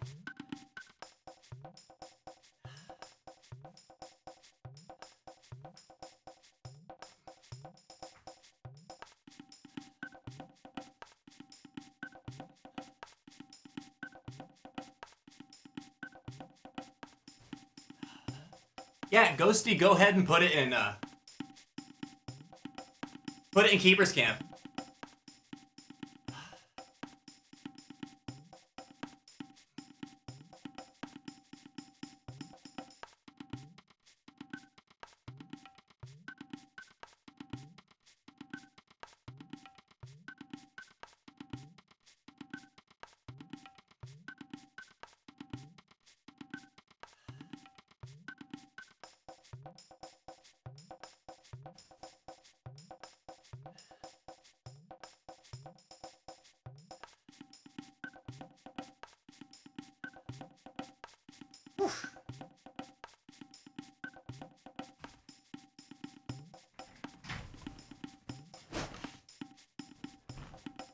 I'm so glad this has been something we've been doing more regularly. I already feel the difference, man. These squats used to kill me. And we used to only do like 15. Now I feel them, but they're like, I'm not like exhausted afterwards. All right, let me see. Ghosty, you needed to ask me a question, did you not?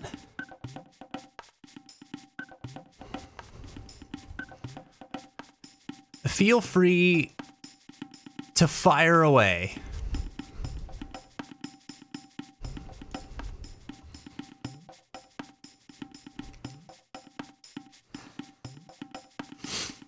When I'm fit and not in bed, I enjoy joining you in them. I love it. I love it. If anything that we do on this stream motivates you guys to do something that's like ends up being good for you, I love that. That's awesome. That's part of what it's all about, you know? Mel, all I want for you right now is just to feel better, feel back to a point where you feel like you can do the things that you want to do again. So if you just need to rest in bed and recoup right now, you're doing the right thing.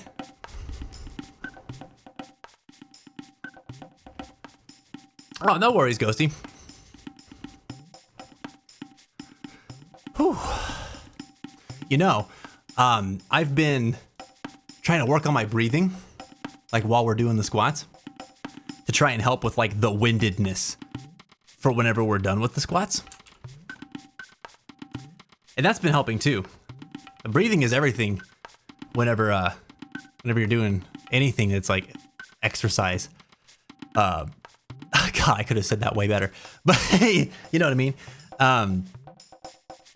That's not something I always focus on. So I'm trying to get in a better habit of that too. Because I really would like to get just like more exercise in general. I've been doing them too, and my legs have been feeling real good. Hell yeah, Mimu, I love to hear it. Love to hear that. It reminds me to do them too, says Huey. Yeah, dude. Let's go. We're all gotta get in shape together, man. Although at some point we might have to start doing something other than just legs. I don't have it in me to do something other than legs right now, though.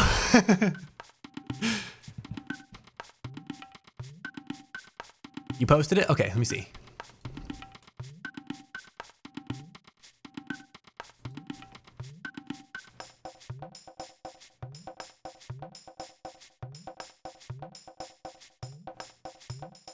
Oh.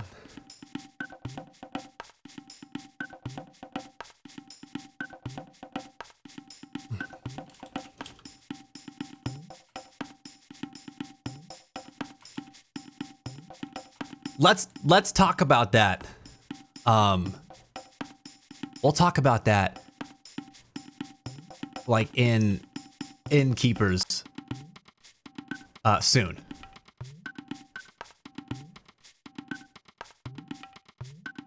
Okay. All right, I guess we gotta leave. This is the last. I don't want to, but we have to. Wait. Oh, I thought that was something they already said. Oh, I should have read that out. My bad. All right, let's get some of that happy water. Oh, you guys don't have happy water. Who's got the happy water? Is it these guys? No. These ones. There we go. Yes.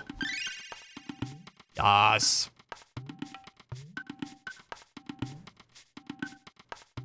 All right. The way that we get out of here is it this mountain here? I think so. Yeah. Can we just avoid all these dinos? I guess not. Oh God, I forgot. You skip those once they surround you. Oh, and now we don't have mommy. We are without the mommy power. It's okay though, we've got Lejin.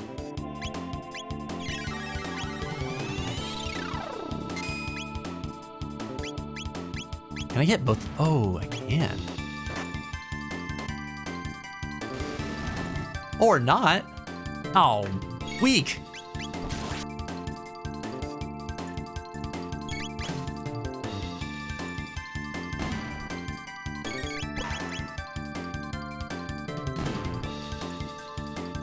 Okay, question. This whole last leg of the adventure was getting the gate key back. But what was the point of all this? Before we came back to this time period, we talked to Melchior, who... Did he actually give us the Masamune? Or no, we had to come back to this time period to get the red stone so that we could have him repair the Masamune. That's what we were doing here, right? So now that's where we got to go back to.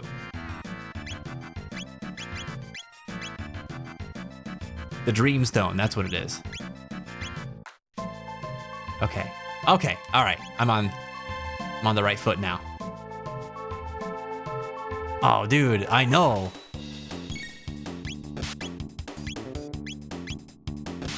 Oh, right, we have to dual tech. Can I do... These things really aren't weak to fire, are they? I'm just gonna beat them up.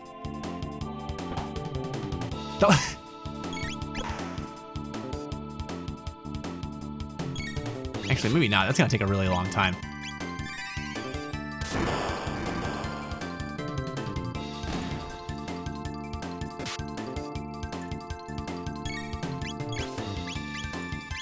Man, you know, I never thought of myself as being much of like a retro guy. Like I grew up obviously with like a lot of the retro games, but I never thought of myself as like streaming a lot of retro games.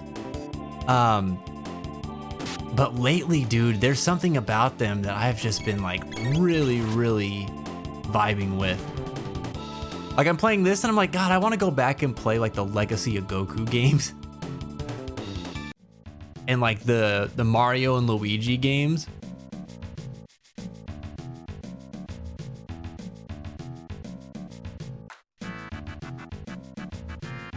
If you want to just beat him up, you can use the auto battle mode. Oh, I think I didn't even realize there was an auto battle mode in this. It might have taught me about it at the beginning of the game and I just totally forgot. It's a little sped up and uses only attack. I kind of use it so often to speed up animations. That's great to know. I will definitely do that. How do I turn that on?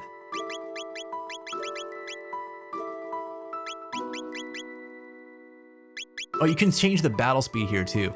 Oh, you could make it faster? Wait, we've been at normal? Battle speed is so fast by default. Wild.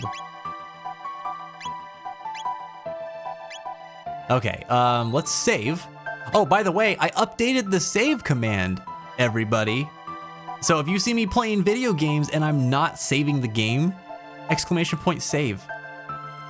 Help me stay alive. Especially as we're playing retro stuff. Retro games are a labor of love. They were made of love and attention, lots of cool ideas. In recent times, it's all about the money and games are rushed and mean. Yeah, like don't get me wrong, there's a lot of, like I love modern gaming. Like there's a lot of really cool stuff that's coming out. Some of my favorite games have been in the last few years. But like, it is different, isn't it? It's a lot different. They feel very different. And you can tell, like there's just so much trendy DNA in all of modern gaming where it's really hard. It feels like it's really hard as a gamer to pick something up that just feels entirely original. even in the indie space. And but indies do it a lot more than any other facet of the games industry. Like you'll almost never find it in AAA industry just because of the nature of it. You know, people invest too much money in it. So they gotta deliver, but I mean, I don't think they got to. Like, it's really hard for them to not focus on making money at that point, which is a shame. I wish people would take more risks, but I also understand that like that might be a selfish wish of me, considering jobs would be on the line and stuff if the game doesn't do well. But I think that games that are trying to be original and trying to do something that's like avant-garde is the way that you catch people's attention, and that's how you come up with a beloved game, you know? And then you're right, Reaps. They did that a ton, like in the 90s and early 2000s, because the landscape of gaming was just very different. It's why when in battle. Okay, thank you. I'll definitely keep that in mind. I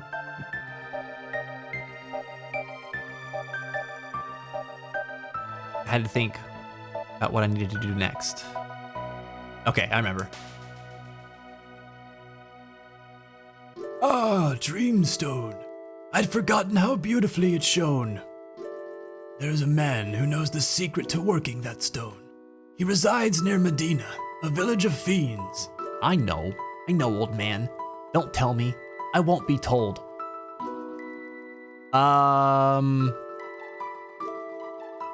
Yeah, I'm happy with the party. Which portal? Was it this portal? Yes.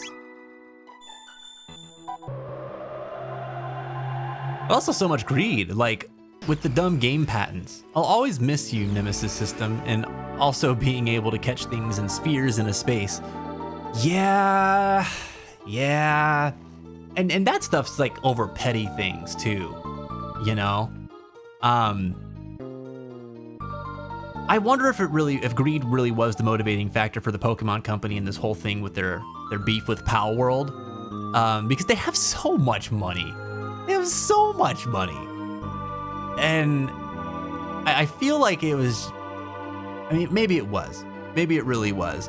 I remember someone making a video about like the whole legalities around it and like what the motivations might have been for Nintendo. And I don't think that it was just that Pal World existed in the form that it did, but like Pal World was pursuing a lot of stuff that like Pokemon Company had done with their business model too. They were going for multimedia stuff. And then like they were trying to like, I think they partnered with Sony so that they can work on an animated series. They're making comics. They've got artists doing web comics for them now that are Pal World. Releasing the game multi-platform. There's just like a lot of different things that seem to be entering Pokemon's space. But it's like, Pokemon is Pokemon, dude. It's like so, I don't know. It's like a one-sided fist fight trying to like do what they're doing with that. And the patents that they were filing is pretty wild. A bunch of them got rejected, by the way. Did you catch that, Reaps? There was a lot of patents that the Pokemon Company filed during that lawsuit that didn't get accepted.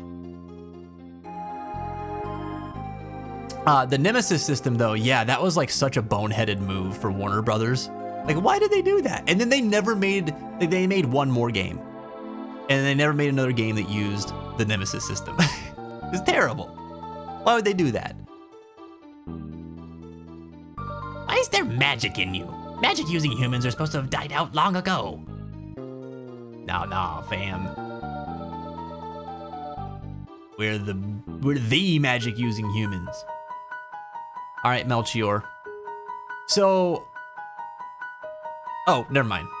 I was about to express a silly thought, and then I realized that's the same time period. I'd love a Souls game with the Nemesis System. That would be wild. That would be so cool, actually. Also, it'd make farming much more interesting, wouldn't it? It's tough. I often try new games and think like, okay, that's neat, but so extremely rare to hit, like Chrono Trigger. Yeah, they're made differently nowadays, you know? Chrono Trigger is a special game. I mean, obviously I haven't finished it or anything yet, but what I've been experiencing of it, there's such smart ideas that are contained in this game, and I imagine if I had played this when it came out, it would have been absolutely mind-boggling. Because nowadays, I mean, I've seen a lot of this stuff in some modern turn-based RPGs, like AA RPGs, still experiment a lot with their battle systems and things and their mechanics. But they don't put all this kind of stuff in one place, you know? It's kind of spread out across a lot of different iterations of this franchise, whether it's something like your Hyperdimension Neptunia series and or your Adelaide series. But this all being in one is really, really cool. And so for it to come out in 1995 is pretty baffling to me. Like, they were onto something here. And yeah, there's just not a lot of games that come out now that, like, there's so much innovation in one package, you know? And right now we're in this trend of remakes too, which I'm getting, I mean, I say I'm getting sick of. We've already had this conversation. You guys know how I feel about remakes. I will absolutely play them and get excited for them, but I'm also tired of them. You know what I mean? It'd be nice to, I just want to see the industry take more risks again. I missed that. I like when they did that. And then I don't think that it's too much to think that they could do it again. I know they could. They just gotta start doing it more, you know? Dear me, you truly found a Dreamstone. Yes, that'll do quite nicely. With that, I can make the blade whole again. But first, the Masamune, and now this Dreamstone. How in the world did you... No, I suppose it does not matter. Make yourselves at home. This will take some time. Can I make an omelet? I'll lend you a hand. Of course she will. So it's just me and Beepo now? All right, Beepo, you want to make an omelet? Let's do it. We'll make the best stinking omelet that we could ever make in this time period. Wait a minute, Melchior doesn't have any chickens. All right, we might be in trouble.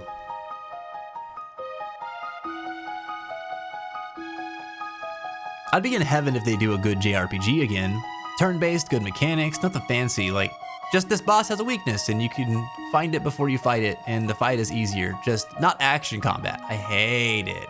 You need to be playing more AA games. There's still tons of turn-based RPGs in the AA game space. They don't get me wrong, they do experiment with other types of like battle systems. They have been playing around with more action combat. But you can still find a lot of turn-based games.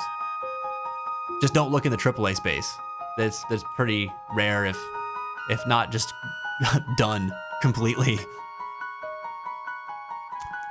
Says the guy who was just talking about Pokemon. A turn-based RPG still. Barring the Arceus games. Or the Legends games, I guess.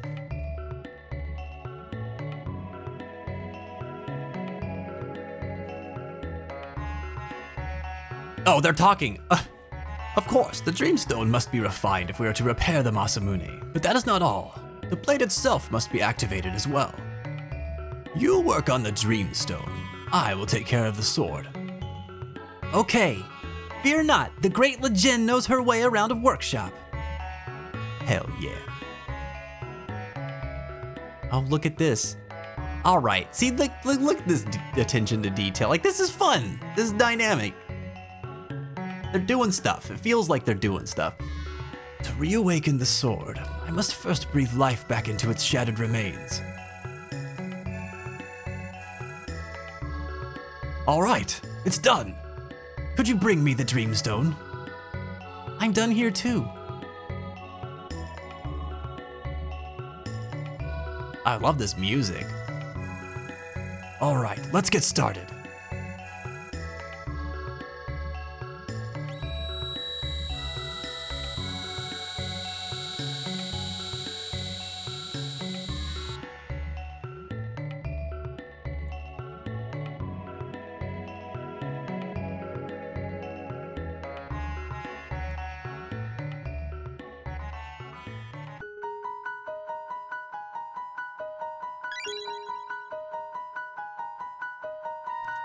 Octopath was close, but it missed that one small notch for greatness, which I can't even suggest what it's missed.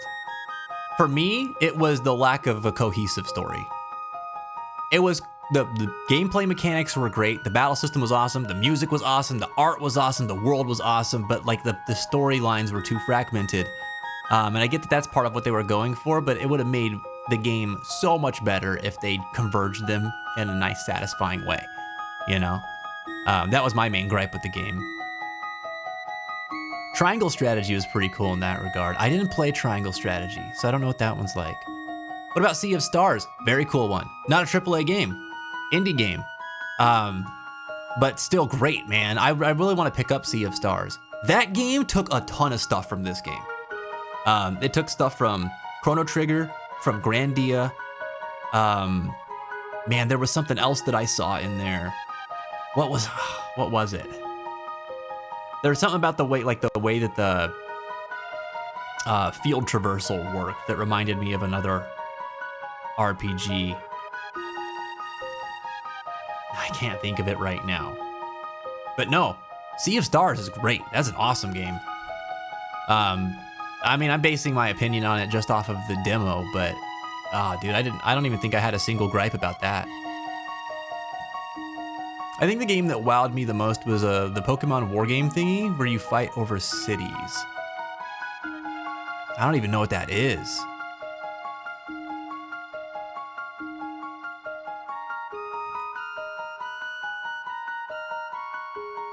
Chained Echoes was also okay looking. I haven't heard of Chained Echoes.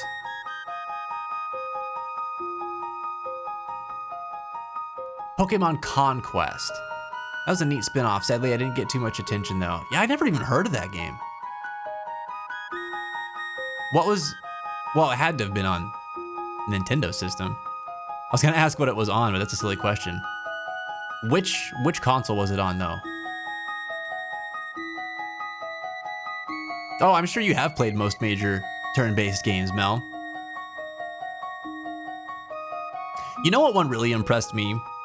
And this is more of a RTS than it is turn-based, but it still counts to me.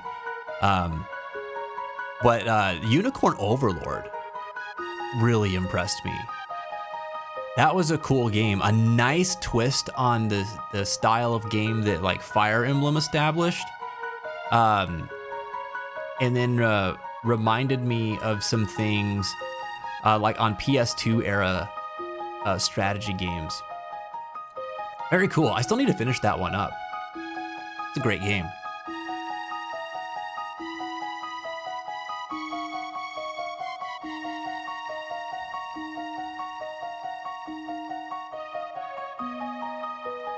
I don't know if you guys saw Haraxman's trailer for the Chrono voice dub, but it's absolutely amazing. Yeah, I'm gonna be checking that out. You did see it though. That's awesome. I'm glad that he posted it. He shared a like a snippet of it. Was it the last time we were playing Chrono Trigger? No, and maybe the snippet of it isn't the right way to put it. It was a tweet that he had put out announcing the project where they had some of it done for like the very, very opening sequence of the game. And that was pretty exciting. I'm looking forward to checking it out. Yeah, that's it for me with a lot of modern RPGs, says Huey. There needs to be a really compelling plot hook, or like right from the start. Yeah. It's like such a combination of things for me. I mean, I'm an enjoyer of most games. It's kind of hard to disappoint me, to be honest, because I like to just sort of be like I have my preferences. There's things that I really, really enjoy. But there's a lot of games that I'm just like, this is cool. Like I like this element about it, and I'll spend most of my time appreciating the stuff I do like about it. And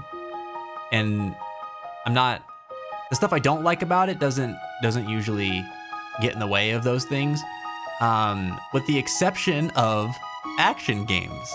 There's a lot of action games that I've played where I'm like, I don't really like this. Like I played that game Evil West I gave it like a solid 2 hours to try it out, and because it was like free on PS Plus 1 month. And I was looking forward to that game. I was like, this looks like a pretty interesting game. And I started playing it, and I was like, you've got a lot of mechanics that seem like they would be exciting on paper, but the game just felt like it didn't feel good to play. It felt kind of cumbersome, and I didn't really care about the narrative. The voice acting sucked, in my opinion. There's nothing compelling about it to me. And so I powered through that last hour thinking maybe there's just something that I need to get to that's gonna hook me. Nah. And action games have a hard time actually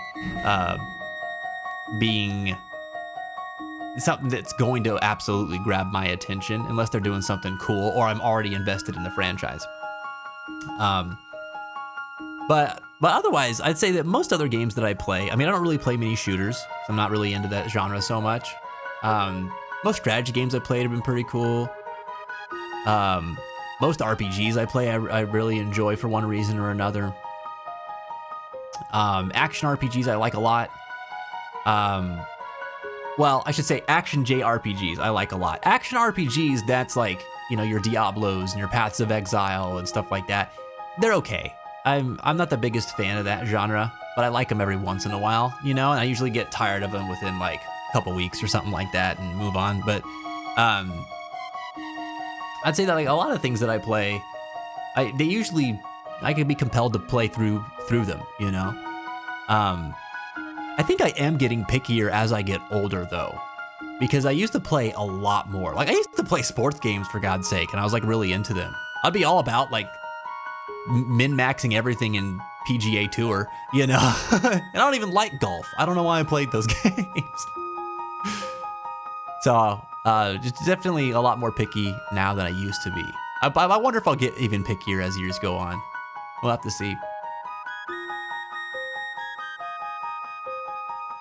The only modern turn-based RPG I remember playing recently is Persona 3 Reload. Man, I love Reload. That was good. You also played Metaphor ReFantazio. It's for the DS, but probably the newest game on my list of must-plays. Pokemon Conquest was on the DS? Like just the regular DS? Wow, I totally missed that one. You're in like a Japan-inspired land and get a partner, and after some talking, you basically start to take over the world. Battles were like Fire Emblem style and light, in which you order your Pokemons around the battlefield, and if you win a major battle, you get the city and the resources, and then the opportunity to catch Pokemon from there. That's freaking cool! Oh man, I like that a lot. That's really awesome. On the DS, huh? I might have to look into that one. I bet it's so hard to find now. I'd probably have to emulate it. That was me trying to play Forspoken. But when I was talking about Evil West, oh man. See, I was so excited about Forspoken. I was like, this game looks awesome. And then it came out, and the demo came out. I played the demo, and I was like, I want to like this more. I really want to like this more. But it just didn't grab me, man. It had a lot of elements that I should like. But again, I think it was how it felt to play. And it just, there was something not there, you know? The story seemed interesting too, but it was something about how the game felt to play. That was the main killer for me. Cool mechanics, but I don't think that the button mappings were intuitively set up. I don't think that the player experience was very well thought out in how they were supposed to interact with the game itself. There was just like a lot of barriers, like something that I would expect from an action game in the early 2000s, you know, when they were still trying to figure out what does a good button mapping look like for action games, when the genre hasn't really existed before now, you know what I mean? And but we're in the 20s now, dude. Like we've got that figured out. They're trying to reinvent the wheel, and it just didn't really work out. Yeah, I was disappointed in that game, man. I really wanted it to be something I liked.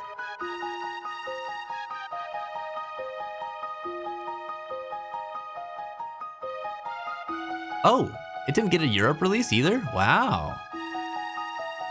That's unfortunate. That's like what happened to oh, there's a recent like mystery game that had like some thriller horror kind of elements to it. What was it? It had the guy from Stranger Things in it.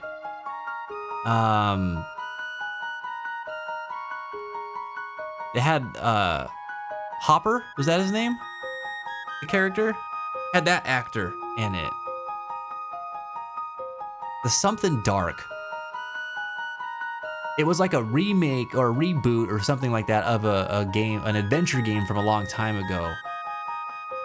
But it was felt like a completely different experience. Why can't I remember this game's name? But it came out and it had like no publicity whatsoever. Like people didn't even realize it came out.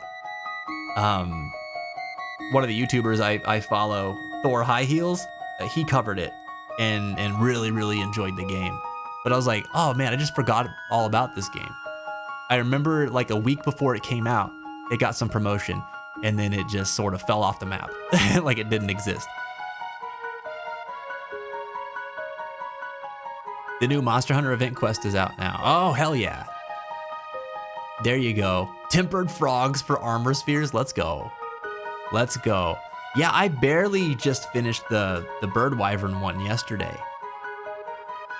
I'm glad I got that done.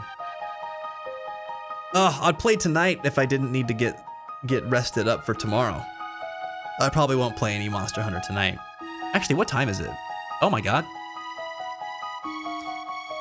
All right, I should move ahead in this game. Let's see. Sorry to keep you waiting.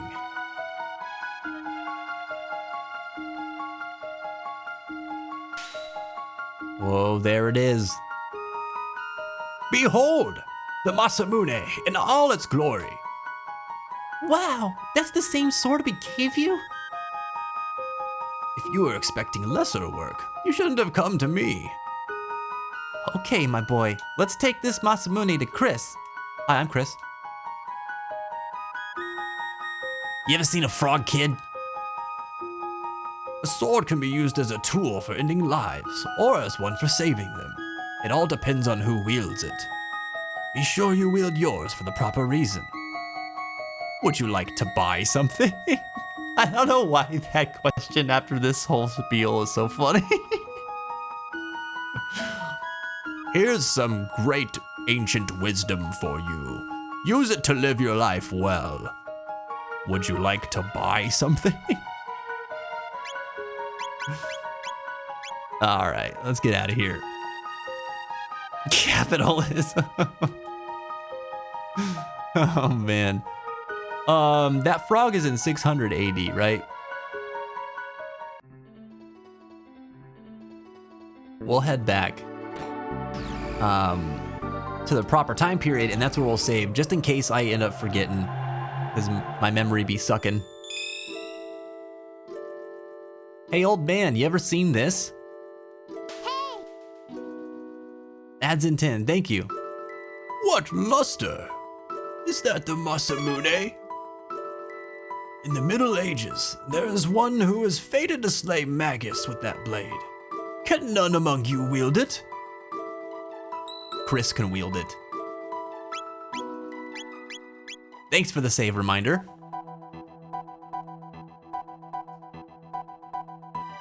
All right, oh. I don't know why I'm saving right now. I am gonna have to save again. Is it this one? Nope. This one. Nope. You'd think I'd have these memorized by now, but. All right, there we go. Nearly 3:30 a.m. Oh my gosh. Oh my gosh. We gotta get the hell out of here. Leave me alone. No, no, no, leave me alone. I don't have time for you. I must save. I must save and live.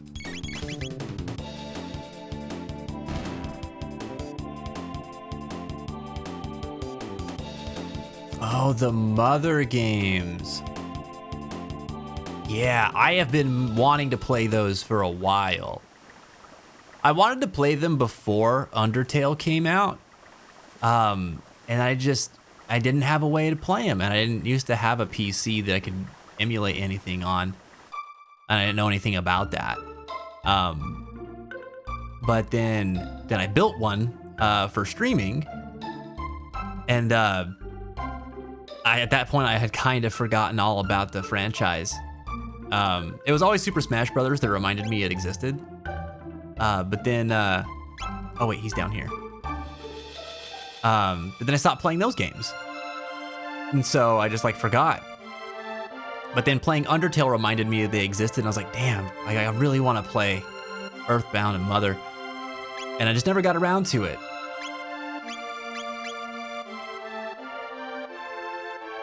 I've watched people play a lot of them, of the first one. It's such a weird, cool game.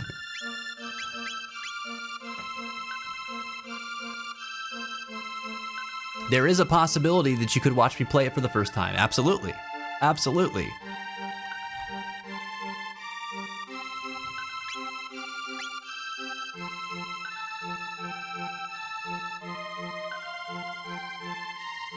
I think one is even on the Switch. I think you're right. On the Virtual Console, right? Yeah, I think I remember seeing one on there. Is it just the one? I feel like there might have been a couple on the Virtual Console, actually. I'll have to look again. All right. Let me see. Buttons. Buttons. What do all different buttons do? Nope. Doesn't do it. All right. Damn it. I hate that I save like 500 times because I'm always like, did I save? I didn't save. I don't remember if I saved. All right. Oh man, that was a good time. I freaking love this game, dude. Chrono Trigger's rock. It rocks. I'm stupid and tired. Forgive me. I can't speak right now. I think only Earthbound made it. I'm not sure though. I'll have to look again. I'll find out. Because I would love to play that game. There's 3 of them, right? Yeah. Let's see. We're gonna debrief and just chill a little bit. Before I wind down. I'm gonna lower my volume a little bit. I was trying to lower it a bit earlier too. I don't know if you guys noticed. Jin goes to bed, and I don't wanna bother her. She's got to get up so early. Dude, she gets up at like 5:30 when she has to go into work in person. Because she's got like an hour and a half long commute. Freaking sucks, man. We're looking for houses that are a little bit closer to where she works so she doesn't have to do that anymore either. So hopefully we can find something that's decent in that area. Third takes some work to get with good translation and stuff.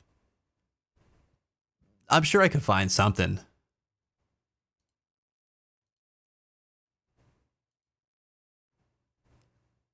Doodle-doo.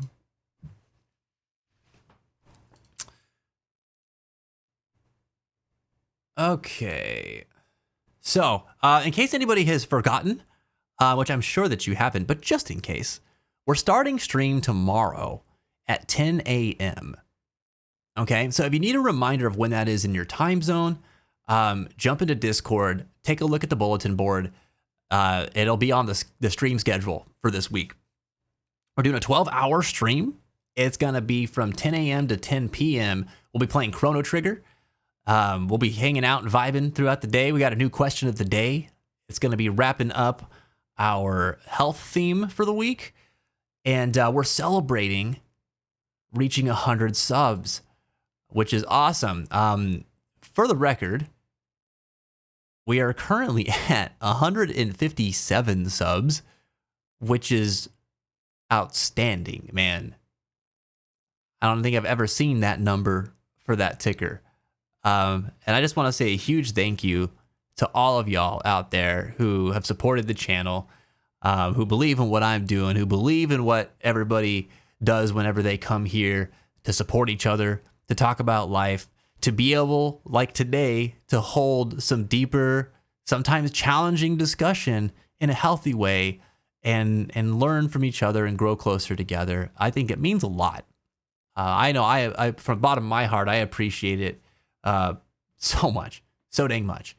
And I know that there's a lot of people here who appreciate getting to come into this space to get to connect with each other. So thank you guys for supporting that. I appreciate y'all very much. So we're going to celebrate tomorrow. It'll be a good time. And we're also going to be hosting our Greek mythology trivia tomorrow too at 6 p.m. So definitely look forward to that. I'm excited. I can't wait to see who's going to be crowned trivia master this month, man. This is going to be a cool one. I love Greek mythology. When we were looking into the questions and I was reading through them, I was just like, dude, I forgot how metal Greek mythology is. It's just betrayal and treachery and vengeance and redemption and like left and right, dude. It's awesome. So that's gotta be a lot of fun. No, thank you for being awesome. An awesome stream, for giving us a place to chat and chill. Darth, it's my pleasure, man. It's my pleasure. I can't believe I've got to do this with y'all for 10 years. It's insane to me, dude. It's insane to me. I want to say something like, if you'd asked me 10 years ago if I'd still be doing this, I would have said no or something like that. But like, I seem to remember making a pledge back then, like right away, that I'd do this for as long as I was capable of doing it. And my mission was to always be able to provide a place where people who felt lost or felt judged or like they didn't have a sense of community could come to and find that. But man, we're still here doing it. We're still here doing it. I'm so glad I'm still able to do it. You guys have helped me out tremendously in being able to continue doing that. So thank you very, very much. We'll keep doing it for as long as possible, man. You'll try to get it? What, Mother 3? Kree's playing Metaphor if you want to raid someone. I love when people are playing Metaphor. How far along is he anyway in that game? I haven't caught up with him. And wait, did we raid him last week? I don't think we did we? I think it's been a couple weeks.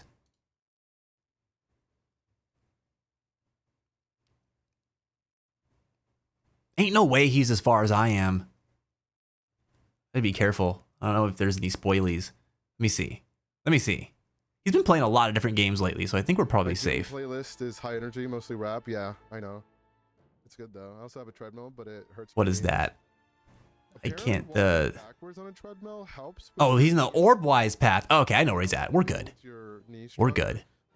He's further along than I thought, though. Dang. But I prefer to do treadmill. Just yeah, we'll say what's up to him in a little bit. I studied Greek mythology like second most. Only the Norse one I know more about. I love that it's like we've kind of been going through this progression too in like pop culture where like Greek mythology was huge. Everyone was all about it. And then like Norse mythology blew up and then Egyptian mythology started blowing up, but it didn't never really reach the same heights that Greek or Norse mythology did. And I don't know much about, actually, I don't think I know hardly anything about Egyptian mythology. So I don't really know why that is or why it wasn't quite as popular. I don't know if anybody else has any insight into that. Will you be like 90 years old and the only game you ever play is solitaire and still stream?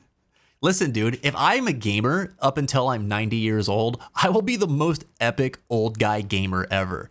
Like, you see those old ladies who are out there playing like all these JRPGs and they're like 75 that have been popping up on YouTube and stuff? I'm going to be that. I'm going to be that old lady. Okay? Solitaire. Psh. Give me too little credit. But I would love to still stream at that point. That would be awesome. Could you imagine? That's got to be like a record, right? I wonder. Hold on. Google. For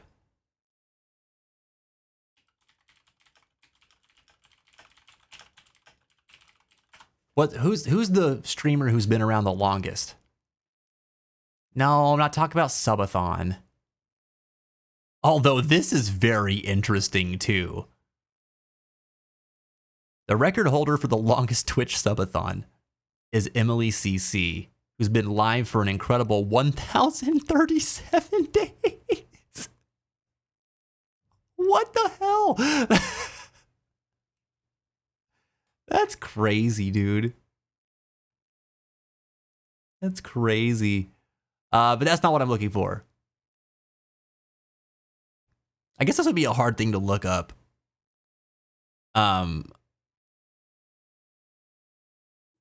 Like who's been streaming?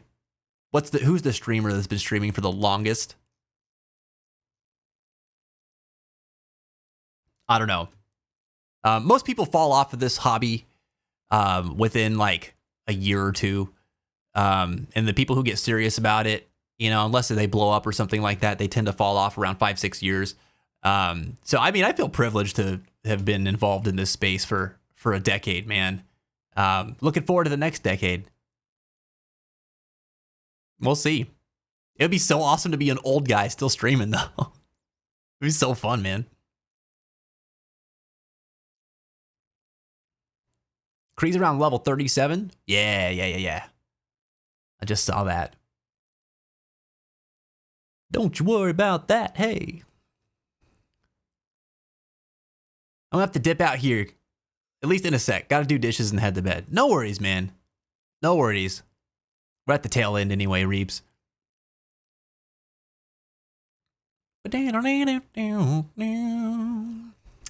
Mel! Have a great night. I ask the stars to guide our dreams and help us navigate to the good ones. Beautiful as always, Mel. I hope that you sleep very, very nicely, get some good rest, and I'm looking very much forward to getting to see you for a little bit tomorrow, for however long we get you. I always think about you when we're playing Chrono Trigger. Thank you again for gifting me the game so that we could experience this together. I think it's so awesome. Holy crap, is that the man himself? Zenith! Yahaha! Phoenix Roseblade, what's going on? Short bastard! Zenith himself! Cordamew! The Jody Street! Riley Wrights! Ooh, familiar face! Yo, what's going on? Yo! Welcome, Raiders! There's like, actually, there's dude. a lot that we need. Really. Dude! Oh my god, stop it. Stop it. Man, your ability to blitz through Zelda games is like kind of like drawing out the game insane to me, dude. This isn't bad. Wait, you played Remake? This isn't bad. It wasn't. See, exactly, Tifa. I'm so glad we can agree on this. Does that mean we're in a relationship? You want some? Oh my god, no, not ads. No, the worst timing. The worst timing for the ads, dude. Jesus, I'm so sorry. I'm so sorry. Oh my god.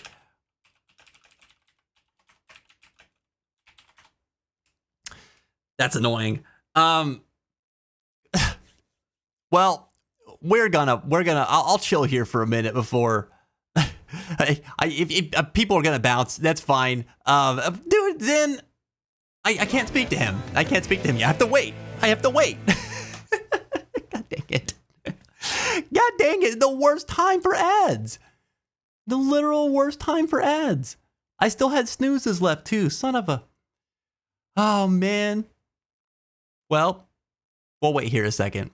I'll probably say this again. I appreciate you guys raid me so damn much. I feel awkward. I don't think I've been in this position before where I just had to wait. I have so much to say. Keepers, tell them how much I love them. Tell them the agony that I am experiencing right now. Please. Oh my god. Oh my god. Zen's back from ads. Dude, thank you so much for the freaking raid, man. It's crazy. It's not every day that we get to say hi to our good friend, the legend himself, man. Guys, if you're not following Zenith, you know what to do. It's just a no-brainer. Just go follow this guy right now. This dude rocks, man. You love good Zelda content, you love good randomizer content, and you love an entertaining, funny, witty dude who's doing really interesting stuff like all the time. Like I've not seen a streamer that's quite as engaged or interactive as he is. And it's really awesome, man. He's been doing this for a long time. So if you want to see somebody who's experienced and knows what they're doing and just has fun while he's doing it, but sometimes needs a little rest, as most of us streamers do from time to time. He is just like so genuine and authentic in what he does, man. I got to meet this guy whenever we went to TwitchCon in 2018, and it was just a treat, man. I met him in Shadow Never Seen, and we survived a harrowing car ride together. Thank goodness. I'll never forget crossing 3 lanes of traffic on that highway as rapidly as we did. That lady was nuts. But we made it, and it's been really cool to just get to kind of witness the stuff that you've been doing, man. But drop this guy a follow. Go follow Legend of Zenith. Everybody who's coming back from ads, I know some of us are still in it. We got like 3, 2, 1 seconds. Most everybody should be back now. Welcome, Raiders. How are you doing? Thank you so much for coming in with Zen and supporting this beautiful, beautiful man while he came in to support us. If you don't know me, I am the Fence Child. You can call me Fence. I'm a variety streamer. I've been streaming for about 10 years, and I am very, very into role-playing games, JRPGs, and anything with a really good story in an immersive world. I just eat it up, man. Grew up playing video games, and I really enjoyed the storytelling aspect of them. And I'm also a mental health advocate. So a lot of what we do here is we use video games to support emotionally driven conversations and provide support for people who are going through some tough times, people who have been othered, people who have been stigmatized for one reason or another. This is a safe haven, a place where people can come, talk about their problems, get support from each other, and have some fun while doing it. I found that video games open a door to ourselves to learn a lot about who we are, what we value, and expose us to things that we might not otherwise be able to experience in real life. And during those journeys, we're also able to connect with other people who value those same kinds of experiences for very much similar reasons to us. And when I discovered Twitch 10 years ago, I was like, damn, this is a place where people do that every day. And I thought that was so cool, man. So this is the platform that I chose to come and try to bring people together and give people the support that that I received when I was growing up and that I saw so many other people not get that I wish that they had. So that's what we do here. We got a question of the day. If you ever want to just jump into the conversation, !QOD pulls that up and you guys can see what the topic of the day is. We're talking about health this week. So I'm asking everybody where physical health and mental health intersects in your life. So if you want to talk about that, feel free to share. And yeah, that's a little bit about me. If you guys got to jump out, raid and run, please, please, please take care of yourselves. That goes double for you, Zenith. I know that you work super duper hard doing what you do, man, and I bet you've been live for like 6-7 hours. So if you need to get some rest, dude, please do so, knowing that your community's in good hands, and I will do my best to take care of them while they're here tonight. But I'm so glad you're here, man. So glad you're here. We still need to set up a call, dude. I've been wanting to talk to you. And I'm sure that you understand, but like, dude, time just freaking gets away from us. Like, I think I meant to set something up and reach out to you over the weekend, and then it was Monday all of a sudden. I was like, then what the, how did this happen? I'm sure you understand. Listen though, I'm only calling you out because I'm also needing to call myself out at the same time, okay? It's a mutual thing, I promise. I promise. Lyme disease. Enough said. Zoe Gale, what are you saying? What are you saying? Ninja, gotta take care of some stuff and unwind, but I'll be lurking in chat. Hey, enjoy the lurk. Thank you for coming in with Zen. It's always good to see you, Morgan. I hope that you're having a good day today.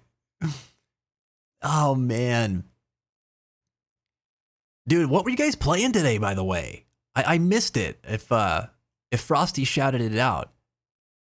Wait, let me see. Let me see. What did they say? What were you playing?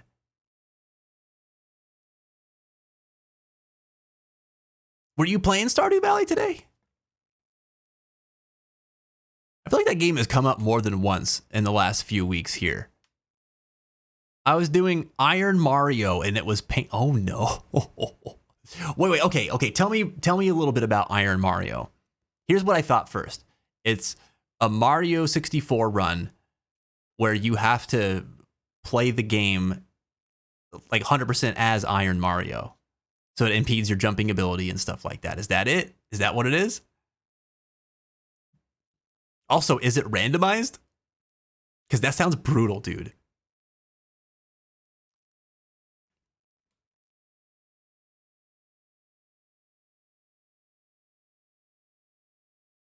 Basically, a Mario 64 randomizer. Stars, coins, enemies all randomized, except taking any damage whatsoever ends the run. What?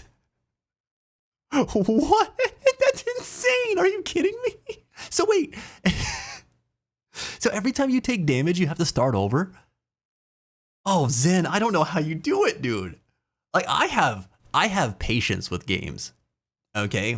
People have commented many times about how not angry I get when playing video games when faced with defeat over and over again. And there's some things that have tested my patience. That would destroy me.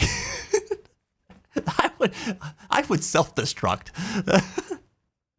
That's bananas, dude. Oh, dude. I respect so much of the way that you do your randomizers. I always get so interested, whether it was watching your Kirby Nuzlocke. I've been watching your Zelda randomizers for years, and it's been cool to see you do some other games too. I just think that you've found something really unique in how you do them. I've seen a lot of other streamers do them too, but it's not half as interesting as what I see whenever I come by your place. It is really cool. But dude, you are like next level in terms of taking on the challenges. Like, I admire it so much, man. Like, as a person who is just like a perpetual hard moder in most aspects of my life, but especially in gaming, I think it's so cool. You can't revisit levels, and sometimes coins are fake. There's also one poison mushroom and one yellow block for each main level, which follows you and kills more. That's messed up. As if it wasn't hard enough. What?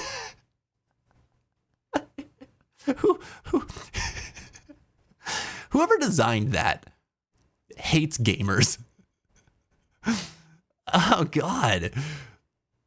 I really want to see a game where you self-destruct.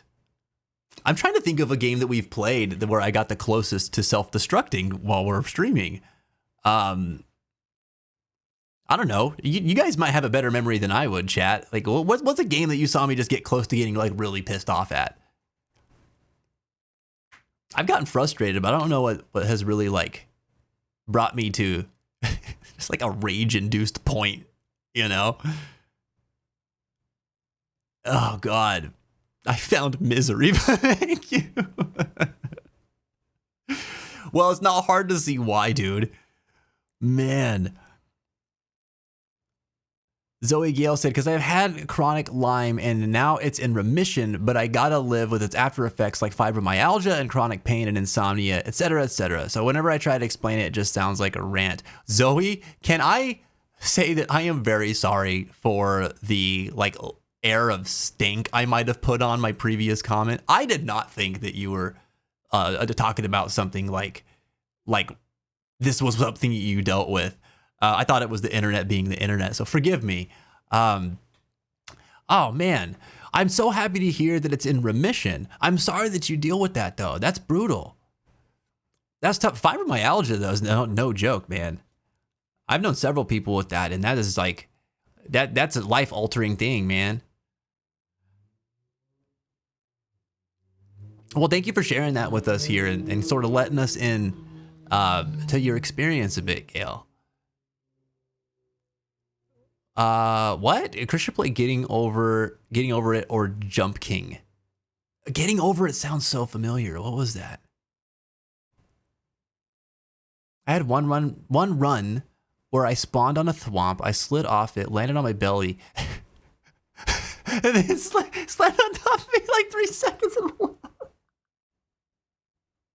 Oh my god. The disrespect, dude. The absolute disrespect. Jesus, I'd be so frustrated. Okay, I gotta go. Love you guys. Great to see you all again. Reeves, dude, have a great night, man. Thank you for your support today. I really appreciate it. I hope you sleep well, buddy. Oh, man. When you guys raided, actually, I'm chilling for a little longer now because I really wanted to catch up with some of y'all and say hi. Zoe, dude, thank you so much for the follow. Also, Cordamu, we were in ads when you followed earlier too. I'm so sorry I didn't get to say something to you right at the same moment that you followed. But you and Zoe Gale, I appreciate y'all so much. Thank you for becoming one among the fence and for making the grass a little bit greener on our side of it for it. Can we get some welcome commands out? Bring Cordamu and Zoe Gale right on over here.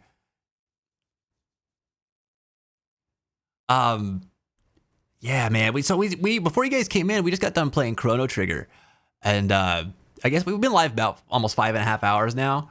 So I was getting ready to wrap up because we're doing a 12-hour stream tomorrow, and it's a Chrono Trigger marathon.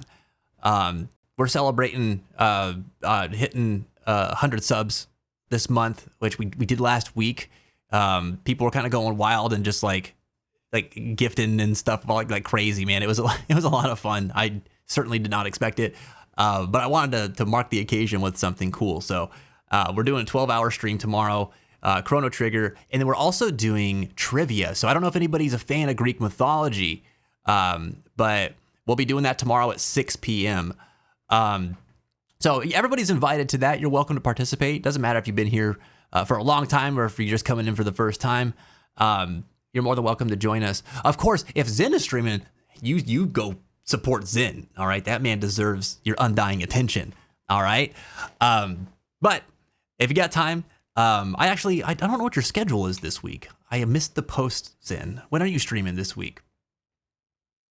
And also, I saw what you said earlier that yeah, we definitely got to get a call going. I would like to. I don't know. I think is this week gonna work out? I don't know. So I'm usually live Monday, Tuesday, Wednesday. And I know you are live, kind of, it depends on what you have going on during the week, right? But aren't you usually live like Monday through Wednesday and then like a Friday or something like that? Is that right? I have a clip to share if I can. I'm doing Chrono Cross for the first time tomorrow. You're playing Chrono Cross. Are you doing the, what's that version that they recently just came out with? I forget what it's called. Something like Infinite Dreamers Edition or something like that. Tuesday, Wednesday, and then Friday to Sunday. Okay, I was very off. Very off.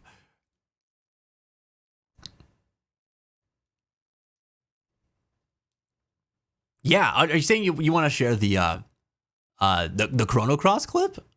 Or, oh no, that wouldn't make sense because you're doing it for the first time. Dude, hit me with the clip. Yeah, sorry about that. Links all get like automatically zapped. Sometimes people be crazy. It's an Iron Mario clip. I love it. I definitely want to see that.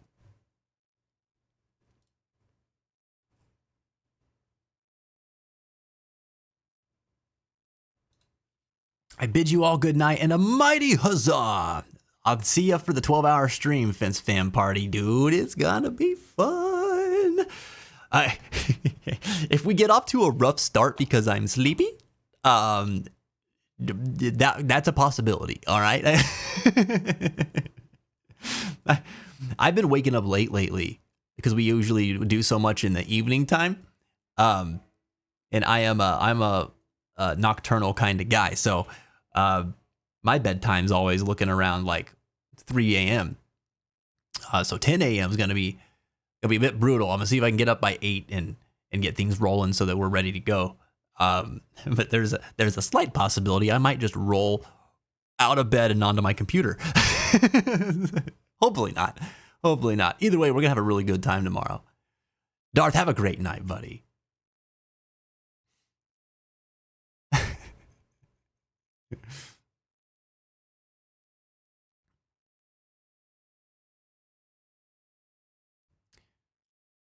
So, oh, did you get the link?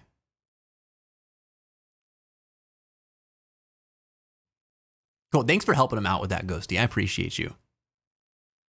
So Gail is saying a tick-borne illness that causes widespread pain and inflammation throughout the body, as the Borealis burifungii, hold on, wait. Yeah, bacteria runs around through your system going wherever it wants, more or less.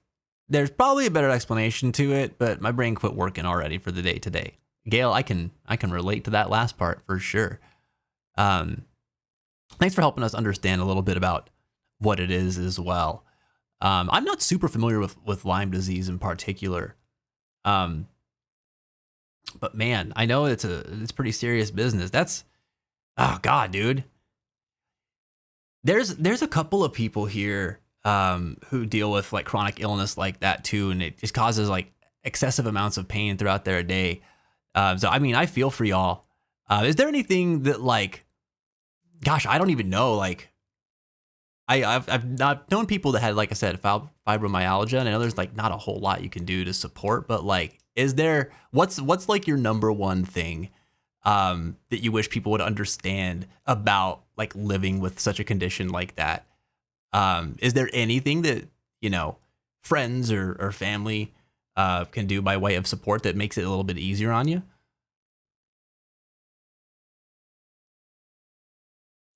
Oh, there it is.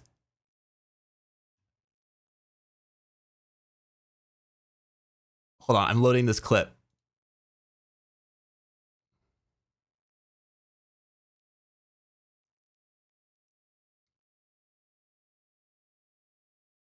Is this the right one? It looks like this is from, is this from Lucelia? Is that the right clip you meant to share?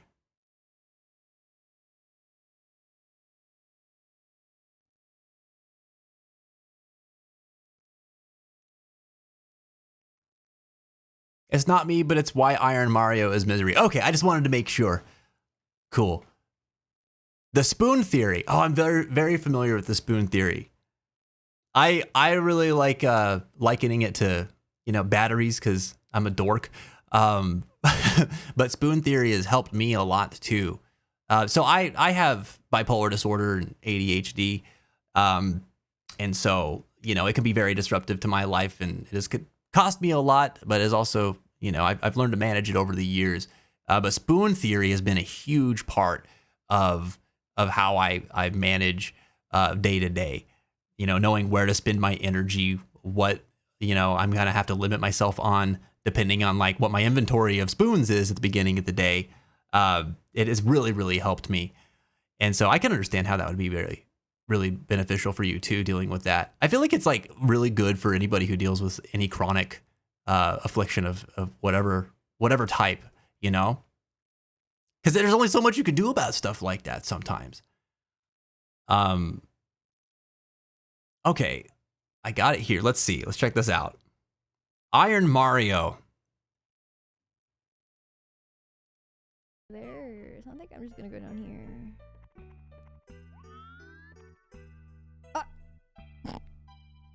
Mario. Look a little short there, King. I'm stuck. What? I'm stuck.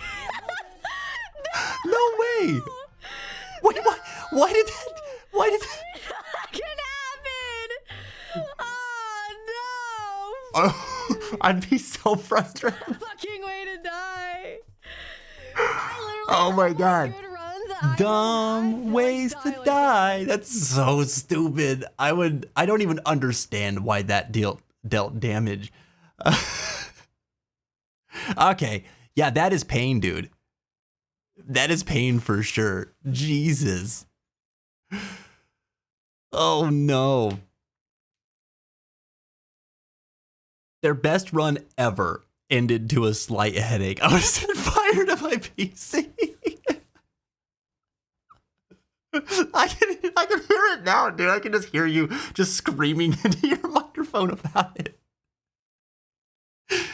Oh, God. I don't know that I have the testicular fortitude to attempt something like that, Zen. That's a lot, man. Oh, jeez. I think to attempt something like that, I would have to be really good at speed running that game. Because I feel like well, but you have to get 70 stars. You have to get 70 stars. So even that would only be so beneficial to you. Oh, man.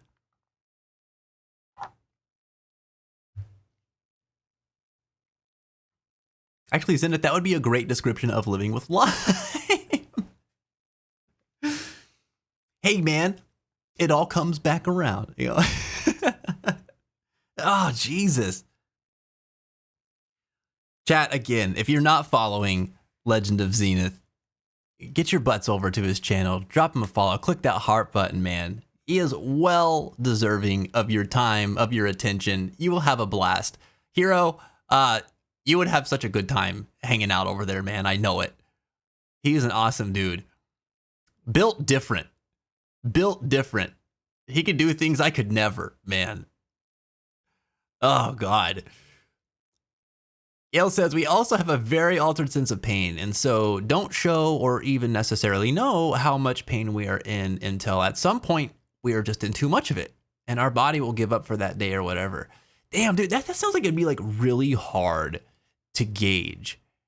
So spoon theory, that gives it an extra layer of difficulty for utilizing too. Because if you're not aware of how much pain you're in, then how do you know sort of where you're standing in any given moment until it's like too late?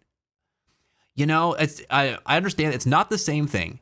So let me preface what I'm going to say with that. It's not the same thing. But with what I deal with, it's like there's some similarity in that aspect of it where so what I do every day is, you know, I'm checking in with myself constantly to figure out where my mental state is, where my energy level's at, what my mood is, and why. Like the why is very important so that I can notice like the flags if I'm either spiraling down into depression or if I'm experiencing some form of mania. And becoming aware of those things has been massively beneficial to me managing it. I'm probably one of the few people out there who manage it without medication, which is, it takes a tremendous amount of work and energy. I say this not to sound conceited. My therapist tells me this all the time. But my point is that like, there's a lot of times where like just the nature of bipolar is that you might be feeling good. Like, you know, you guys, for example, you guys ever have a good day where just like you're firing on all cylinders? Like, you're getting all your tasks done. Things are working out for you mood wise. Like you're feeling good about yourself. You know, you like what you see in the mirror.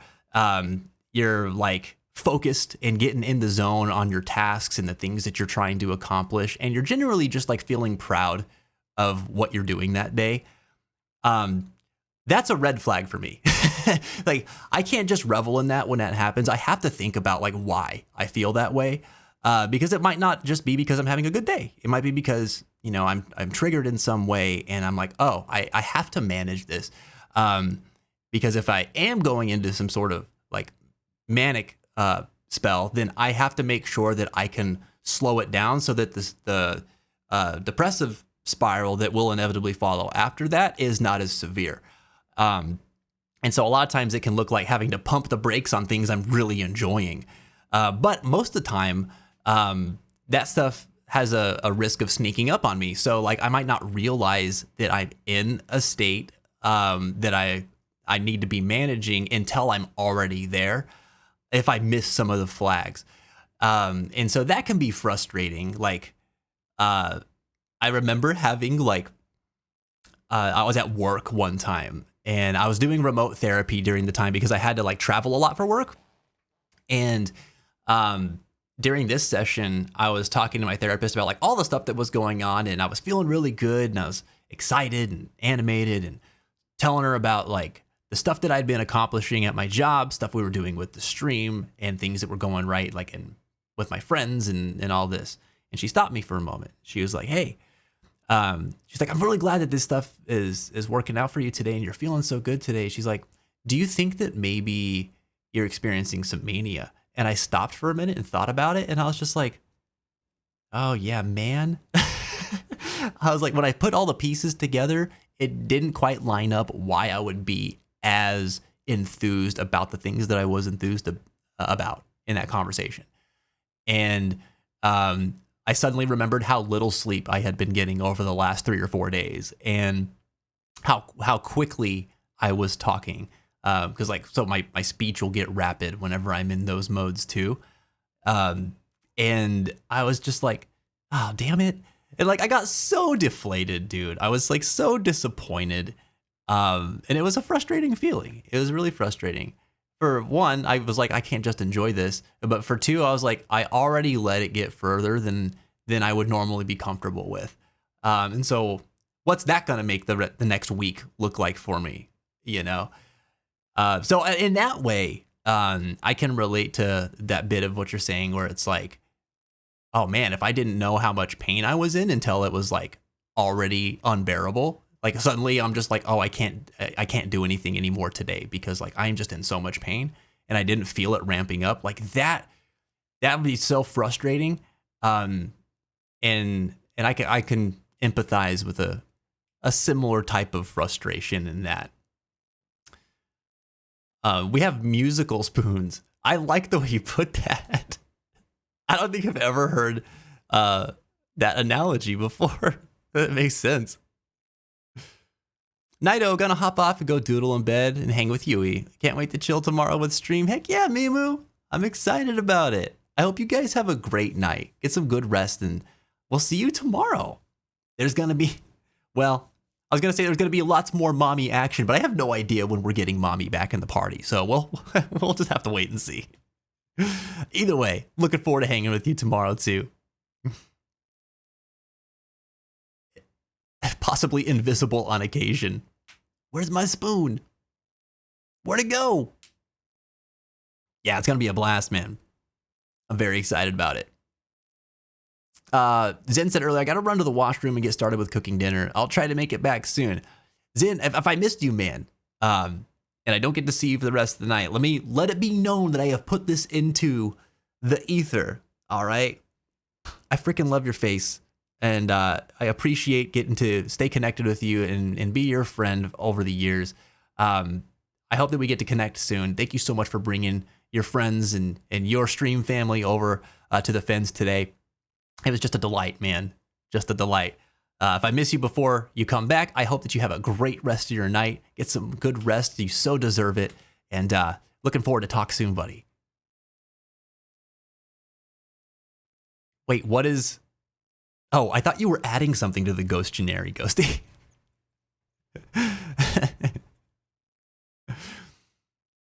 Oh, man. So, thinking about Zen, yeah, I've told that story a million times about the Uber driver. But one of the things that I was just thinking of that I don't know that I've shared is some of you who have been here for a while, you all know David. If you don't know David, David is a member of the Fence who's been part of the Fencer community since like the old days. He joined the community when he was, still in high school, and that TwitchCon that I met Zenith at, David's parents invited me out to dinner because David was really excited to get to meet me, and he was going to TwitchCon too. And I was like, wow, this is a really amazing thing. I've never experienced something like this before. I was honored to be invited out. So I went and met his parents.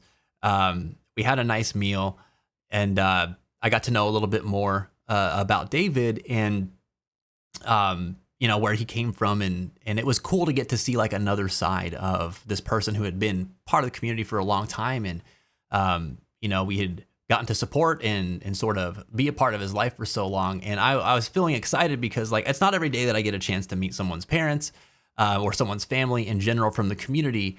And I know what Twitch TOS is. I know we all are like, yeah, everybody's like over a certain age that's on this platform, but anybody who's been on the internet long enough knows it. Like that's, dude, there's people who are not supposed to be on certain platforms that just are, right? And so I've always been mindful of that, and I've always told people, I was like, if you're watching, don't ever tell me how old you are, but like if you're watching and you feel like you need parental permission for something, get it from them, okay? If you feel like you need to, like you want to have your parents talk to me about something or something like that, because the nature of this channel is that we do talk about like real life stuff and provide support. You know, I want you to know that door is open. Like you can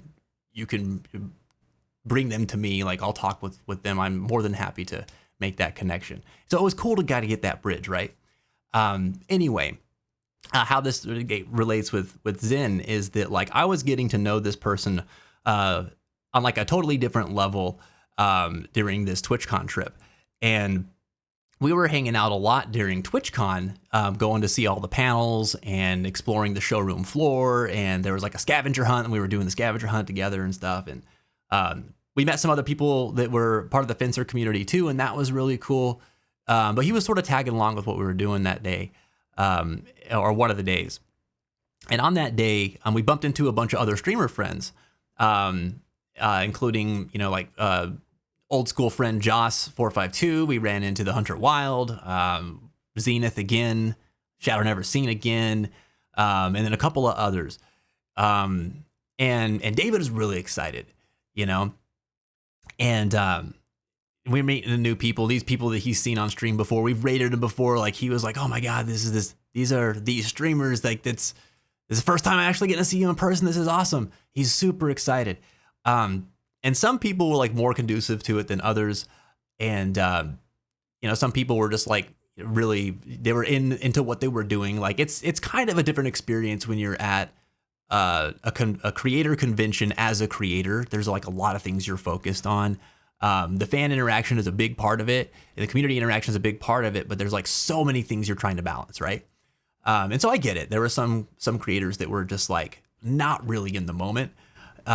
And I think he felt bad every once in a while with some of them. And I don't think that it was the creator's fault. I just think that it was the nature of the beast. And he was very excited. He got worried that he was coming on too strong and stuff like that.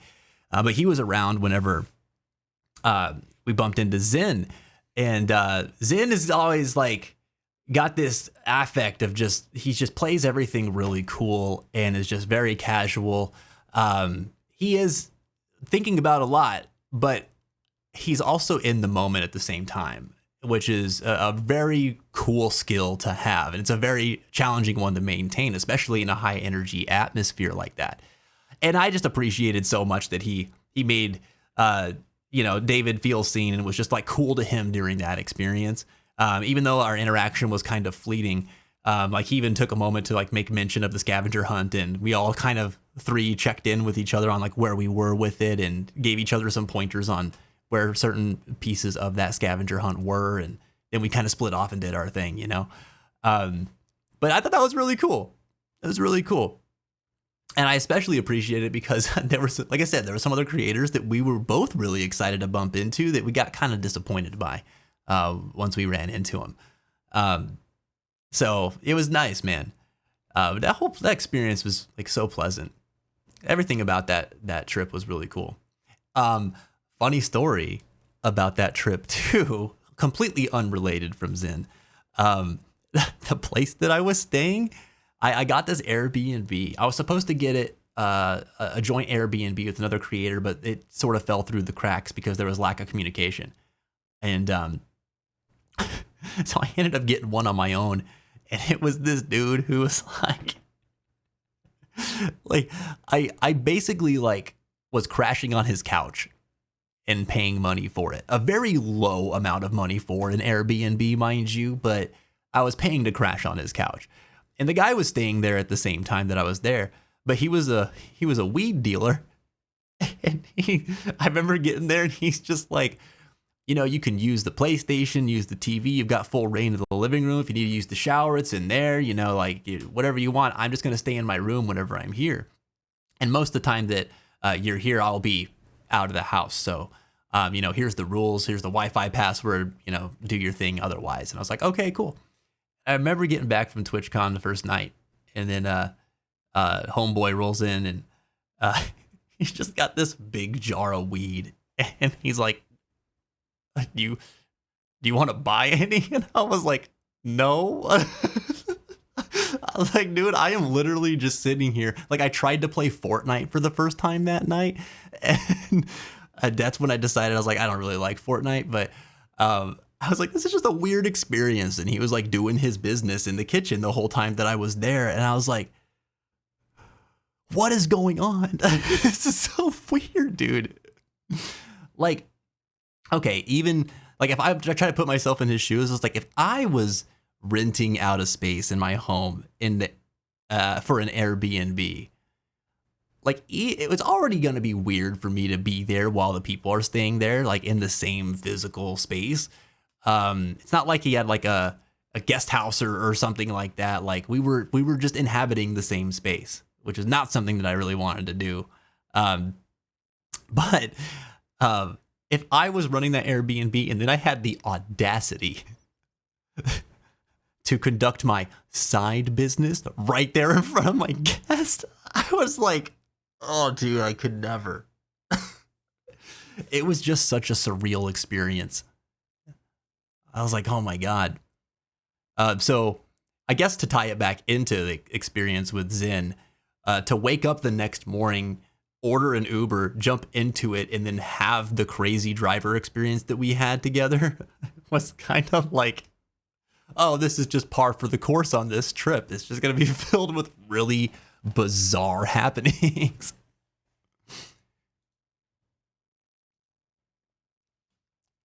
Go VRBO all the way, I suppose. Oh, man. I guess. You know, I think I've used No, I've never used VRBO. It's come up whenever we've made plans with friends.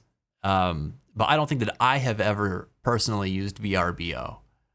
I'm trying to think at the time in 2018, it was mostly just Airbnbs that everybody was doing.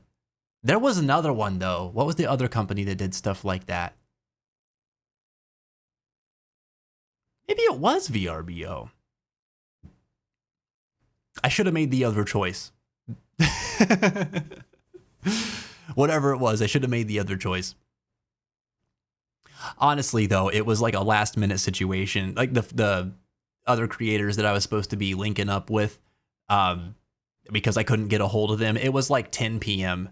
and my sister had picked me up from the airport, and we were visiting a little bit, but she had to drive back to where she lived, which was like 2 hours away. So she really went out of her way to come and like pick me up and then take me to where I needed to go. And we were using it as an excuse to visit too, because I never get to see my sister. But she was so concerned. She's like, I don't need to leave yet. She's like, I can stay here until you get something figured out. And I was just like, they're not responding to me. They're not responding to me.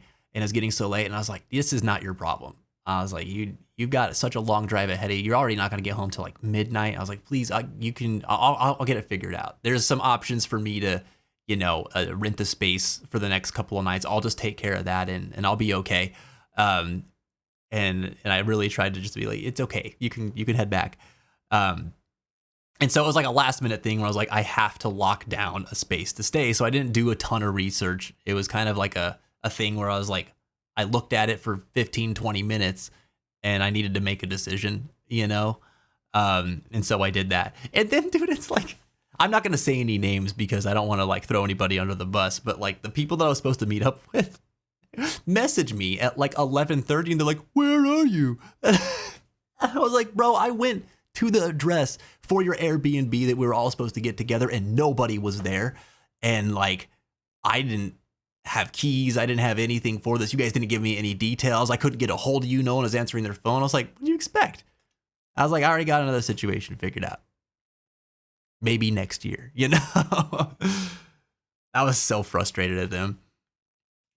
So I don't know that I'll do something like that again, unless it's like very specific people that I know I can count on to get our situation straight with that, you know?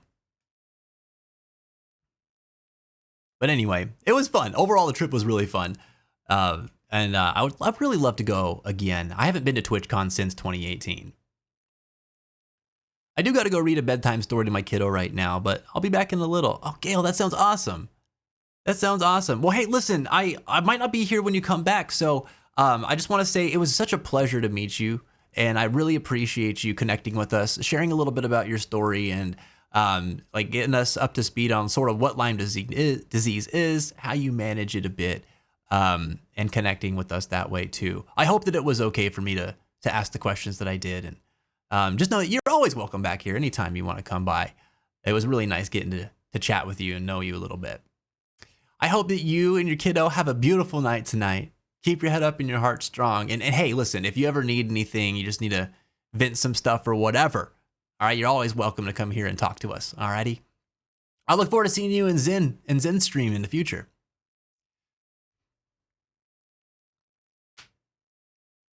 Heck yeah, man. You rock. Keep it real, buddy. I guess we should start wrapping up too. Let's see, is Kree still on? He might not be. He might have gotten off already. Oh no, we missed him. Well, we'll just have to hit him maybe tomorrow. He might be on tomorrow. Who else is doing stuff? Let's see. Rob is playing Red Dead Redemption 2. Liz Snoke is playing Warzone. See, who else? Who else? You know what? Random Numbers is streaming right now. And that dude's always hanging with us and is super chill. Why don't we go see what's going on with Random Numbers? Pay it forward a bit, you know? I don't think I ever watched this guy play Valorant before either. This could be cool. Let's go see what's going on with him. He was just in here earlier today, actually, if I remember right. So this will be nice.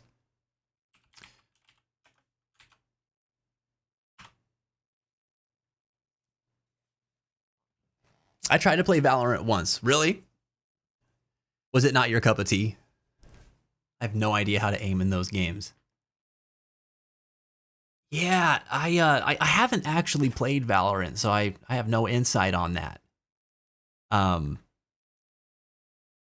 Doesn't look like it would be my cup of tea. There is a small part of me that's still like, you know, curious about what it feels like to play, but you know me and shooters, I don't really stick with them for very long. Never tried, but will never try. I love you, hero. The gameplay loop in CSGO and Valorant are so weird to me. Now, I did play CSGO back in the day. So if it does look kind of similar to that, actually, now that you're mentioning it. I didn't even think about that. Yeah, it's very fast-paced and I don't know. Things just move in CSGO. Anyway, if you haven't followed me on socials, we got the links for you in the chat. Check me out on Blue Sky. Check me out on TikTok. We got some new short-form content coming to YouTube Shorts this week, too. Jump in the Discord if you haven't already. We're there every day. If you ever need to talk about something and get some support, check out the peer-to-peer channel in Discord, and there's mental health resources in the Resource Center. I will see you guys tomorrow for a 12-hour stream. And, oh my God, I forgot to put the messages in. Here's the raid messages. Grab them quick. Oh, no.